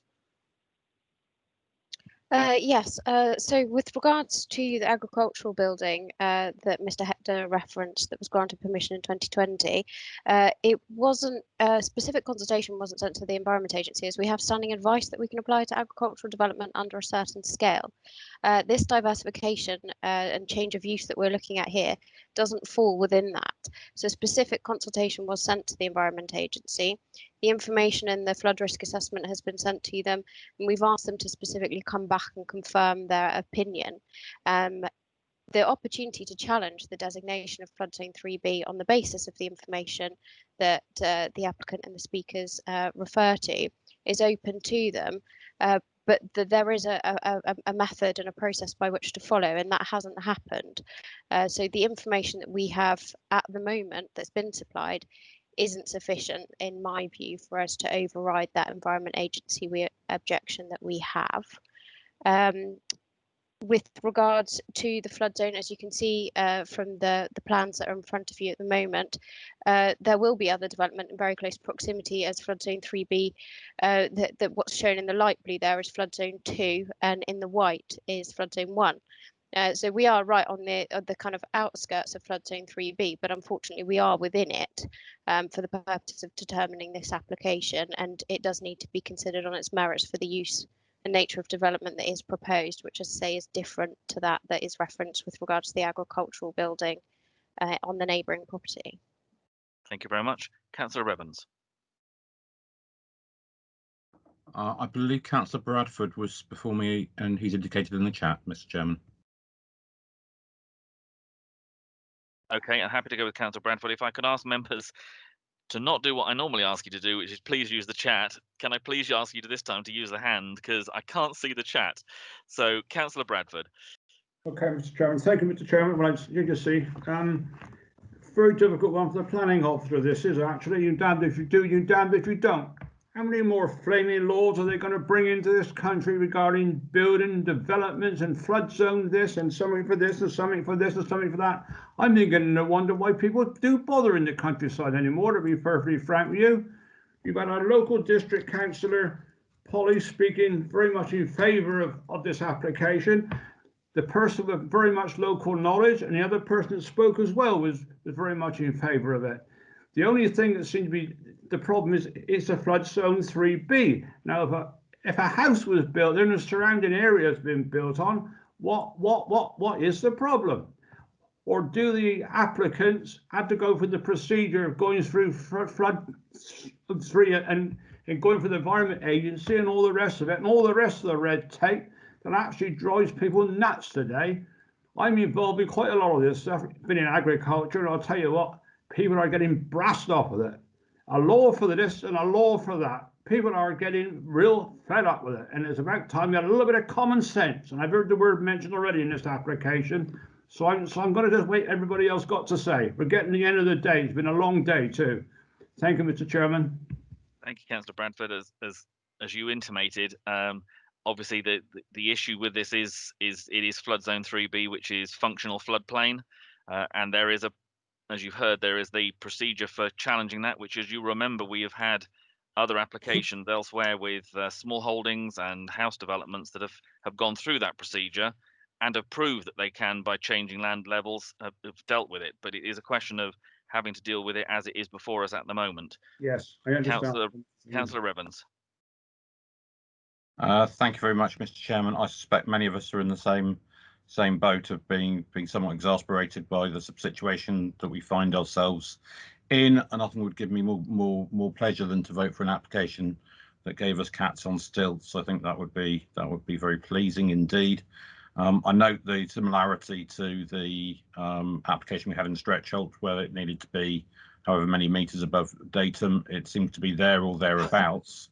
Can we defer this back to the officers pending a successful SFRA designation challenge, and hopefully this could be resolved? I'm quite sure that all members here would be happy to support this application if we can make it policy compliant by that designation being changed. Thank you. Ms. Chorley, to come back to you, would that be something that we could do to defer it pending sorting out the flood zone and going for the challenge to the flood risk assessment route? So the application's been in for some time whilst we've been working through kind of additional detail that was needed. When this issue has obviously, we've been working through this, and unfortunately there hasn't been a way forward at this time. What we had suggested to the applicant is that they considered withdrawing the application as currently submitted.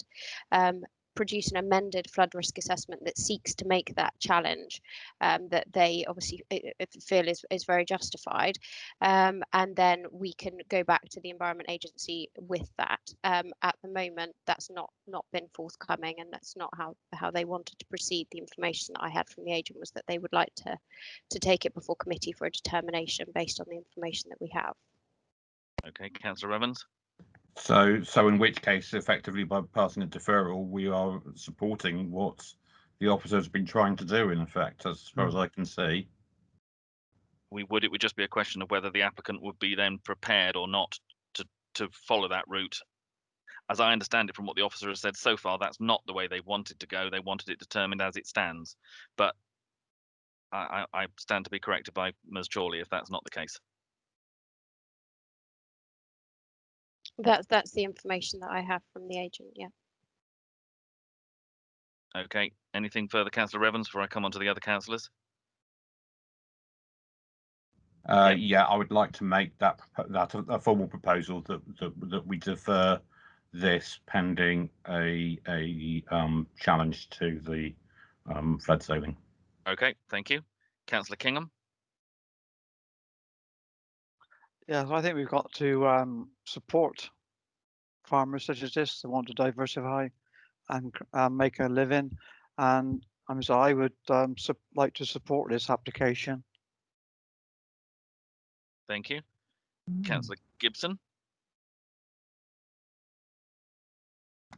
Yeah, well, no one wants to see a wet cat, and I think that cats on stilts is the way to go.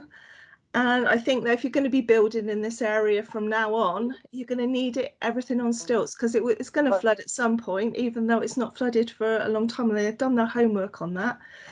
But I would definitely support this, and I think that diversing a farm to care for animals and to look after animals this way is a way forward. And I really want to see the cats on stilts, and I think that it should be passed, really. Thank you. Thank you. I've got Councillor Glassford.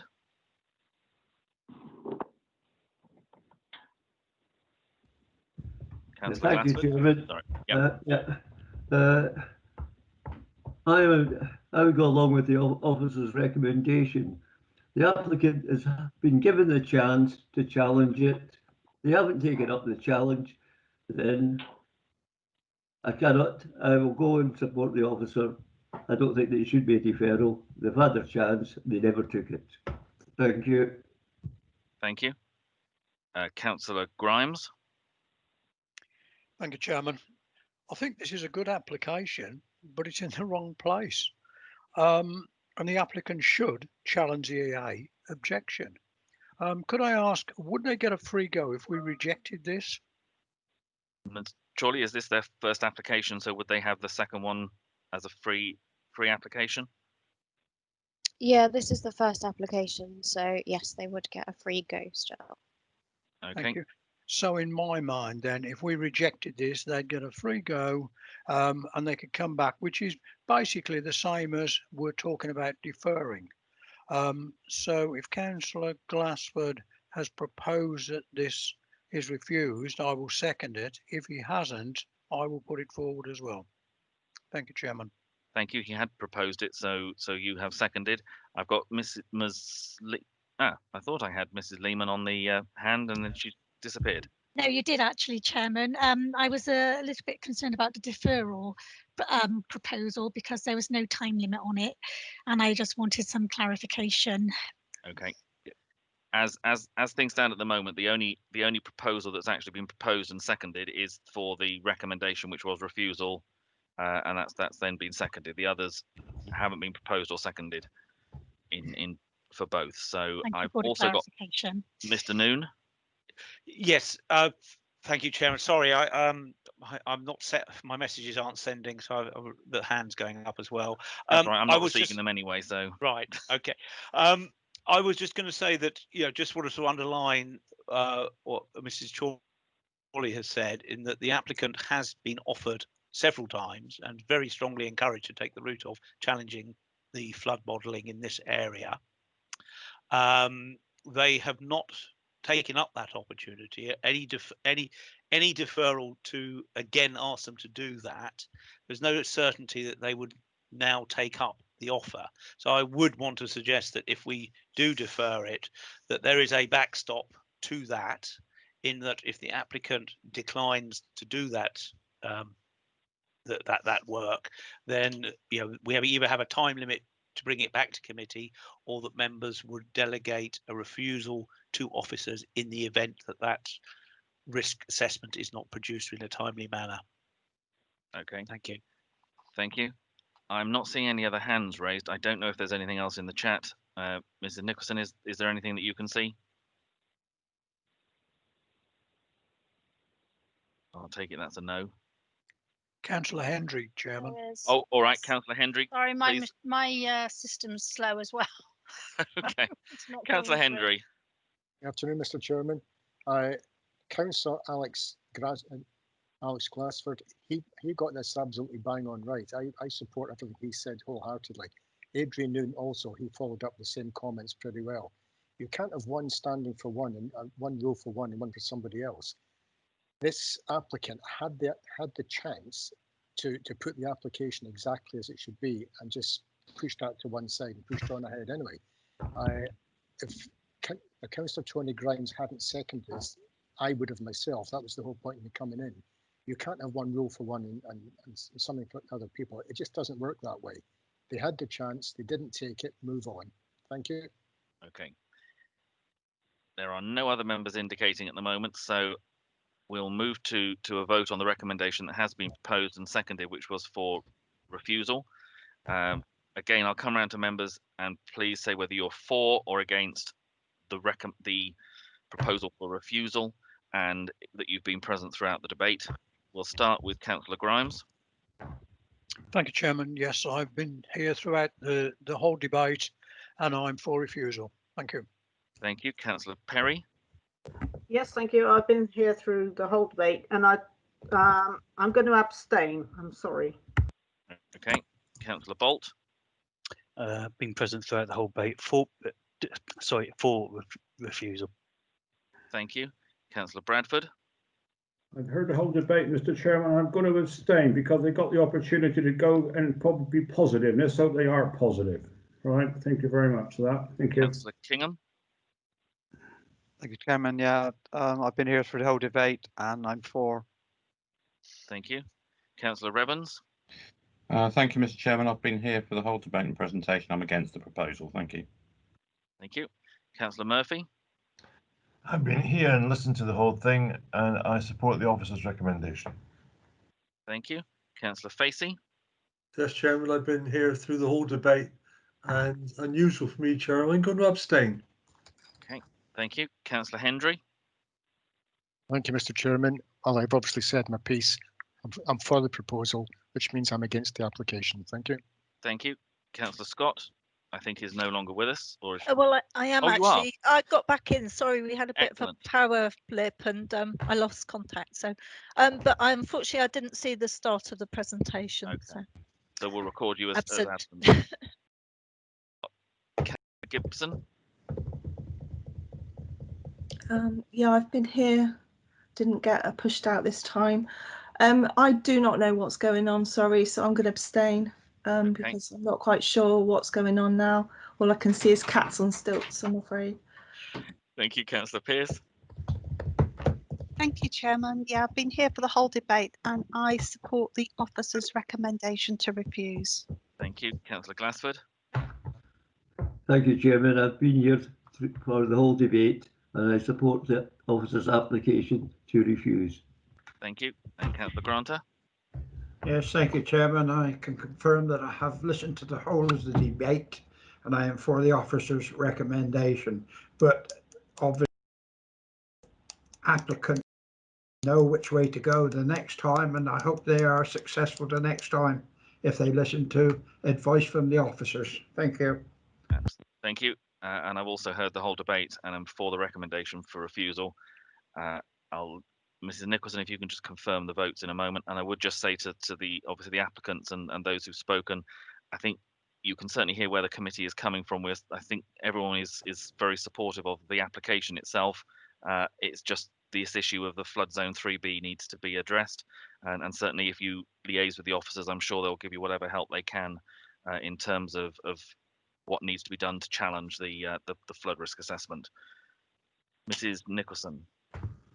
Thank you, Chairman. I have got 9 in support, 1 against, 4 abstentions and 1 absent. And I can confirm that, Chairman. Excellent. Thank you very much. So that is clearly the application at this stage is refused based on the flood zone 3B issues. Right, members, if we move on to the next application, which is on page 129, and we remain within the parish of Wedmore at Panborough. And Mr. Titchener, I think you're introducing this one, please. Yes, thank you, Chairman. I will just present the screen, bear with me.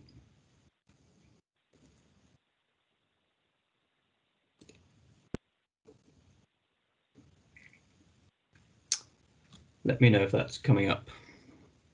We have a picture of you. We now have the cover screen. Okay, fantastic.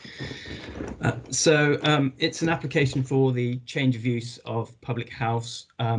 Just as a small an update, the application came in with the use class A4, which is what public houses were at the time the application was submitted. There's since been a change to the use class order that the government introduced during the determination period of this application. Public houses are now sui generis use, so they're not A4. A classes have gone. So the title and the description of development has been updated accordingly, which you will see here, and is different from what was on the committee presentation, committee report. It's a change of use of the public house, so that's the Panborough Inn, to a residential dwelling, so use class C3. So this is in the small village of Panborough towards between Wedmore and Wells. Just a location plan, just to sort of orient people. So this is the settlement of Panborough here, to the east of Wedmore, and then we get over to the edge of Wells here. Again, just zooming in slightly, so this is the site on the north side of the road, fairly large plot, sort of large car park accessed off the B3139 here, with the building sort of side on with its single sort of story wing to the rear, area of hard standing, small area of sort of garden associated with it. And a location plan provided with the proposal showing the building, the area of hard standing, and some of the land around the property. There are some just floor plans associated with the proposal. Ultimately, this application is really about the principle of development, as no physical changes are proposed. But essentially, this is the ground floor, quite a large level of accommodation. This is the public house element, and then first floor is already a residence, so that's already in C3 dwelling use. The proposal would effectively combine the two, so there'll still only be one dwelling at the end of the proposal, but it would encompass ground and first floor. And then just some photographs, just to familiarise ourselves with the site. First top photo looking from the area of hard standing towards what is sort of the rear elevation almost of the pub, but where most people would access it from. Lower photo taken from the lane that leads up through to the north, and this is the elevation seen here. A photo of the side elevation taken from the hard standing within the car park. Again, lower photograph of the hard standing area, seeing part of the single story wing looking out to some of the land at the edge of the site, and some of that land sort of laid to garden beyond this area of sort of fencing here with its sort of tree boundary. And again, this last photo just looking out towards the access, which is here, and leading on to the Wells Road beyond. Just to pick up the history of the site, because it's all relevant to this application. So there's been a public house here for quite a long time, but it closed, as we understand it, in about 2014, and then was marketed for a couple of years and was closed during that period, 2014 to 16. The current owners purchased it in 2016, and then reopened it that year. It seems to have had quite on-off opening for the period 2016 to 2019, with a couple of periods of opening during that and then closing again and then reopening later on. It closed for good in 2019, and then in 2019 for the change of use to a dwelling. So an application was submitted to Sedgemoor, which I was the case officer for, in August of last year. Now, that application was withdrawn because it was advised it did not have officers' support. There hadn't been any marketing of the proposal undertaken, and I'll go into that in some more detail. It was subsequently, following that withdrawal, marketed since November of last year. And now here we are 1 year later, 12 months on, with a second application for the change of use. So in terms of the policy framework about how we look at this type of application, policy D35 is relevant. It resists the loss of existing community services and facilities that meet the day-to-day needs of the local community unless certain criteria are met. So in terms of those criteria, it must demonstrate an appropriate alternative provision locally. There must no longer be any demand, or the proposal is unviable. It's no longer fit for purpose. There's evidence of community consultation and consideration of alternative ways of delivering the service.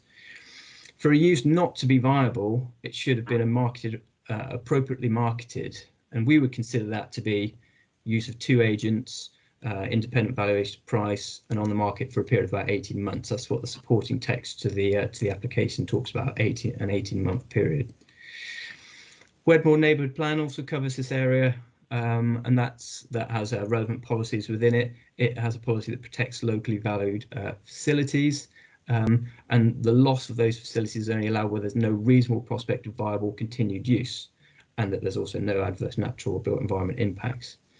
The thrust, therefore, of local policies, so Sedgemoor's policy and neighbourhood plan policy, is quite similar. The loss of facilities such as this should be resisted unless it's been demonstrated there's no alternative provision available and no demand or viability through the appropriate marketing. So in terms of the marketing that's been undertaken, so as I stated, the previous scheme was withdrawn following concerns from the local planning authority that despite trading information that was submitted by the applicant as part of them making their case, which they said the trading had been particularly poor, the property hadn't been marketed, and therefore how could it be demonstrated that it was viable, that there was no other interest in anyone to take on the property, and that therefore the proposal was not policy compliant. So subsequently it has been put on the market following that first application. They have used 2 agents, which is what we would always advise, use 2 agents, and they have used, and part of the reason for that is because 2 agents can target different potential purchasers, and in this case they've used Sidney Phillips, which is a licensed premises specialist, so someone who specialises in the selling of pubs and other sort of licensed premises, and Greenslade Taylor Hunt, which are obviously one of our more local agents. We can tap into the local market more. It went on the market in 2019 with a guide price of 485,000. It's been marketed via the means we would expect, various commercial websites, some of the standard websites you see for commercial property and residential, right, boards outside the proposal. So the means of marketing we would not be quibbling. In terms of what that marketing exercise generated, so Sidney Phillips said it generated only 1 viewing person. So despite about 600 hits on their website, and a certain number of those being specific to the proposal, and then a certain number of those being sent particulars, only 1 person actually viewed the property. They were interested, but they withdrew as the bank was not able to support their proposal, despite what we're being told by the marketers that person themselves worked in banking. Greenslade Taylor Hunt work generated 6 viewings, but unfortunately none of those led to further interest. So the reasons cited were from these viewings that it was either too big, too much work was required, uncertain viability in the current climate, or a difficult location, they felt. So we got that information with the application, but we requested clarification on a number of matters from the marketing agents used. We wanted clarification because lots of Comments had been received from interested parties, members of the public, about the price sought this time round, which was 485,000, as I'd stated, and that was higher than the circa 330,000, which we understood had been paid for the property in 2016. It had actually been on the market in 2016 for about 385,000, I understand. So there was, so you can see those differences. Now, Sidney Phillips said that the price that was used was based on market evidence that other public houses in the area were selling at similar prices. An example that they cited was the Watchfield Inn, which had sold for a similar price at a similar level of similar size of plot, for example. They also felt that some of the prices, or they also commented that prices in the earlier period, which they say 2013 to 15, had been suppressed by disposals by large pub chains. So that potentially that may have meant the price earlier in the period was lower, and that prices had risen later following that period of suppression. Greenslade came back and said that there had been positive market signals which influenced their pricing, which they cited as possibly the resolution of Brexit and increased confidence as a result. They felt the price was in line with other similar proposals. Flexibility of the site for multi-use business. They considered it a popular location, and it was an excellent plot with outbuildings. The marketers' views were also sought on the likelihood of the facility reopening as a public house. And Sidney Phillips' comment on that was that they felt the industry was entering another particularly turbulent time, which obviously in the light of COVID, is having an effect. And at this current time, a lot of these places will be closed. And that restrictions that were going to be put in place, and these comments were provided before the current lockdown, were going to threaten public house viability. Greenslade felt they said there was no likelihood, in their view, that the proposal, the site would reopen. They felt not in the current condition of the building, and particularly with the whole trade struggling. Now, we've sought some independent cross-referencing of some of those comments. They are, at the end of the day, the applicant's agents.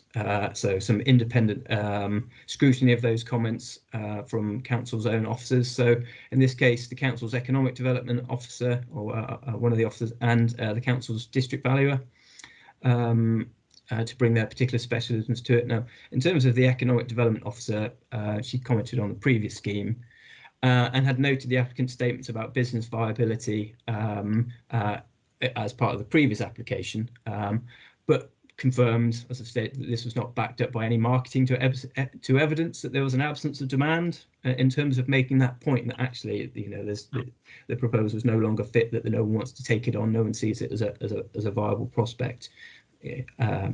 She noted the potential of the site. She said it had in proximity to very beautiful countryside, wildlife reserves, which it is, and considered it well placed to attract visitors and serve the community. But on the flip side, she said, so is facilities such as the Sheppey. So many people will know the Sheppey. It's a highly successful public house. It's pretty close to this site. It's probably the nearest public house, I would have thought, just down the road at Godney. And notwithstanding that, the Sheppey is also on the market at the current time. So even a very successful pub in the current climate is on the market to be sold. Now that's being sold as a going concern. So there's an active business there. It's got an active clientele, active turnover. And she felt that that's likely to be a much more appealing proposition to anyone entering the market or looking for the purchase of a public house in the current climate.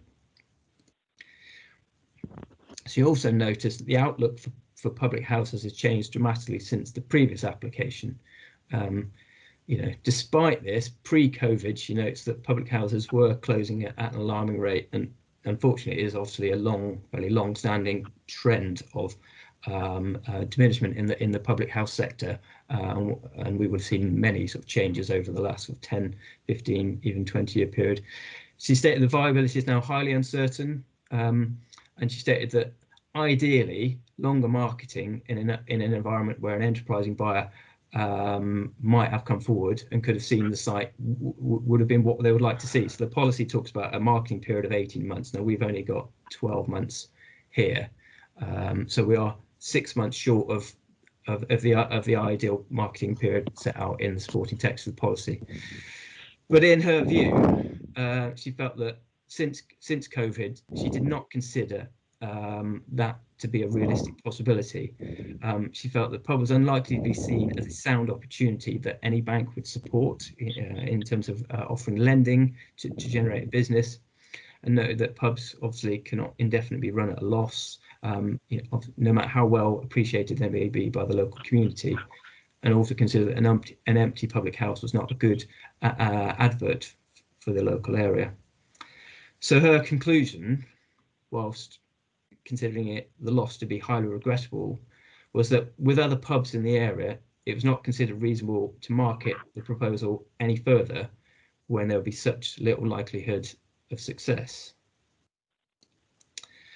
Now, we also sought the views, as I've stated, of the valuer, and their conclusions ultimately were quite similar. Initially felt that it had perhaps not been marketed for long enough, but noted that in the current climate and the devastation to the industry, which they consider to be likely to continue for some time, questions what point there would be in marketing the facility any further. To succeed, they considered it must become a destination pub, given so little walk-in trade. Obviously, it was in a very small settlement of Pambra, very limited number of dwellings, so obviously only limited scope for what they would say is walk-in trade. The food side would need to be substantially developed, but that it faces stiff competition from other pubs in other locations, and citing Wells, Wedmore and Wookey, all within reasonably close proximity of the site. And regarding the comments on price, that in terms of those queries that had come in about whether the price was too high, did agree that perhaps the price was a little on the high side, but went on to clarify that they felt that it's a lot of property, obviously in a very nice area, and as a point of comparison, notes that the Sheppey is actually the closest pub is also on the market, but for 900,000, so significantly more than the application. Ultimately, the valuer's view was that they did not consider the price to be unreasonable. So their conclusions were that they felt there was little point dragging this out further with requesting a further 6 months to the marketing. They considered, in their professional opinion, there's little chance of the new business being developed, and they do not request any further marketing is undertaken. So taking on board that advice, because we had concerns when this application came in of really, should we have been seeking another 6 months? We're being advised that actually there is little point in doing so, and the interest that's been generated so far has indicated that the little demand to take on the site. There is alternative provision within the vicinity, a number of other pubs, as I've noted, relatively close by. And whilst we have previously resisted the loss, as we did 12 months ago, in light of this marketing evidence and the professional advice, consider that now, unfortunately, we should probably resist it no more. So it is regrettable, but we do feel that the principle of the change of use should now be accepted. So that covers the principal matters, ultimately, on which this application sort of hinges. Just to pick up some other points, the county ecologist commented in detail on the scheme, noted the site lied within the back consultation zone, but did not consider the proposal to have any effect, and he raised no further comments as a result. There is an adjoining public right-of-way, which county had brought to their attention, actually to the front, the other side of the front elevation of the property, which runs down that small lane. The application doesn't affect it, and we would actually attach just a standard informative to any decision if granted.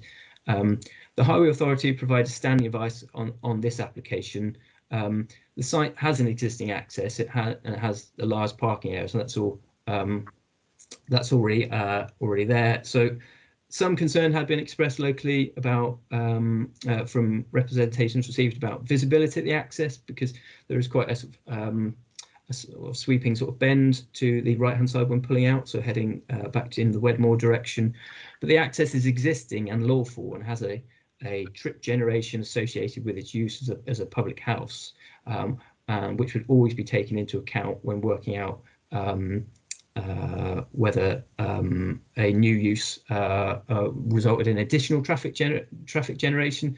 And the use as a dwelling is actually likely to result in not an intensification, but the opposite. It's actually likely to result in less use. There's already a dwelling at the site. Essentially, this is making that dwelling larger, but taking out the public house use, which, should it ever come back into use, could potentially generate significant vehicular trips. That's the way the Highway Authority would always look at it.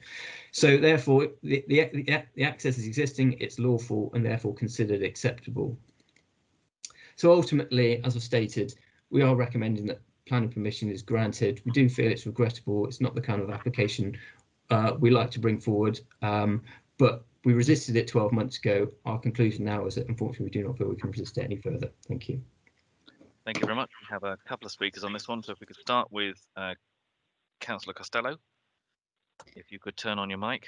Yeah, thank you, Chairman. Thanks, Councillor Costello. Start when you're ready. Thank you. It's very obvious, especially after reading all the comments on this application objecting to it, that it was never the intention of the current owner of the Pembroke Inn to run it as a going concern. Sporadic opening hours, 1 minute coffee and cake, then strange half-hearted shop, not open on Sundays because of their religious beliefs, but Sunday lunch is quite often one of the busiest days of the week. The pubs are situated on an ideal location for passing trade and has a large car park. It's always been a pub and has been well supported with being run properly. And when I lived in Godney, we went there every weekend. It's glaringly obvious that the current owner wants to make money by applying for residential and has made it unfeasible for purchasers to buy it, as it's completely overpriced. If it were marketed at a realistic price, then I have no doubt that someone would buy it. In fact, I know a local couple who are really interested in it and taking it on, but not at 485,000. There is huge potential for this site, and knowing what someone I know locally, what their plans could be, it would be a wonderful thing. If this application is granted, then we're stripping this village and surrounding area of its only community asset. To say that the Sheppey's been marketed at £900, it's completely irrelevant because it's in a totally different location on the River Sheppey, much more rural and very pretty, and so that is reflected in its price. This is always, there's never been any problems with the access before because it's always been a pub, and I just know that all the locals of Thiel and Pembroke and the surrounding areas, when it was a really well-run pub, it was really well supported, and I just think for them to lose their only asset would be a great shame to just turn it into another house. Thank you. Thank you very much. And we come to our next speaker, Mr. Folland. Could you just confirm that your microphone's working? Yeah, good afternoon. Hopefully you can hear me. We certainly can. So again, just remind you've got the 3 minutes. The bell will go when there's 1 minute left to go. So start when you're ready, please. Okay, thank you. Yes, in 2016 we were living locally, and we felt we drove past it quite regularly. We thought we'd like to try and reopen the Pembroke Inn to join the local community and bring new life back to the pub for local people. It was shut at the time. We put our money where our mouth was, made an offer. Yeah, and we poured our life, soul and savings into this. We managed to reopen the pub despite the many years of its being in decline and the 2 years of being closed. With the development of superb grant funding local communities and village halls, local community events, the close proximity of other venues in urban and semi-rural centres like Redmoor, the new habits, preferences and pastimes of society, and most local people chose not to use the Pembroke Inn after it reopened. We will forever be grateful to the dozen or so local people that did choose to support us regularly, and also to the fortnightly folk club, which was still coming right up to lockdown. I am pleased they enjoyed coming, and we did really want to do this. I know that we've always been hospitable and well-intentioned, One respondent who we heard from to this application asked simply what's changed. Well, I almost don't know where to start, but you've heard lots of things. Much has changed, as set out in detail in my application, and 2020 has seen unprecedented change. So thank you for considering the application. Thank you very much. Right, members, any comments or questions? I've got Councillor Kingham as indicated. Yes, thank you, Chairman. This the closing of your local pub is it certainly doesn't do any good for the local community, after we've already experienced in our village. The Pamber Inn, I can go back a bit further than 2014. I actually rebuilt the pub when it was burnt down many years ago, and I built the Skittle Alley. So I know this place very well. We've played Skittles there.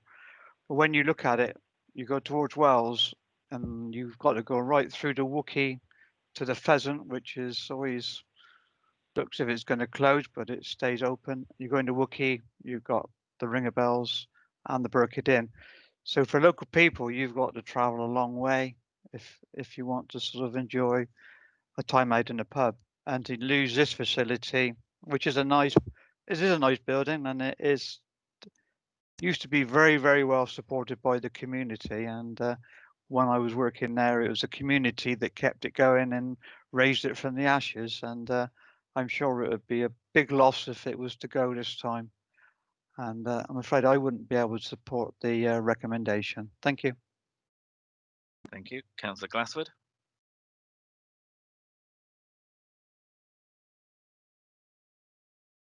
Councillor Glassford, I think you might be on mute.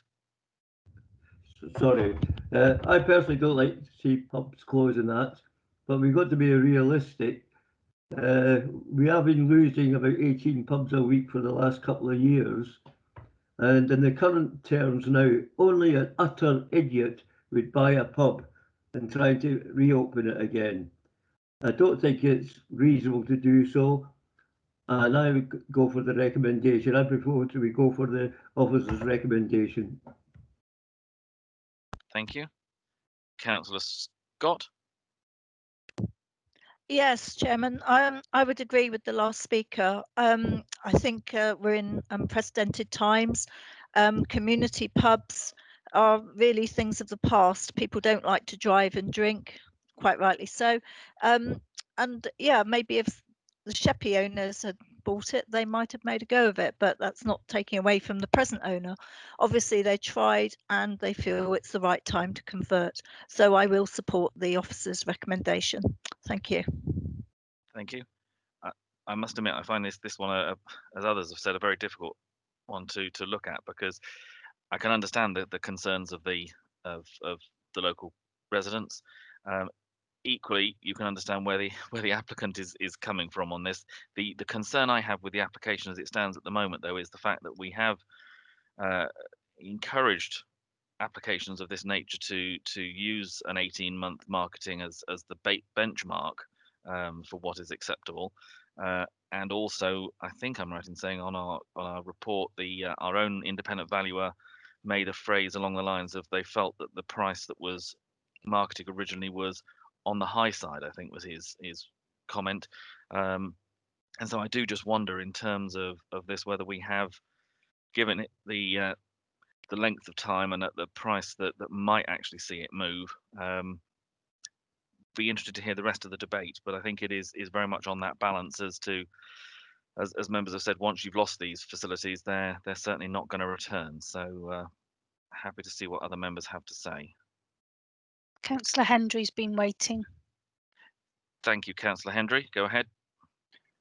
Mr. Chairman, I know this pub really well. I've driven past it so many times I couldn't tell you. And Councillor Stuart Kingham said that it was, I think it was destroyed by fire. In actual fact, it's been destroyed twice by fire, because it was done back in the 70s as well, and then it was rebuilt then. And I think the point Stuart was making was the most latest one. It's changed hands so many times since the 1970s. It's just, I couldn't start to count them. I know it has. And it's closed. Moving on from that just for a second, the Victoria Hotel, just round the corner from us here in Burnham-on-Sea, I knew the landlord really well. He's moved on now, but he told me that the Victoria Hotel takes £1,000 a day right? £7,000 a week. And he said anything less than takings in that, the pub wouldn't be viable, all right? The Panborough Inn couldn't possibly, even at its height, couldn't take £1,000 a day. I just don't believe that. It's halfway between Wookey and Wedmore, thereabouts. It's on a bad bend, an acceptable bend, obviously, because it's been working there and traffic in and out. But there's no way that pub could have been taking £1,000 a day. Not even half of that just now in the present climate. So all things being equal, the pub's just not viable. It's not. It's just not going to work. Not viable. Not nothing. Therefore, to have this permission granted, I wholeheartedly agree with that. You could not expect these people to try and keep this pub going, or somebody else coming in who says, yes, I can make a go of it. It's all very well saying yes, but the outgoings, just the outgoings from small hotels and sort of pubs of that standard, the outgoings are just colossal with all your insurances and your rates, all this kind of stuff. So I don't expect this pub to be continued as a going concern. I think they should be allowed to sell it as to be developed into a private dwelling. That's it, as far as I want to say. Thank you, Mr. Chairman. Thank you. Councillor Grimes. Thank you, Chairman. I think it's time to put this pub out of its misery, and I totally agree with Councillor Hendry. I'm not quite sure whether this has been moved or not, but if it hasn't, I'll move it. I think Councillor Glassford moved. I think Councillor Glassford moved it, but I don't think it's been seconded. If yeah, I could just confirm I thought that with he Mr. had, Nicholson. but I wasn't sure. But I'll second it if that's the case. Thank you, Chairman. Okay, Mrs. Nicholson, if you could just confirm if that was the case. Yes, Chairman, that's right. Excellent. Thank you very much. I'm not seeing any other indications. Is there anything in the chat that I can't see? Okay. In which case we've had a recommendation moved and seconded, which is to go with the recommendation of the officers to grant permission. Again, I'll come to members in turn, and if you can confirm whether you're in favour of that recommendation and that you've been present throughout the debate. We'll start with Councillor Facey. Yes, thank you, Chairman. Still here, Chairman. Yeah, been here right through the whole debate, Chairman. As you know, councillors know I'm a man for beer, but you wouldn't chuck a kipper at this one. No way. I'd go purely with the officer's recommendation, Chairman. Thank you. Councillor Hendry. I've already said my piece, Mr. Chairman. I'm for the recommendation wholeheartedly. Thank you. And just confirm you've been present. Yes, of course. I've seen and heard everything. Thank you, Mr. Chairman. Thank you. Councillor Scott.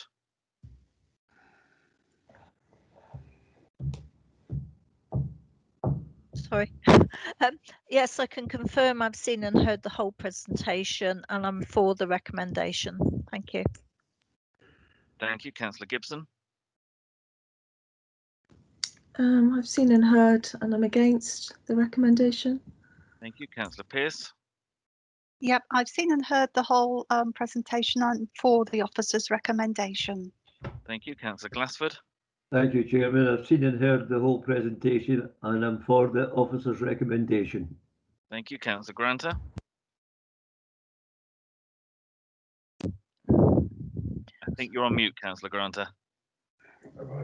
Sorry about that. Yeah, I'm heard all the debate, and I'm for the officer's recommendation. Thank you. Thank you. Councillor Grimes. Thank you, Chairman. Yes, I've heard all of the debate and I'm for. Thank you. Councillor Perry. Yes, thank you. I've heard all the debate and unfortunately I'm for. Thank you. Councillor Bolt.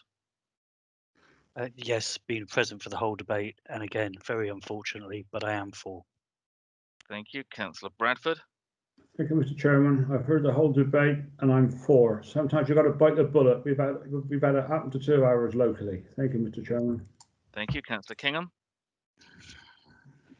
Yeah, can I just say I rebuilt it in the 70s, Councillor Hendry.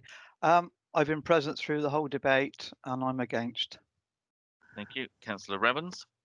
Thank you very much, Mr. Chairman. Just confirm I've been present throughout the presentation and debate, and my vote is also against. Thank you. And Councillor Murphy. Thank you, Chairman. I've been present throughout the whole debate, and my opinion is this is just another number in a growing trend of pubs being closed down. I am definitely for the resolution. Thank you. And I've also been present throughout the whole debate, and I'm against the recommendation. So I think that's all of members have voted. Mrs. Nicholson?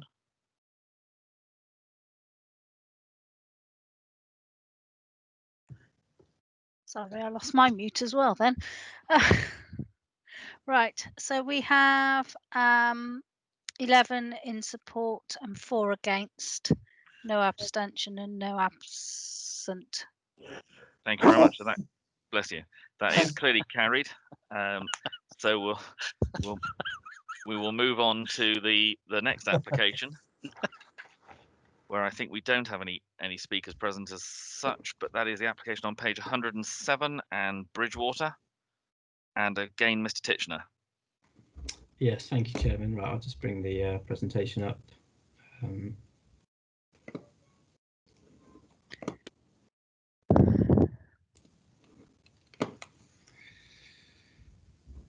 If you just let me know when that pops up on your screen.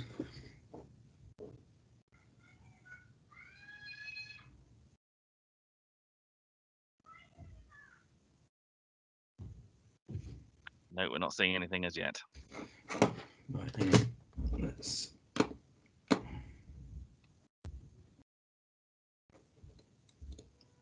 try it again.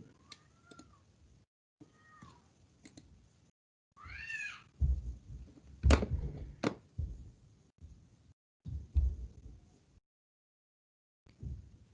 think someone sounds like the rest of us feel at the moment, but Is that? I do apologise if you can hear. No worries. Like, don't worry. Yes, they've done very well to keep quiet for quite a while. And right, let's try it again. Just type lucky you are a farmer, Bob. We've got a day's work to do after this. Do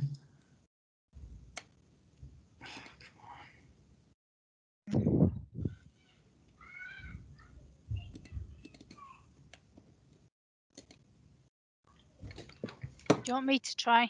Yeah, it's not allowing me to select it for some reason on my share screen.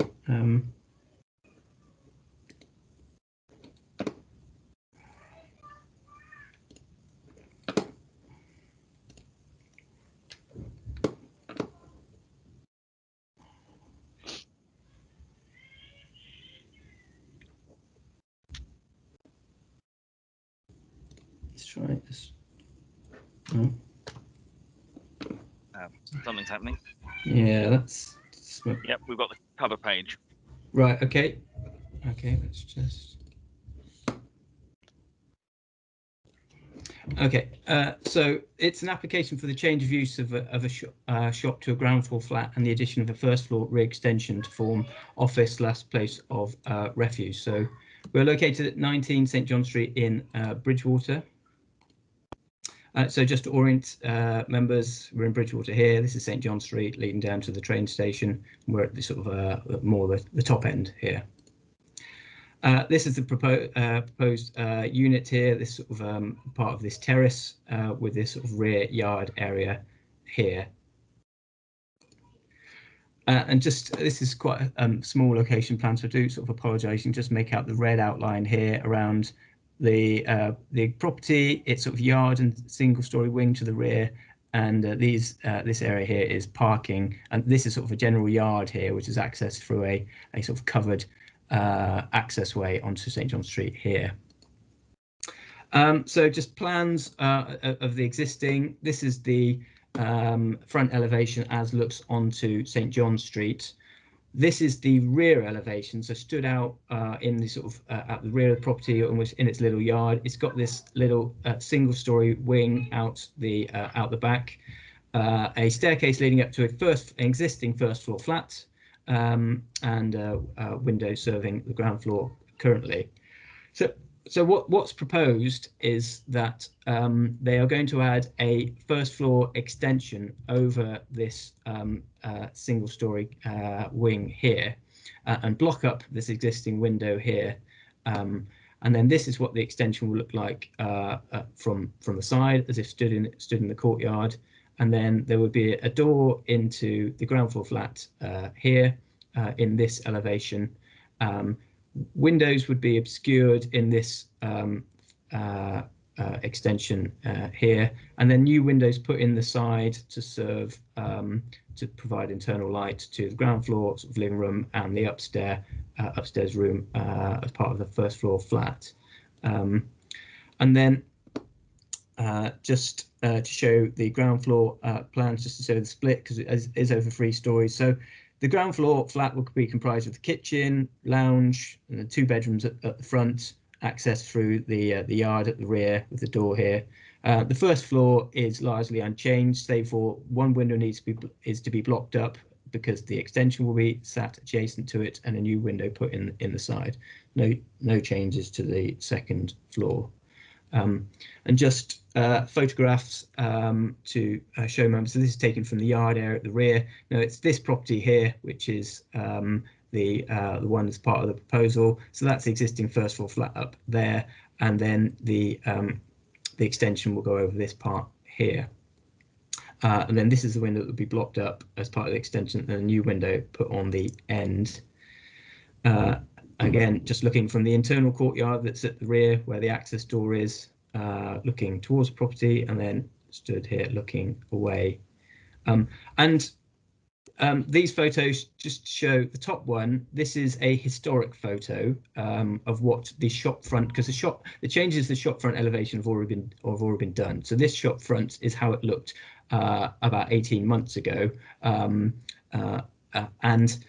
the photo below is not was partway through the works that were undertaken. So the front had been filled in. It had been painted at this point. We had raised some concerns about the finish, about the appropriateness of the colour, and some of the and the need to remove some of the.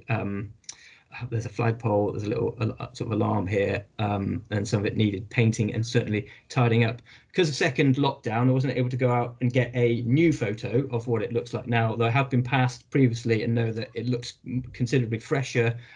So don't take the photo there as is. That was a sort of kind of interim photo. So the scheme is, so this is the second application we've had for this site. So a scheme was previously submitted last year, but that scheme only involved ground floor only accommodation, so it sought to change the use of the shop at ground floor to a flat. Now we are in a flood zone 3A location here, as is quite a bit of the eastern part of Bridgewater, and the Environment Agency do not support ground floor only accommodation in this location. That's something that they've been consistent on, and the local planning authority has been consistent on about refusing applications for schemes of that type, particularly in similar locations.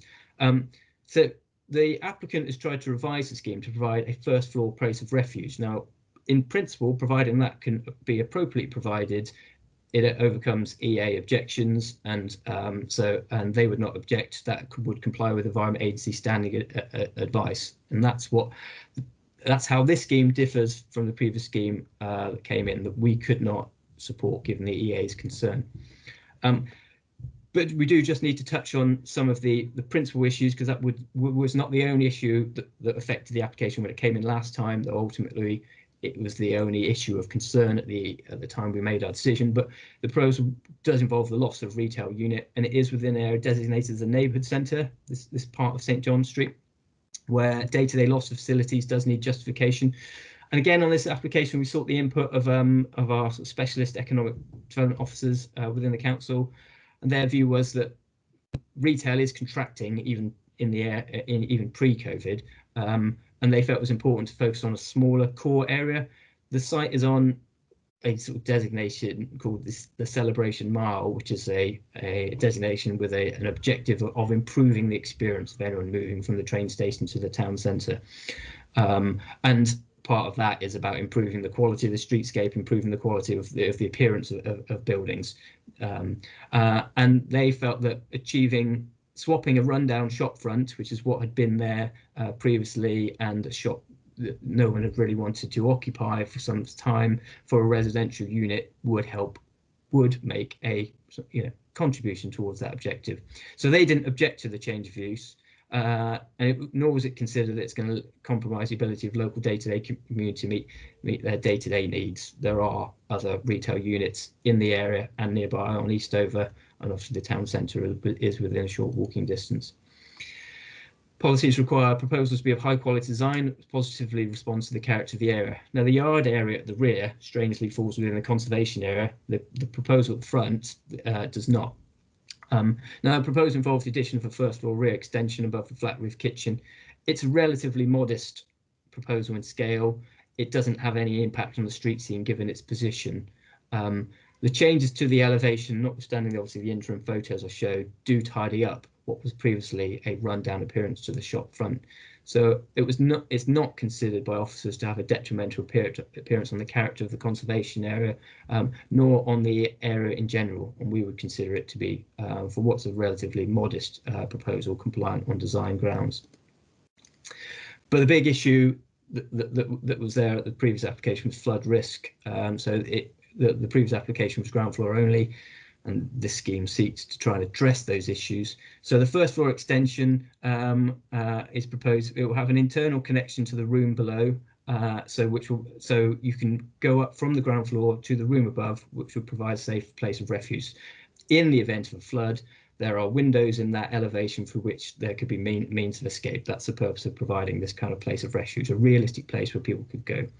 So the Environment Agency were consulted on the scheme based on the changes, and they've confirmed that they now no longer object. They have requested conditions to be imposed on the permission, and that would be to secure the implementation of the place of refuge prior to first occupation. So despite some works having been undertaken, the property's not been occupied yet, so they would need to put that place of refuge in place with its internal connection before they could let the property out. But given that effectively has addressed the EA's concerns, they're no longer objecting. We now feel that the scheme is acceptable on flood risk grounds. Just in terms of amenity, the proposed unit would have 2 bedrooms.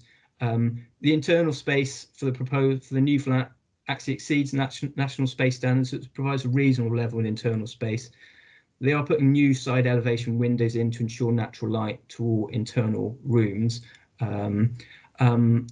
The windows of the first floor flat, we've requested that they're obscured to limit any intervisibility between that and the windows of the first floor flat that's already there, to protect the amenity essentially of the occupants of the first floor flat. Again, we would impose a condition on the permission that those windows are obscured, and also that the new side elevation windows are installed before first occupation of the new proposal. Subject to their imposition, we do consider it now provides an acceptable level of amenity for the occupants. On highways and parking, I've mentioned that there's this yard area to rear which the applicant owns with access onto St John Street. The proposal is not seen to increase the vehicular use of the access because it's swapping one existing use for another. So it's swapping a retail use which has a highways impact for a dwelling use which also has a highways impact, so it's a swap. There are free parking spaces provided at the rear, and I know that's been a concern of members about proposals on St John Street in the past, but there are free that's dedicated. They are within the red line, and they would be a condition attached to the permission that would secure their use for the use of development here. The scheme would therefore be compliant with county standards in terms of provision and therefore considered acceptable on highway safety grounds. So, given that the main issue from previous, the flood risk issue, has been overcome, subject to the conditions that we've outlined, we do consider that permission should now be granted. Thank you. Thank you. Any comments or questions from members, please?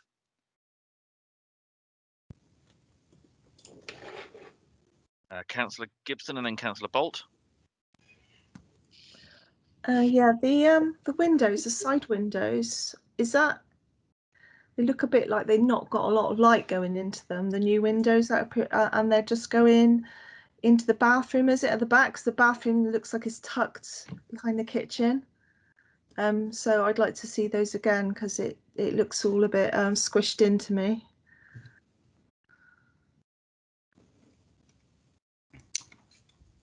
Yeah, with your permission, yeah, if you can see the floor plans. So where's the wind? So the new windows, so for the ground floor would serve, this one would serve the lounge area here. So that's into the lounge, and this one would serve what is already an existing kitchen. It's effectively putting a window in a new location there. So where's the window? Sorry, where's the window to the bathroom, the kitchen and the bathroom there at the back? So the window changes are relevant to the lounge at ground floor and the kitchen at first floor. New windows are proposed in the what's termed an office here, the first floor place of refuge. So those are new. Those are the extent of changes to the existing arrangement. Right. Okay. I've got Councillor Bolt. Yeah, I can remember the last one, and it did come down to a place of refuge. I can only think everything's been covered here. It's a move of a window from the back to the side. I can only suggest that we move the officer's recommendation. Thank you. Councillor Pearce. Thank you, Chairman. Yeah, I do share concerns about the size of the window, the only source of light in that living area. It's really difficult to completely ascertain, but it does seem a small space when it's the main living area.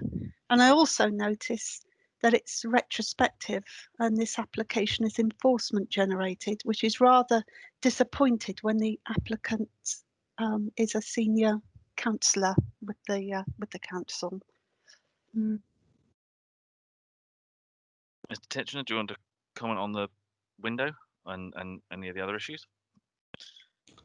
I think that the size of the window here is probably possibly determined by this chimney breast that's annotated on the plan, which obviously limits its width. We're obviously concerned to ensure that there were some natural light into every room, which is why the window has been located here. But obviously there is a limiting factor by that chimney breast, which affects the extent to which it can be widened. I understand also the report about this being enforcement generated. Obviously, it's always very disappointing to see applications that are enforcement generated.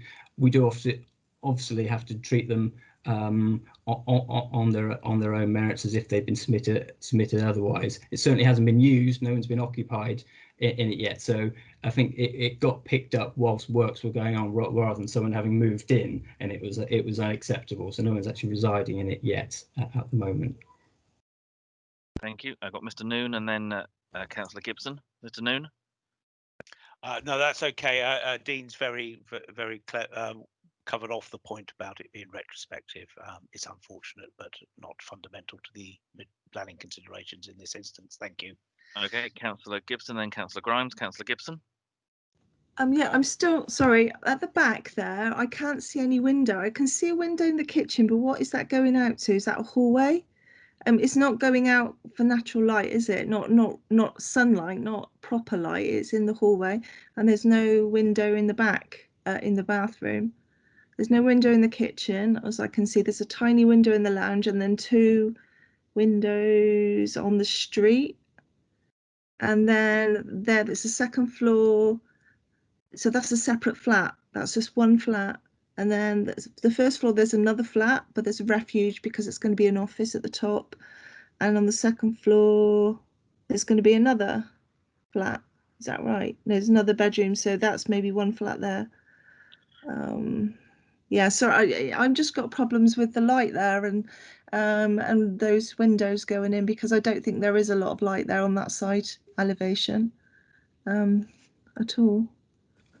Okay, I've got Councillor Grimes and then Mr. Noon wants to come back in. Or Mr. Noon, do you want to go off first? Yes, I could. I think just the slide that is showing at the moment, the ground floor lounge, I think, is where Councillor Gibson is concerned. You can see the ground floor lounge has a small window, but it's reasonable. Yeah, it's still a window on the right-hand side as you look at that plan. The bathroom at the very, very back of the ground floor flat has a small window, perfectly reasonable for a bathroom on the right-hand side. if Dean could just pop the photographs up from the rear, we just point out where that new window to the lounge would be.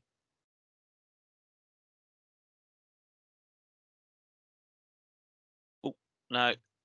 So there's the bathroom kitchen. So sorry, you've gone past it. So there, Dean, it would be, would it be actually under the archway? I think it'd probably be a little bit to the rear of the archway, would it? But it would be in that side there. So not to a hallway, but it is sort of, Yeah, you know, it's not overlooks the access to the rear. Yeah, it's not over the archway. It's within this elevation here, and obviously just that other point about were the kitchen and bathroom windows look into a hall? No, they look into the external area outside, so they do look externally, not internally. Thank you, Councillor Grimes. Thank you, Chairman. Yes, I'm relatively happy with this. There's a lot of flats in that sort of area, very similar, and I think this will be okay at the end of the day. So I will second the recommendation. Thank you. Thank you. I'm not seeing anything else on the hands raised. Mrs. Nicholson, is there anything in the chat? No. Councillor Hendry? Councillor Hendry, were you wanting to speak? Yes. Yeah, I have a question, please, for Dean. On the second floor, do they have a provision for a fire escape of any kind? Mr. Titchener? Do you have a provision for a fire escape on the second floor, Dean, of any kind? Yeah, bear with me. I'm just unmuting the mic. So you're talking about when you say the second floor, the first floor place of refuge. Is that what you mean? Right. Okay. Is there not something up above that as well, or is that? So there is an existing first floor flat Yes. which has its own external stairway out into the yard at the rear. At the So back, that's their place of exit. The first floor place of refuge has the potential for exit through the windows onto the flat roof, potentially if there were if they needed to escape from that room potentially. I presume you saying that on the plans then they're going to have fire escape windows, the ones that open from the middle out on both sides. Is that correct? Yeah. So they will need to get the approval from building control for those specific elements of the scheme. That is correct. Yeah. Okay, thank you. That answers it. Thank you. Thank you. I'm not seeing any other comments from members at the moment, so we have a recommendation that's been moved and seconded to grant permission. Proposed Councillor Bolt, seconded Councillor Grimes. So again, I'll come around to members for their votes, and we'll start this time with Councillor Murphy.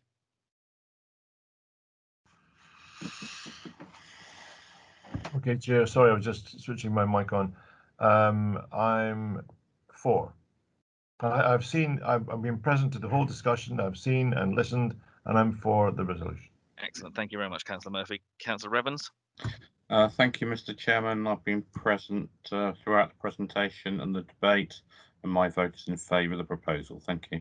Thank you, Councillor Kingham. Yes, I've been present and heard the whole debate, and I'm for. Councillor Bradford. Thank you, Mr. Chairman. I've heard the whole debate and I am for. Councillor Bolt. I've been present for the whole debate and I'm for. Councillor Perry. Yes, thank you. I've been present through the whole debate and I'm for. Councillor Grimes. Present for the whole debate and I'm for. Councillor Granter.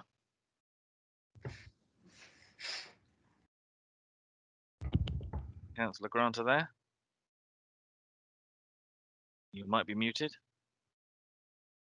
I'll come back to Councillor Granter. Councillor Glassford. Yes, thank you, Chairman. I've been present for the whole debate and I'm against.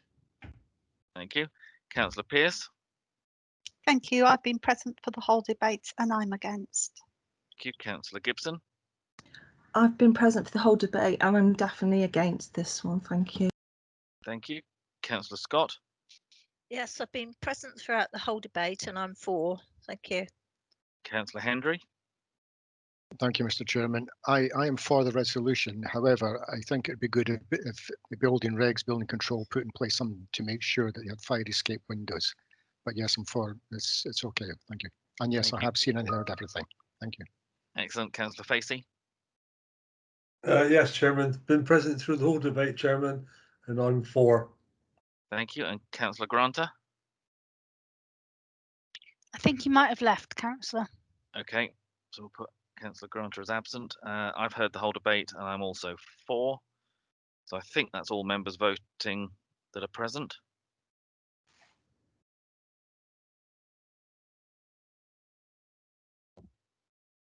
Thank you. I've got 3 against, 1 absent,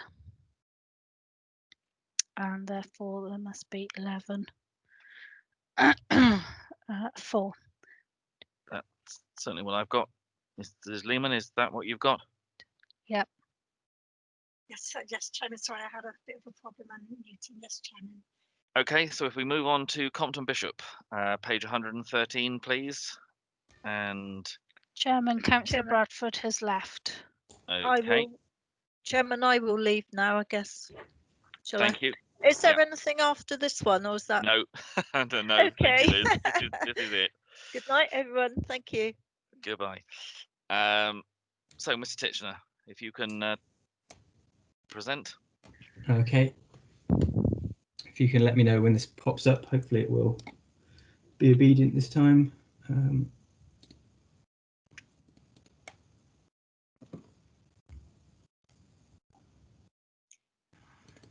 Nothing as yet. Well, it's same issue as before.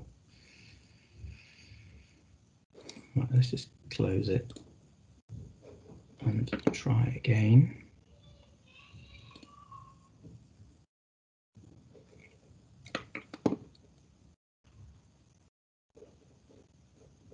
So just to confirm, if I could, Mrs. Nicholson, while Mr. Titchener's doing that, we are now without Councillors Granter, Councillor Scott and Councillor Bradford. Is that correct? Yes. Okay, thank you. Yep, we have your cover page up now, Dean. Fantastic. Okay, so it's an application for the change of use of land from agriculture for the siting of 2 holiday pods. We are located at Southcroft Farm in Cross near Axbridge. Just to orient, just off the A38, off the cross turn, which leads obviously to Axbridge here. This is where the site is located on the north side. So this is Cross Lane, that road previously showed. This is Southcroft Farm, comprised of dwellings, some agricultural buildings, and then land on its eastern side.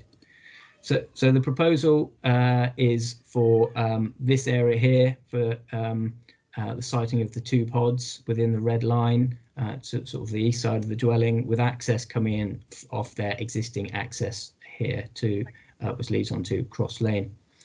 So the 2 pods, one would be sited, they'd be sited here as shown. So in the upper part of this this slightly elevated field, with access coming in through around the back of the dwelling and then leading into parking areas here. These are the pods, so slightly unusual, slightly quirky, with their sort of rounded roofs, relatively modest, only about 7 meters in length, just over 3 meters in width, just over 3 meters in height. Slightly unusual, as you can see from the design. And then the floor plans internally just show the modest provision that goes with it. And just, this is the site, this is where they would be located. So looking out, this looks east, so this looks across the land on which they'd be positioned. So they'd be positioned here. And then again, looking, the lower photo looks north. So as we'll get on to, we are within the edge of the Mendip Hills A and B. So the land rises to the north and you get some more, start to get more elevated land as you go beyond this site to the north. Looking back west, you get to see the edge of the existing dwelling here and some of the agricultural buildings and parts of the A and B on the other side of the A38 over there. And then again, looking north, you can see some of the rising land. There's a historic housing scheme further up the hill, which some people will be familiar with. It's quite prominent when you drive up the road. That's its context. So it's fairly agricultural and within sort of the edge of the sort of A and B designation. This is the existing access coming out leading onto Cross Lane, as you can see, and it's a picture of its visibility looking back in the Axbridge direction and looking back towards the junction. The policy framework is that it's a tourism proposal, and tourism proposals can be acceptable in countryside locations. So this is a countryside location. Must meet the objectives of the policy, including being in proximity to tourism assets and improve the diversity of the offer. I think that's kind of the objective of the plan, is to sort of provide more choice, more options than just one type of provision, which historically Sedgemoor was perhaps more known for. But because it's a countryside location, must be supported by a robust business case. Some of that is about concern about have we granted places that might then not work and change to a dwelling further down the line if they're not viable. Now, this proposal was supported by a business plan. That's confidential, so we've not been able to publish it. We can't go into detail about it here, but it did include financial breakdown of setup costs, running expenses, and repayment periods. Excuse the typos in that line, unfortunately. Some concern was raised by the Economic Development Officer who reviewed the document about likely rental rates, possibly being overpriced for what they might be able to achieve. I guess ultimately the market will determine how much you can charge, and that will probably affect their repayment for the outlay that they have. But notwithstanding that, the proposal is in a position that attractions can be readily accessed. Cheddar's nearby, and Cheddar Gorge, the Mendip Hills, and the various attractions associated with that, and its walking routes. The Strawberry Line is in close proximity to the site.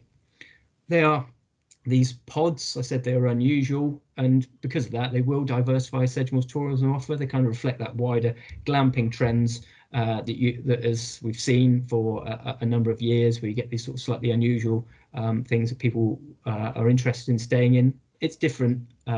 It's fairly modest. There's only 2 of them. So we feel that on that basis, the principle of tourism proposal is accepted here. It does diversify the offer. It's in a good position to take advantage of some of our tourism assets. It is obviously only a relatively modest proposal. In terms of design, visual and landscape impact, now the policy requires proposal to be of high quality design that conserves and enhances the natural beauty of the landscape. As I mentioned, it does sit on the edge of, but within the Mendip Hills, area of outstanding natural beauty. It's on slightly elevated land, so slightly elevated above the road, but it starts rising much more as you head towards the north.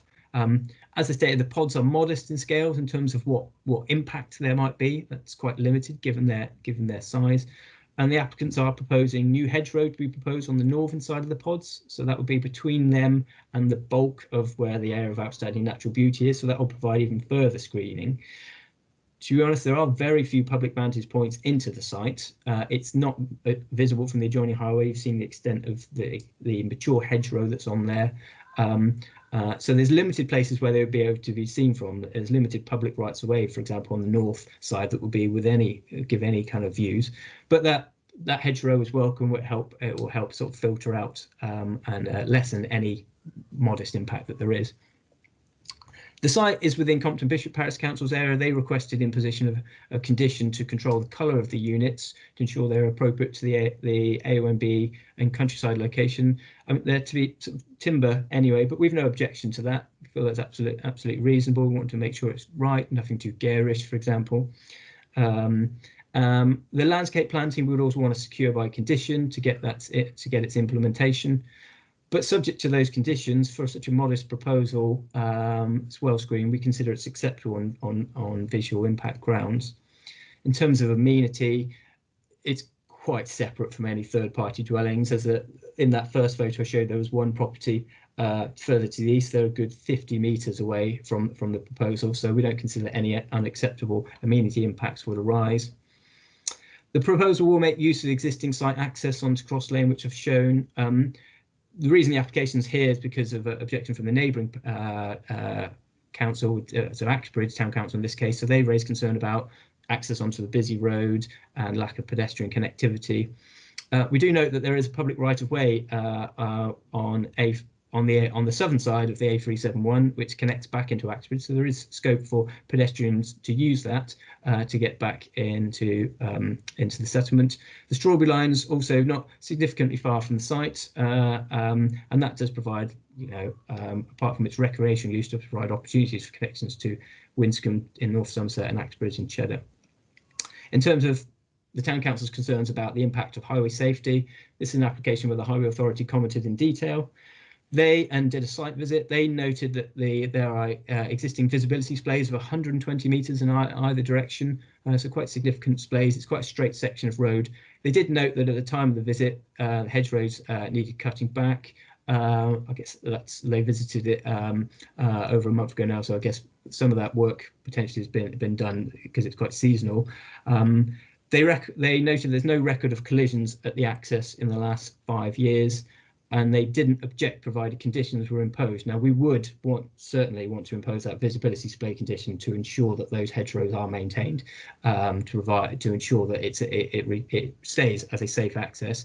They also want conditions about access consolidation and surface water, stop surface water spilling onto the highway. They also wanted we would support those conditions on this one. They noted that a condition also was proposed about parking and turning on the site, but it's quite a long distance into the site that anyone would have to drive, and there's ample space for parking and turning on site, and you put that condition on where you're concerned that there might be overspill parking if that area is used for something else onto the highway. It's very unlikely that anyone's going to choose to park on the highway as a result, and government policy encourages us not to put conditions on if they're not necessary, so we don't feel that one is necessary. They also asked for a gates condition. We're not sure that's necessary. There is already, so a gates condition would limit how close to the highway you could put the gate, but there's already an existing electric, pretty substantial access gate which is beyond 6 metres into the highway. I can't see why they'd want to put anything in front of that. They do have to bring some of their agricultural vehicles through there. It's already 6 metres back, so I'm not sure that condition is necessary. If members feel differently, fine, we can always put it back on. But given the absence of objection from the Highway Authority, and they feel it's acceptable on highway safety grounds, we would concur. The county ecologist commented, and particularly on the phosphates impact, which has come up on other schemes, and also on the site is within the back consultation zone, so that can also have habitat regulations assessment implications. But in both cases, the ecologist stated that habitat regulations assessment is not required for this scheme. They did recommend controls regarding lighting, so that's in the interest of bats, to secure the hedgerow planting because that has ecological benefits, and some controls about how you might clear the site. Regarding the lighting condition, which is proposed as an ecology condition, I would propose to amend the reason just to clarify that it serves a dual purpose, because actually limiting light pollution in areas such as this in the A and B is something we would want to achieve. Quite understand it's something that members have been concerned about in other applications, so we would. So the ecology condition serves that dual purpose, but we'd update the reason and say it's also in the interest of the character of the area. So on that basis, subject to the conditions we've outlined, we are recommending the permission is granted. Thank you. Thank you very much. Councillor Gibson. Yeah, can I support the officer, please, and it be moved to grant permission? Thank Certainly. you. Thank you very much. Councillor Kingham. Yes, this is a very interesting project. Something a little bit different for the holiday makers, and I will second the permission. And just to confirm, that's with the updated lighting condition that was outlined by the officer? That's correct, Chairman. Councillor Gibson, cheers. Okay, I'm not seeing any other hands. Is there anything else in chat? Mrs. Nicholson? Anybody? Councillor Hendry. Councillor Hendry, please. Gotta change my voice as well. I think I'm heading off home. Anyway, good evening, Mr. Chairman. I can't see one negative point worth talking about on this. I think it's a really good application, and I'd have no problem at all supporting this. Thank you, Mr. Chairman. Excellent, thank you very much. In which case, I'm not seeing any other comments from any other members, so we've had it moved and seconded to grant permission. So we'll come through the members in turn. Councillor Glassford.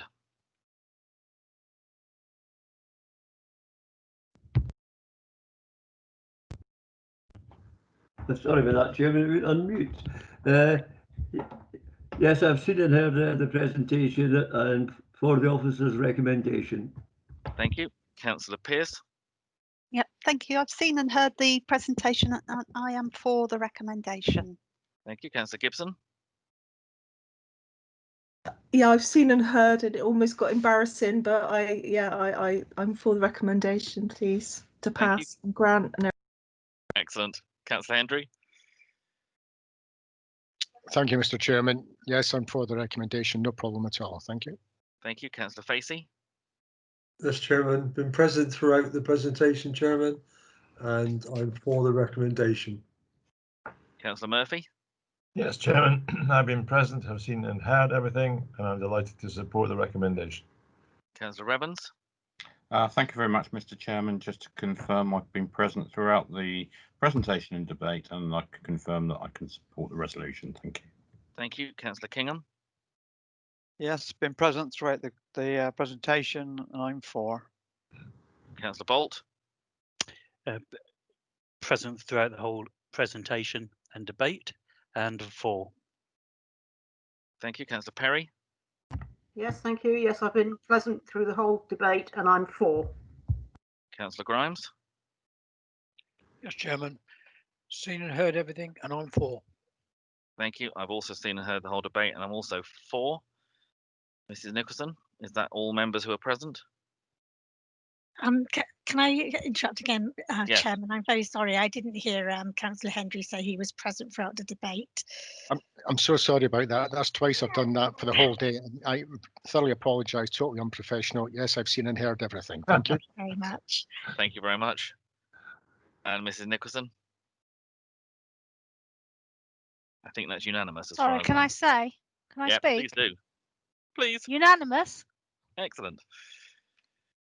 Thank you. That is clearly carried, so permission is granted. Members, can I thank you? It's been an extremely long day. We've had some incredibly complex and controversial applications today, and we've also had through IT things thrown at us as well. So thank you all very much for getting through this and dealing with it in such a professional way. So thank you all very much, and we'll close the meeting.